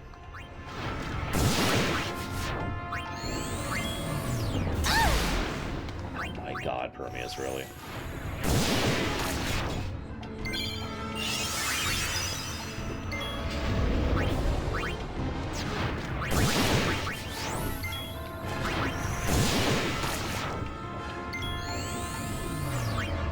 No, we've already passed the actual hardest boss in the game as far as the main stuff.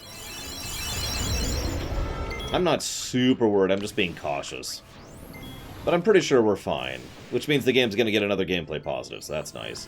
It'll help offset the gameplay negative that I am going to give it, because the final dungeon sucked.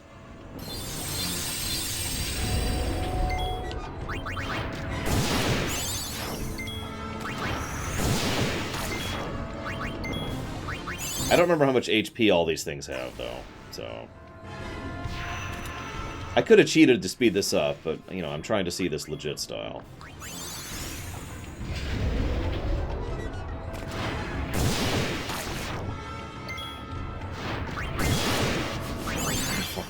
We're gonna be here a minute.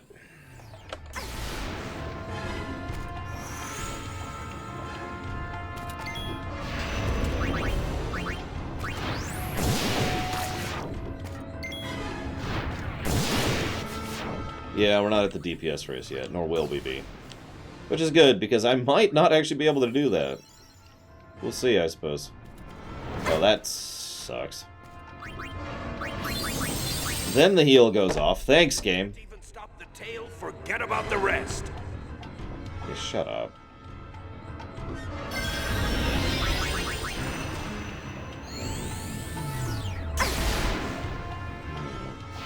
What I should actually do. I think I will actually do that. Or I physically can't, because I didn't set it up that way. Oh.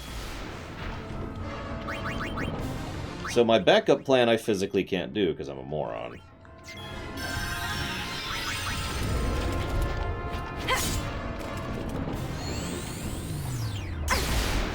You'll notice there's no real difficulty here. I know that sounds strange since I'm losing, but he has a beam that he hits one person for about 800, then he sweeps the entire group for about 1,000. That's the fight.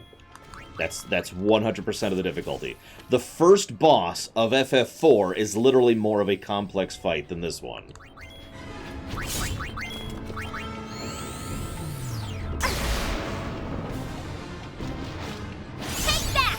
Yeah, I remember it looking really pathetic, Crazy Norse. That's the other reason I didn't want to go for it. Round 2 of 3, of 5, actually, but whatever. There is an actual DPS race, and that's the only part I'm worried about at all. Hopefully I have a chance to readjust my grid a little bit. Uni, they're in trouble! We got the tail, or leg? No, they totally don't. Boss, let's get the heck out of here! You want to get the heal? You can heal us when we get home! Come on! Yeah, the first boss of FF7 is also more complex than that thing. Okay, thank God. Alright, so let's change grids here. Debating.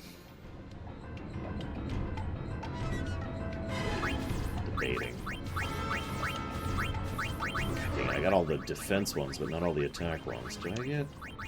No, I didn't.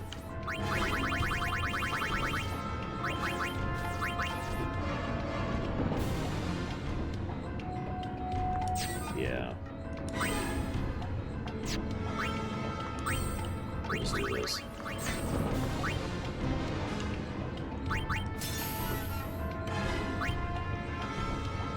How can the Death Star destroy Alderaan from orbit? I mean, it's the same basic concept. It's just a really big gun.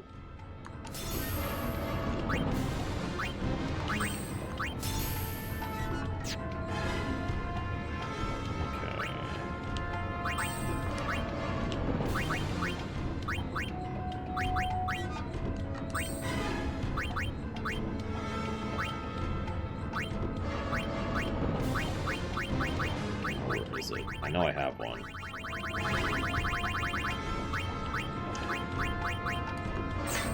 That'll have to do.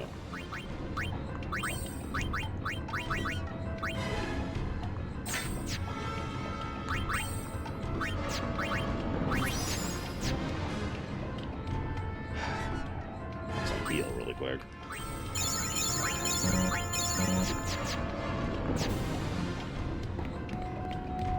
Oh, wrong way. You loving this music yet? It's okay, there's another stupid song that plays for the actual final boss. Depending on which thing you qualify as the final boss. The DPS race is probably the closest thing to the actual final boss here. It's no Jekt fight, but it's the closest equivalent. Then there's the actual final encounter, which is pretty dumb. Pretty short, though, so... I could see that, Damashi. Kind of meandering and evil and horrible. What are you doing here? Saving your lives. I'll let you have this one. I'm going to go cheer Nuji on. Got it! LeBlanc never stood a chance against this thing. Well, we've got a leg up on her. Save the jokes for later.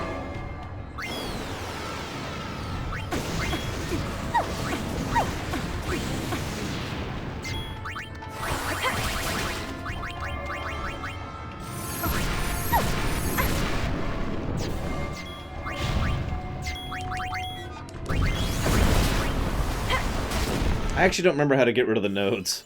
It's been a while.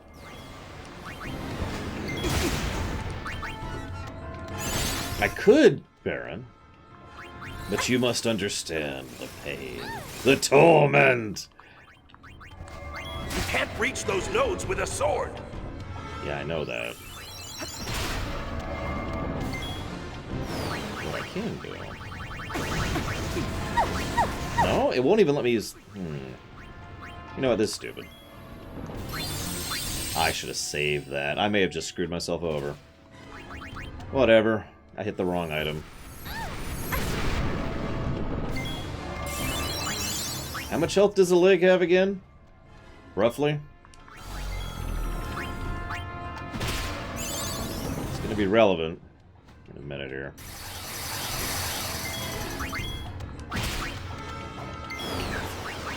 Can someone go stab J. Maria Craywell from 18th? I think we got this.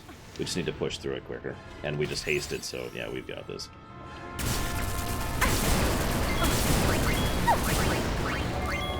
Keep your eyes on those colors. I know, thank you. Come on.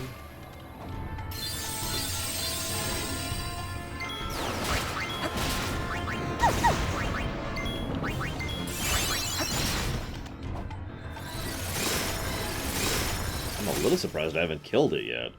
So, did we get it? Sure looks that way. Never mind. Shake a leg.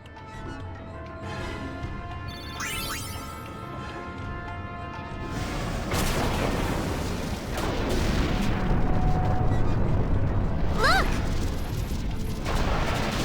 I'm going. Hey, no, for God's sake. The ladder, Mr. Red.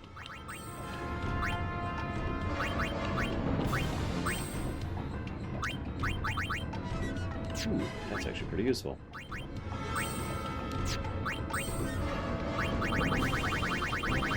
Well, Pain's gone. She's dead.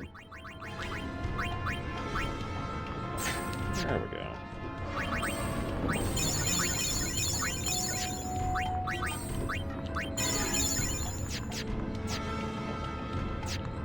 Real quick while we're here.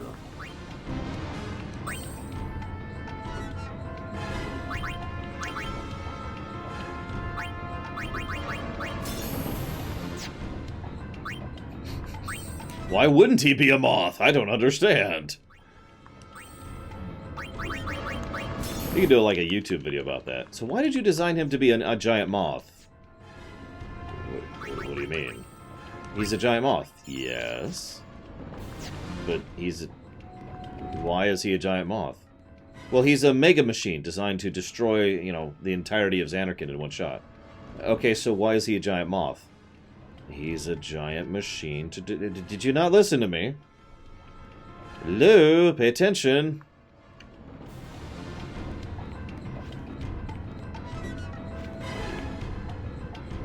Please. Help the boss. Never. The Gullwings are on it!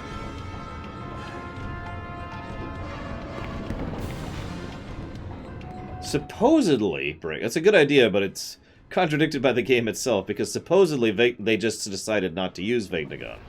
You know, out of fear. So you see that giant gun? Where has he been carrying that this whole time?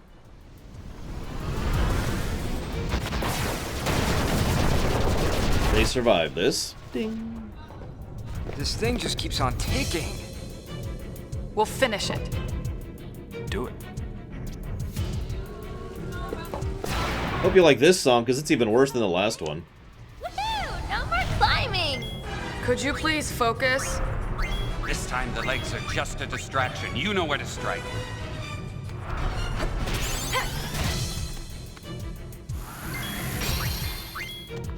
Forget the small fronts. Go for the core. The core's your target.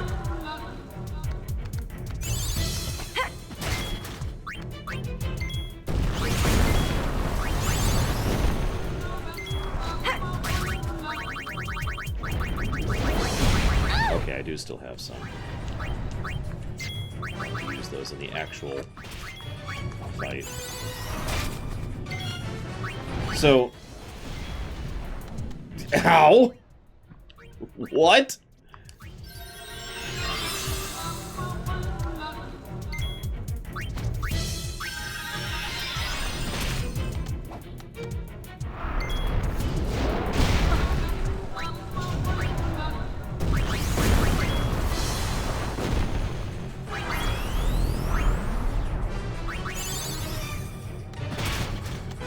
Yeah, I don't know what's up with this. How much health does this version have again? Just out of curiosity.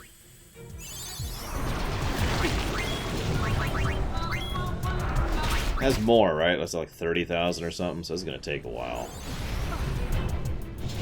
Yeah, it's gonna take a while. This terrible, terrible song playing. God damn it. I see it. The legs protect the core.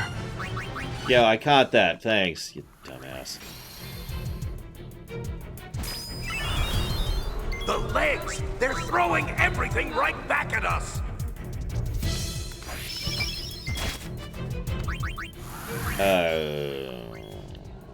Probably 10-2s. How you attack the core, the legs will retaliate in different ways. Yeah, I've figured that out like a minute and a half ago, guys. Thanks. Jesus. Oh yeah, think about the expense required to build this thing. Yeah, the next fight's the one I'm really... You notice I'm kind of holding back. It's because the next fight is the actual one I'm worried about. Let's see how this works out.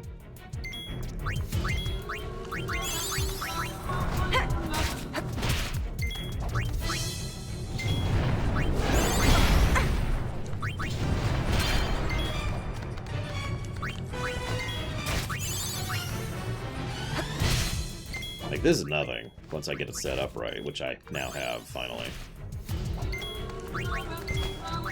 Vegna gun! Oversouls! Ah!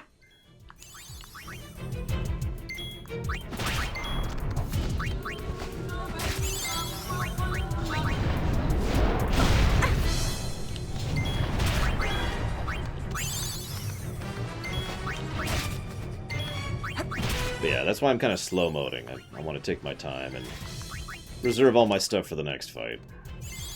Although I may have to blow a healing item on pain in a minute here. Let's just do this.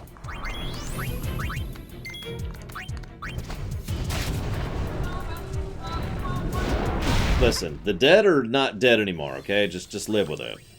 Just accept it. They decided to stop being dead, okay? It's not explained. I'm just gonna go and give you that. Yeah, it's the heart of the far plane, but that's not how the far plane works. The far plane works by disseminating. You don't just go to the far plane and hang out. It's not a traditional afterlife. The pieces that made up you get sent to make new other things. It's a reincarnation cycle thing.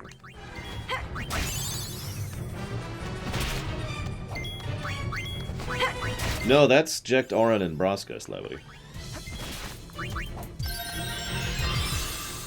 Yeah, it's hard to communicate with atoms. It's even harder for atoms to communicate with you, independent of their own... Like, just, you know what? I feel like talking, hey, what's up, dude? How are things? How's the farm going? Ever since I got disseminated into composite molecules, thought I'd hang out and check out, you know. It could be her memory interacting with the ridiculous amount of pyroflies around here, since there's nowhere on the planet that has more fireflies than right here. Oh my god, this is taking forever.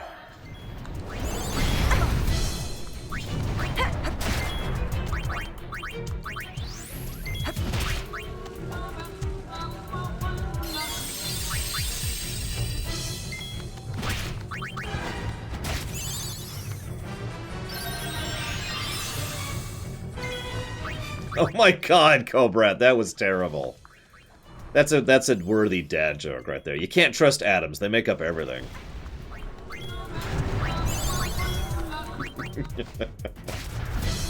I really wish I had a health bar, but whatever, we're done. So now for the actual hard one. The one and only hard fight. So look at him. Does he look ridiculous, guys? Like, real question. You can basically see all of Vegnaga there. Does he look ridiculous? Does he look pathetic? Like, what do you think, guys?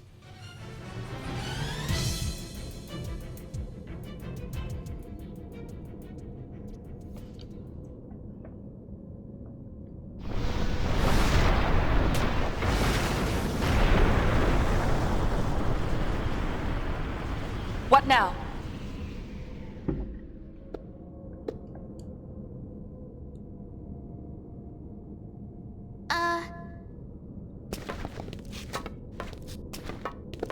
Maybe we're finished?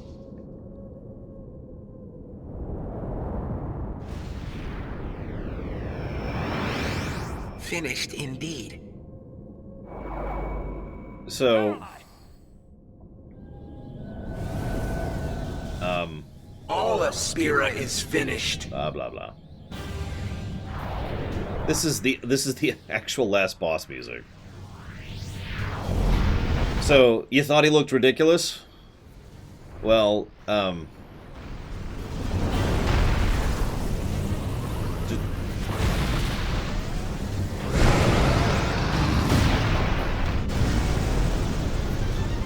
He's got a plan B too! He's panicking. Yuna, end it now. This is it, everybody! Stay focused!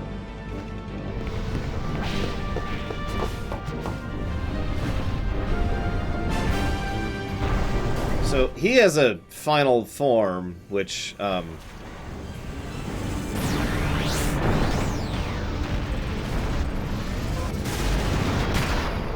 is that.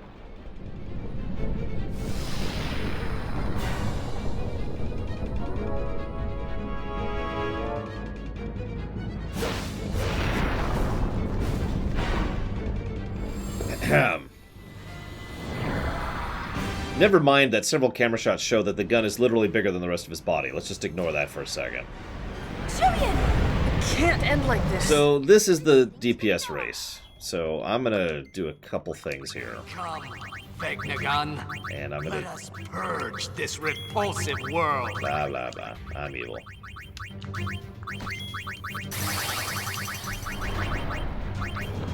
I actually screwed up an earlier action, so this is gonna suck a little bit. He hurts too, so I can't switch to pure DPS. So this is a DPS race, pure and simple. And I'm going to treat it as such.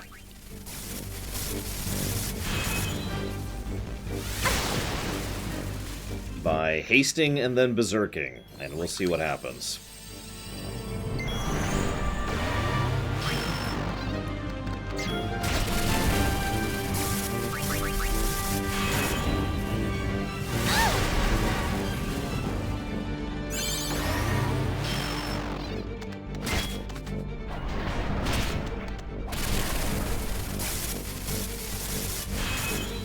The animation have to take 7 years each time. Come on, let's go.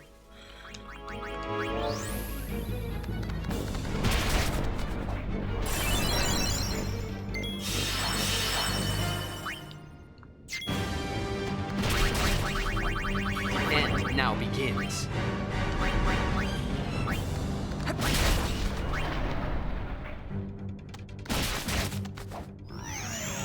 That Cremosa. Just so you guys know, I'm probably going to lose this, so you're probably going to see the bad ending. So, you're welcome. Aw, he's immune.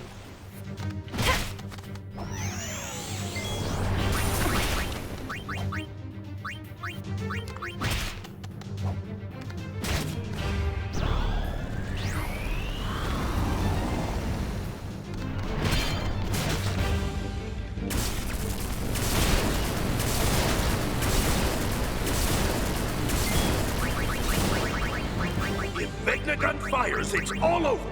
You have to stop it now. There is no overtime. I'm well aware. That a girl. The tides are turning. Sure about that?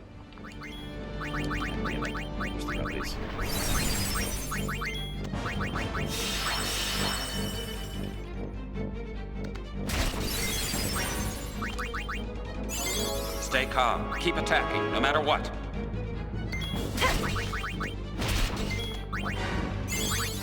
We're still hasted.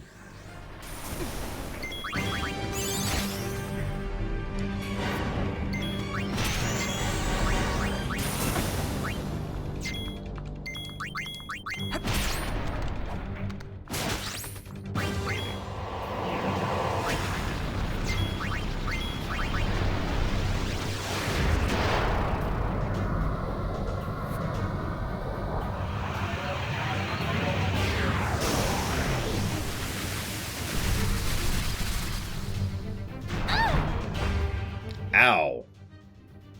That actually hurt. Yuna, Riku, Pain. This is your time. You must defend it.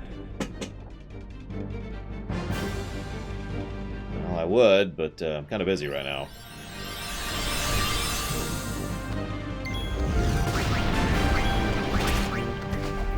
Really wish I could see what his health is to see if I'm even close here.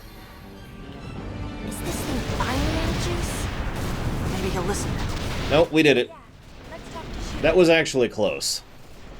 But we did it.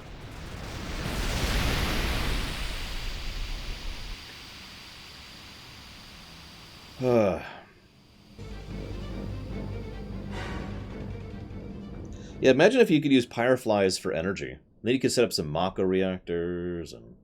So we've basically beaten the game. This is the victory lap fight. It's technically possible to lose to Shuyin.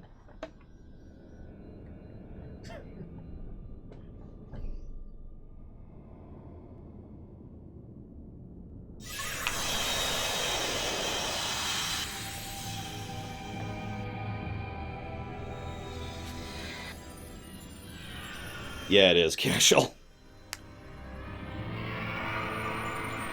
It'll be interesting if we get a cutscene heal. I don't think we're going to, though.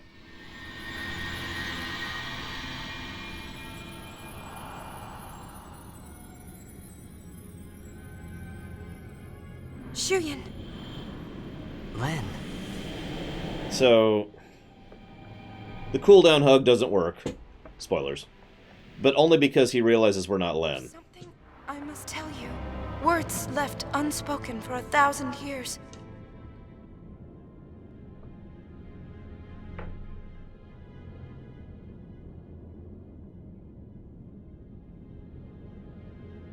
I love you.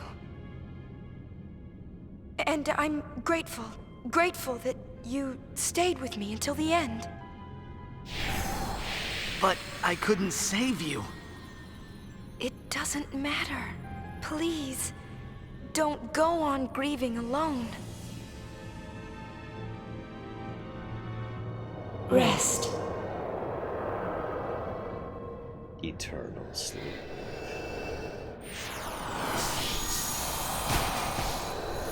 So he does depossess Barreleye there.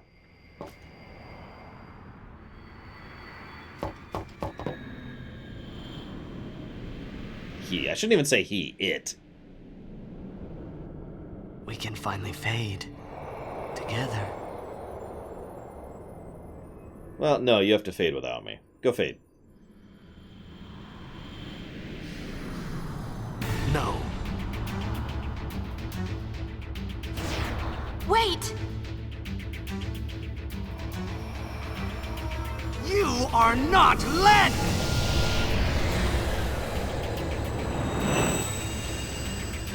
You just don't get it, do you? I like his sword, actually.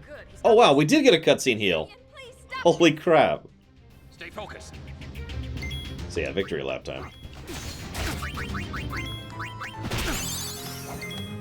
1,000 years of agony! Terror of Zanarkand. Which should look familiar.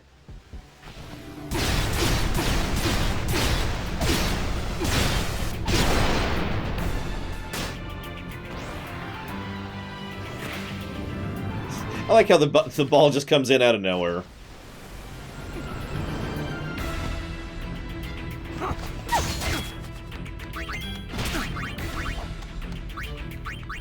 Be gone! But yeah, he uses all of Tidus's things. Or to be slightly more accurate, Tidus used all of his attacks. Partially helping to explain why Tidus was... Oh, come on! Why Tidus was capable of fighting.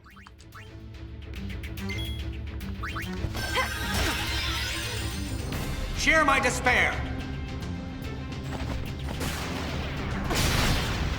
Very partially. We're the only ones who can stop him. I mean, yeah, we have the dress spheres. And yeah, he just overdrives, overdrives, overdrives.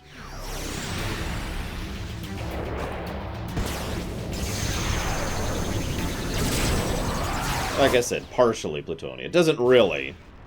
I already made that point back in 10. I've never heard this song go on this long.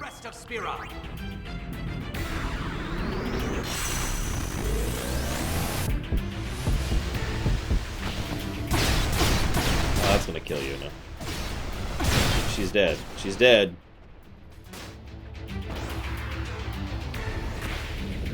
Who's tossing the blitz ball?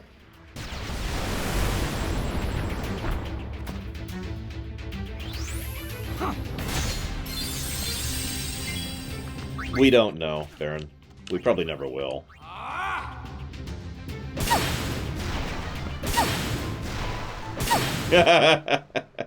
Waka just... A few miles that way, Waka's like...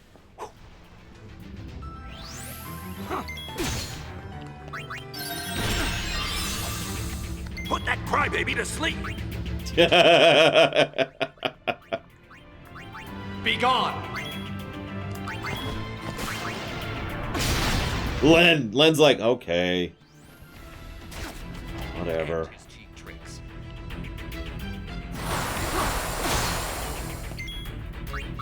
Seymour's like, yeah, go!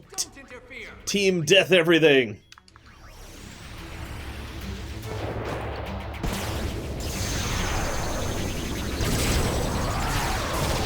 Yeah, I've heard a few different interview comments about the nature of exactly what Tidus is to Shuyin.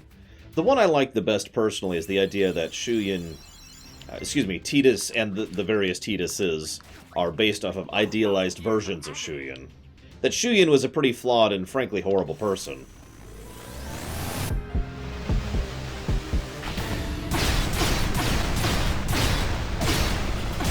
And Yuna's dead again. I mean, considering... I get being desperate to save someone, but consider what Shuyin was willing to do during the Machina War. The real Shuyin. Don't falter now. Not this thing.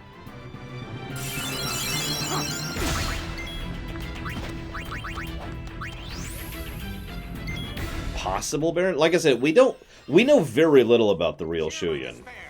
The only thing we know about the real Shuyin is what he did, which was go to activate Vegnagun.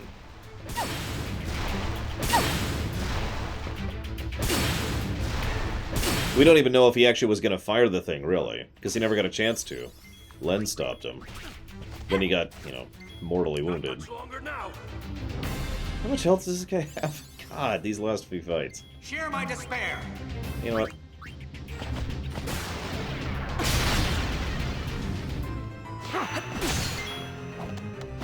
Actually, I like that. Ooh, this. Share my despair. Nah, I've had enough. I've had my fill of despair. Tastes like cheese.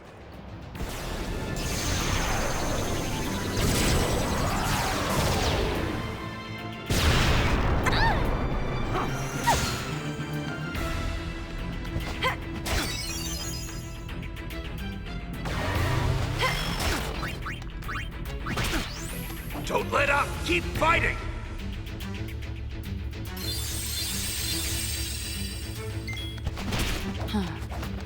Uni? And GG. One might even say GG Oos. So that's it. We beat the game. Woo. Ending's gonna go on for a bit. We'll see what we think of it. But while this is going on, I'm gonna try to tell me you understand. I'm gonna give a negative to gameplay.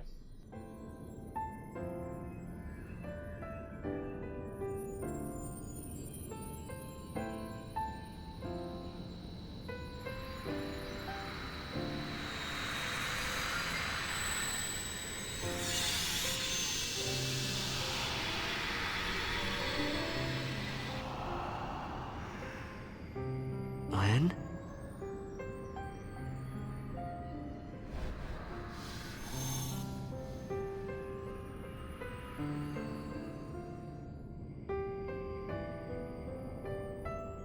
Len.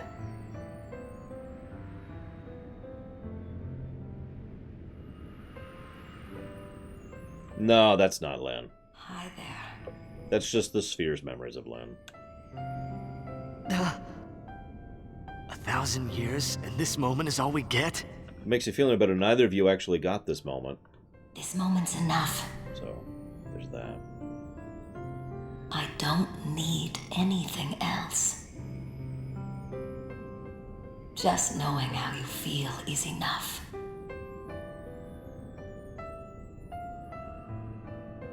Shuyin, let's end this. Let's go home. Call me a weirdo, but I think the reality here helps this scene. Knowing that that's not Len, and that's not Shuyin. That was all 1,000 years ago. Helps. We've come too far to look back now. Yeah, non-character and a non-character.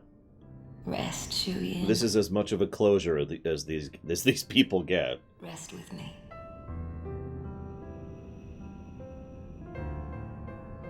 That's part of the tragedy.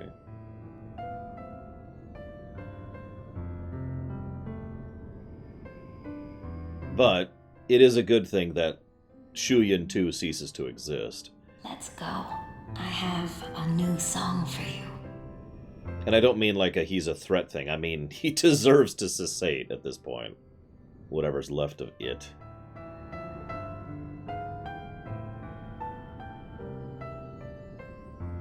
Thank you.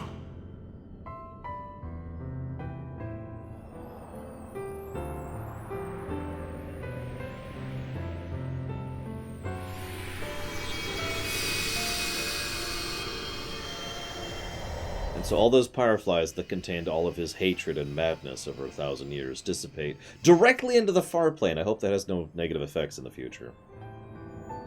But I guess if they're going to go anywhere, this is probably the best spot. And the best news is Vegnagun's going to be left down here. And hopefully no one will come down to try and look into it.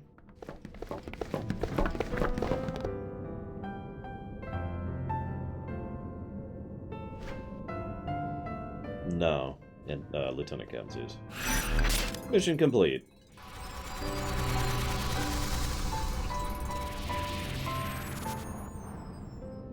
You mean like the first one that we know of? Or like the first one we met? Because the first one we meet would obviously be Auron.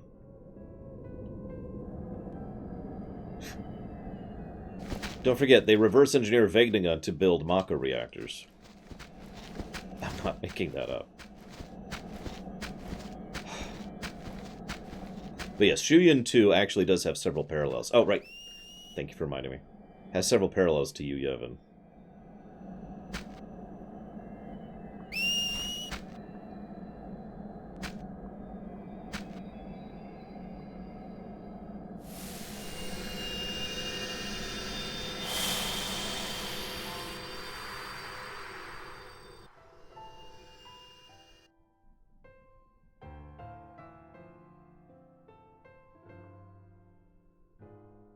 It's you. You were with me the whole time. I kept thinking you might be. Kept hoping.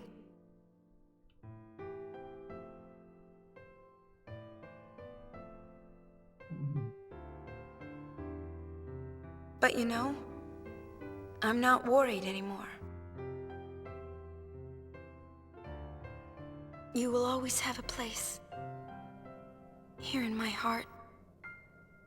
We'll always be connected. So in the neutral ending, she finally says goodbye to Tidus for the first time. I love you.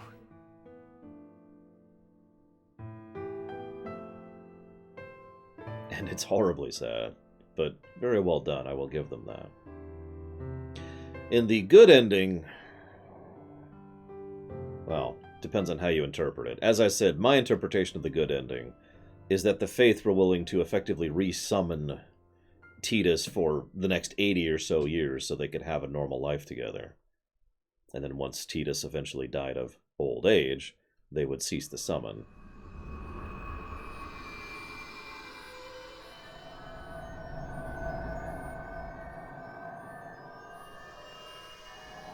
That's always been my headcanon on that one.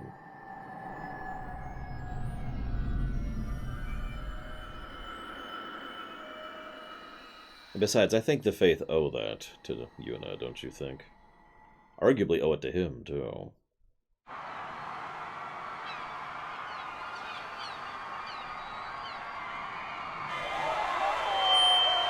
So then they have to ruin the ending with this scene. We would sail a ship with me as its captain. Also, deja vu. In time, I became that captain. I found a new ship with new friends. My ship was the Youth League. Others chose a different captain. Their boat was New Yevon.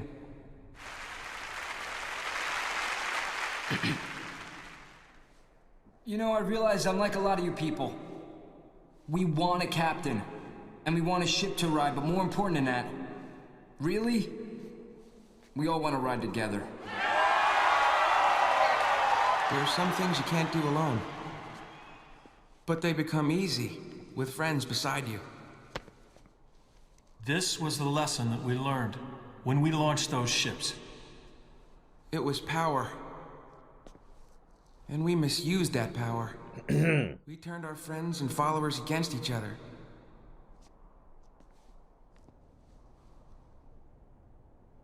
Forgive us.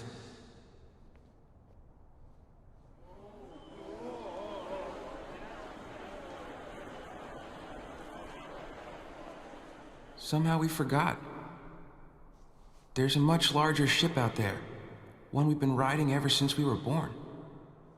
That ship is Spira. It's Rock! Oh, Spira. Right, sorry. No one knows just where our voyage will lead. Wait, no, it's not Rock, it's J-pop. Sorry. We do know one thing.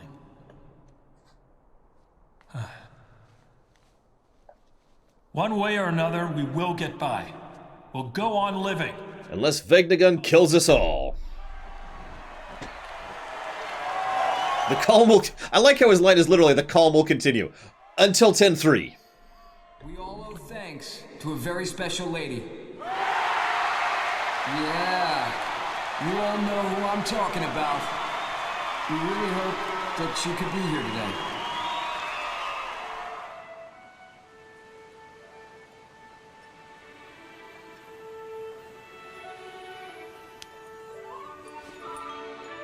It's time for me to go home. She left a message. She said she's going home. So farewell, but not goodbye.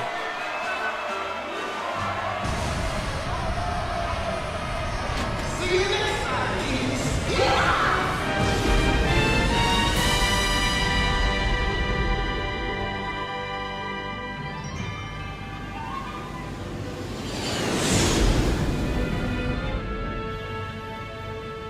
Did we really have to leave like that?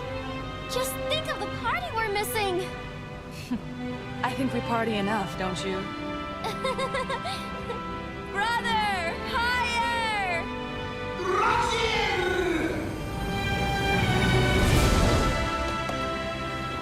Brother, faster!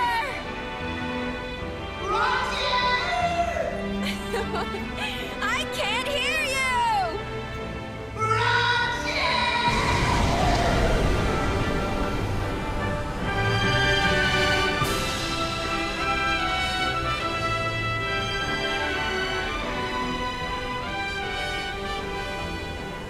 So much has happened. And I'm sure it's only the beginning. Through the smiles and tears, through the anger and the laughter that follows, I know that I'll keep changing. This is my story. It'll be a good one.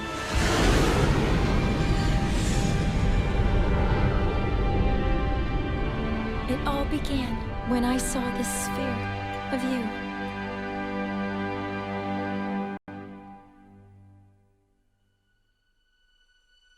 So,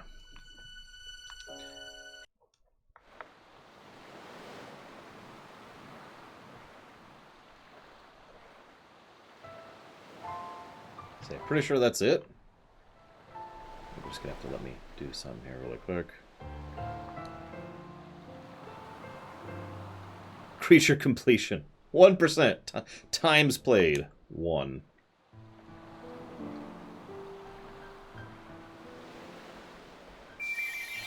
You can do New Game Plus. Yeah, I'll go and save my New Game Plus data. Why not? You know what else I'm gonna do, though?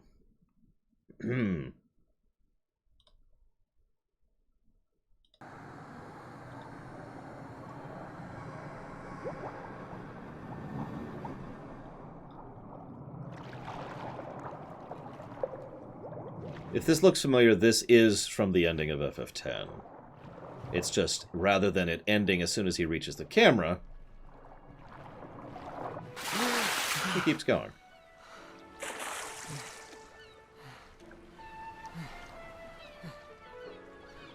Of course, he has no idea what's going on. But he sees Besaid. So, okay, we'll whistle. And yeah, this is how Sora's born.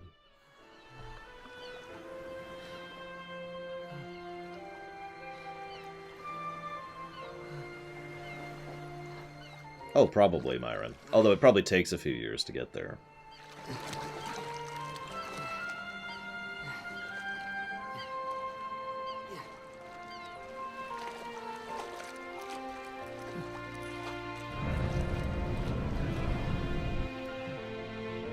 I want to know how she knew he would... Whatever.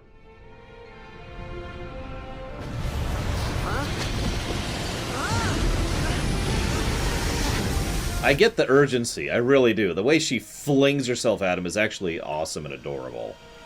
But how did she know he was here?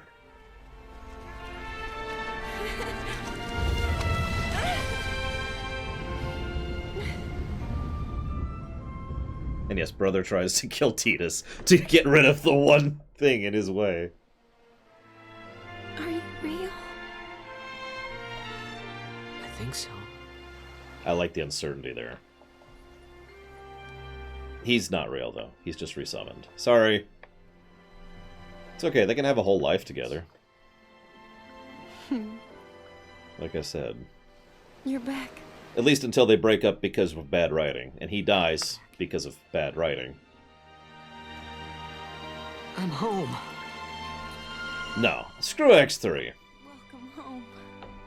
No, the idea is that it's like a holodeck program. I know that's a weird parallel, but you have to think of just modifying the program regularly, right? So they could just artificially age him. He probably could never have children with her, biologically. They could adopt, though. What's up? Who asked you to watch, Waka?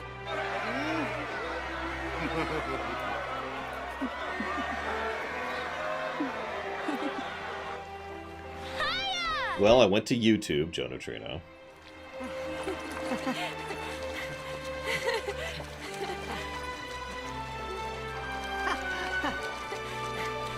Huh? Hey. Complexity, Bragwin. You know, you've changed. Well, you've missed a few things. I want to hear everything. Well, it all began when I saw this sphere of you. And that's the line from the beginning. Thus leading to the idea that this whole time she's been narrating this to him.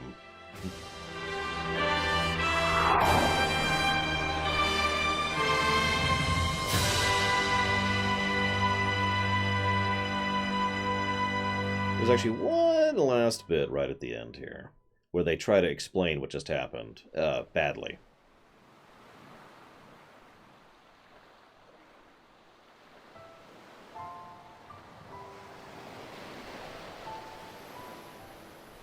Yes, Yuna's actually older than Tidus now.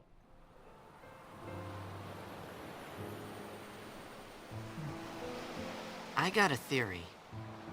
A lore theory. I think the Faith gathered up my thoughts and put them together to bring me back. Maybe. Something like that. Which again means he's being actively summoned, like I said in my headcanon.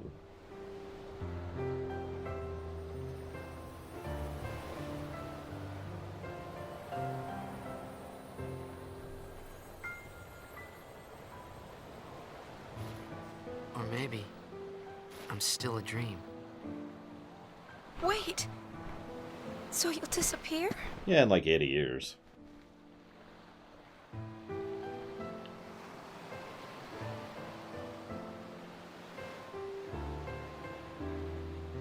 Oh yeah, brother kept trying to get down my pants. Could you kill him for me, please? Sure thing. Cherish me, Yuna. And I'll cherish you. Right after I kill brother. Alright? We gotta stay together. That's what we have to do.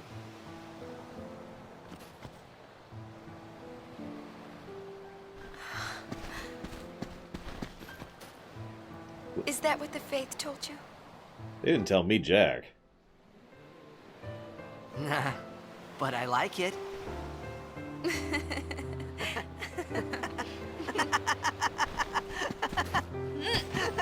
oh! I really do like the idea that they adopt someday. Hey, that's not cherishing. Call me a weirdo. You didn't disappear.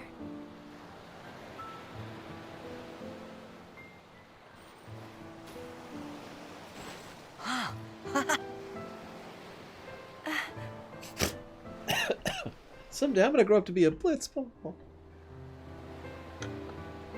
10 years later, I'm so proud of him.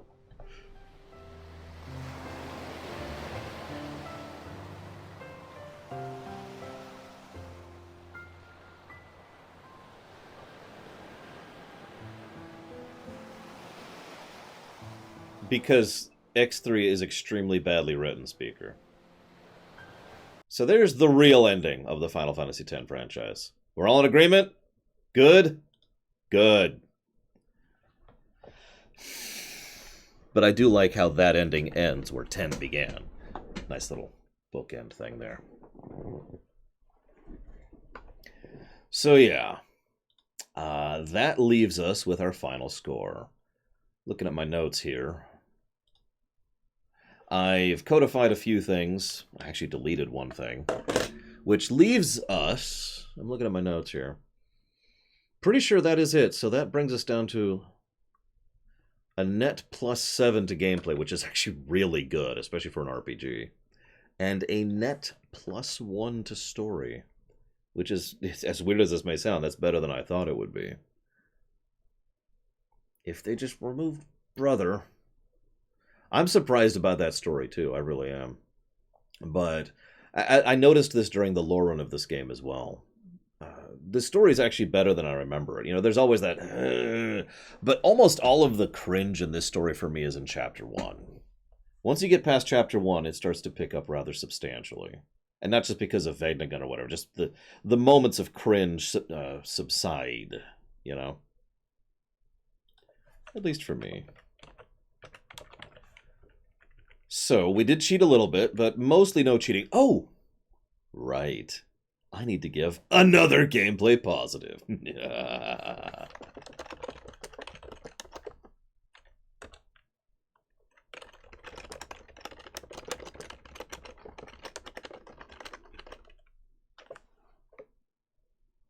No. I'm going to give 2 gameplay positives.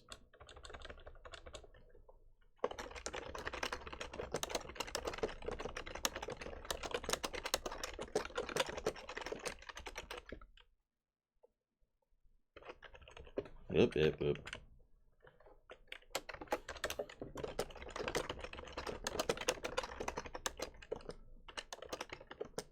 You're probably thinking, what are the 2? Power progression curve, difficulty curve. This is one of the more precisely and smoothly designed of both of any RPG I've ever played. I would have to very seriously think about another RPG, never mind a JRPG, that has a better power progression curve and difficulty curve than FF10-2.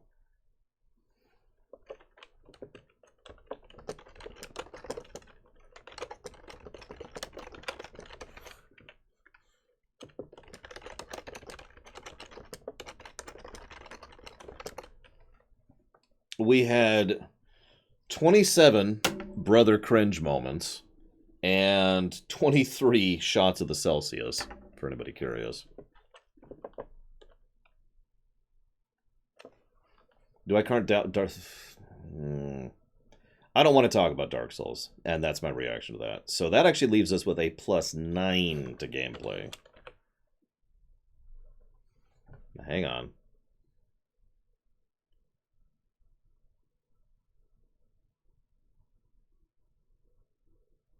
Besides, Dark Souls is a Metroidvania.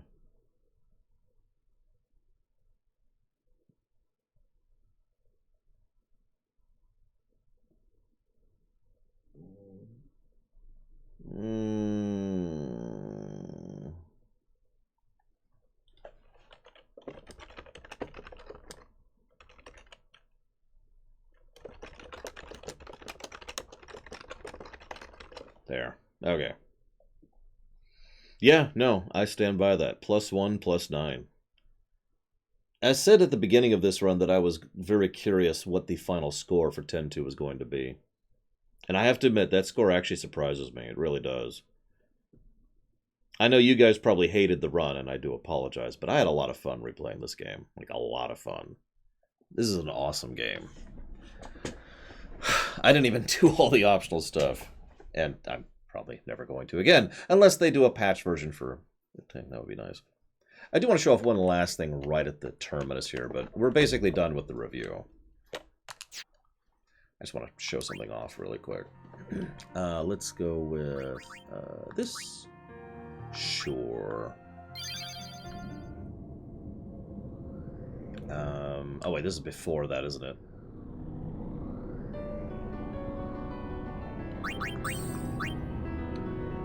Yeah, that's what I thought. Hang on. So, let's see if we can do something really quick. Basically, I just want to do... How do I want to... You know what? I don't want to do. I don't want to do. The next game we'll be playing, by the way, for those of you curious... Oh, I should... Well, whatever. Will be Final Fantasy XII. Yeah, 10-2, if I could say one final thing about 10-2, and having played this for both the lore run and for this run, really codifies this in my mind. On the surface level, this is a bad game. When you dig into it, you start to notice it's actually a very good game. Now, to be clear, I do think that is the game's fault, and I'm not trying to dismiss it. It's just... that is the nature of what's going on here. A surface bad game with an excellent core game underneath. I have VOD content about Olive Wild. What are you talking about, Jim Ray Grewell? Yeah, 12 is probably going to be the longest game we go through. Hey, look, it's a super optional.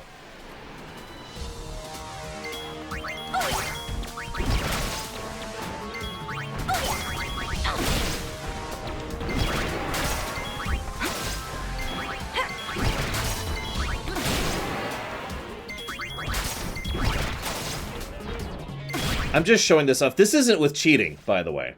All that I have is the right equipment setup.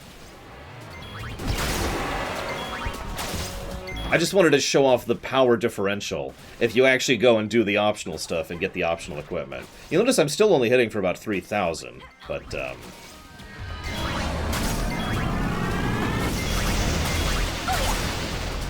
Now that's an interesting statement, G-Juice. Why do you think 12 is underrated? Because I've never heard anything but positivity about 12. It's okay, Evil Knights, I get that question roughly once a day. So, it's probably pretty obvious if you actually think about it. And that's always been my answer, because the moment I say that, people think about it and figure it out for themselves. This guy has a lot of health, by the way. This is why we went ahead and did the musical game, because otherwise we'd be fighting this game. This guy. And we're done. I just wanted to show off the power differential there. But you notice, even when I am super strong, I'm still only doing a couple thousand damage a hit, which I do like. So someone earlier asked... Hey, I was there too, Eric, although they wouldn't let me in, if you'll remember. One person per purchasing group. We're not even... What level are we here? I didn't even check. We're level 45, 49, and 50. Yeah, that about tracks. Levels don't mean much if you have the right equipment set up.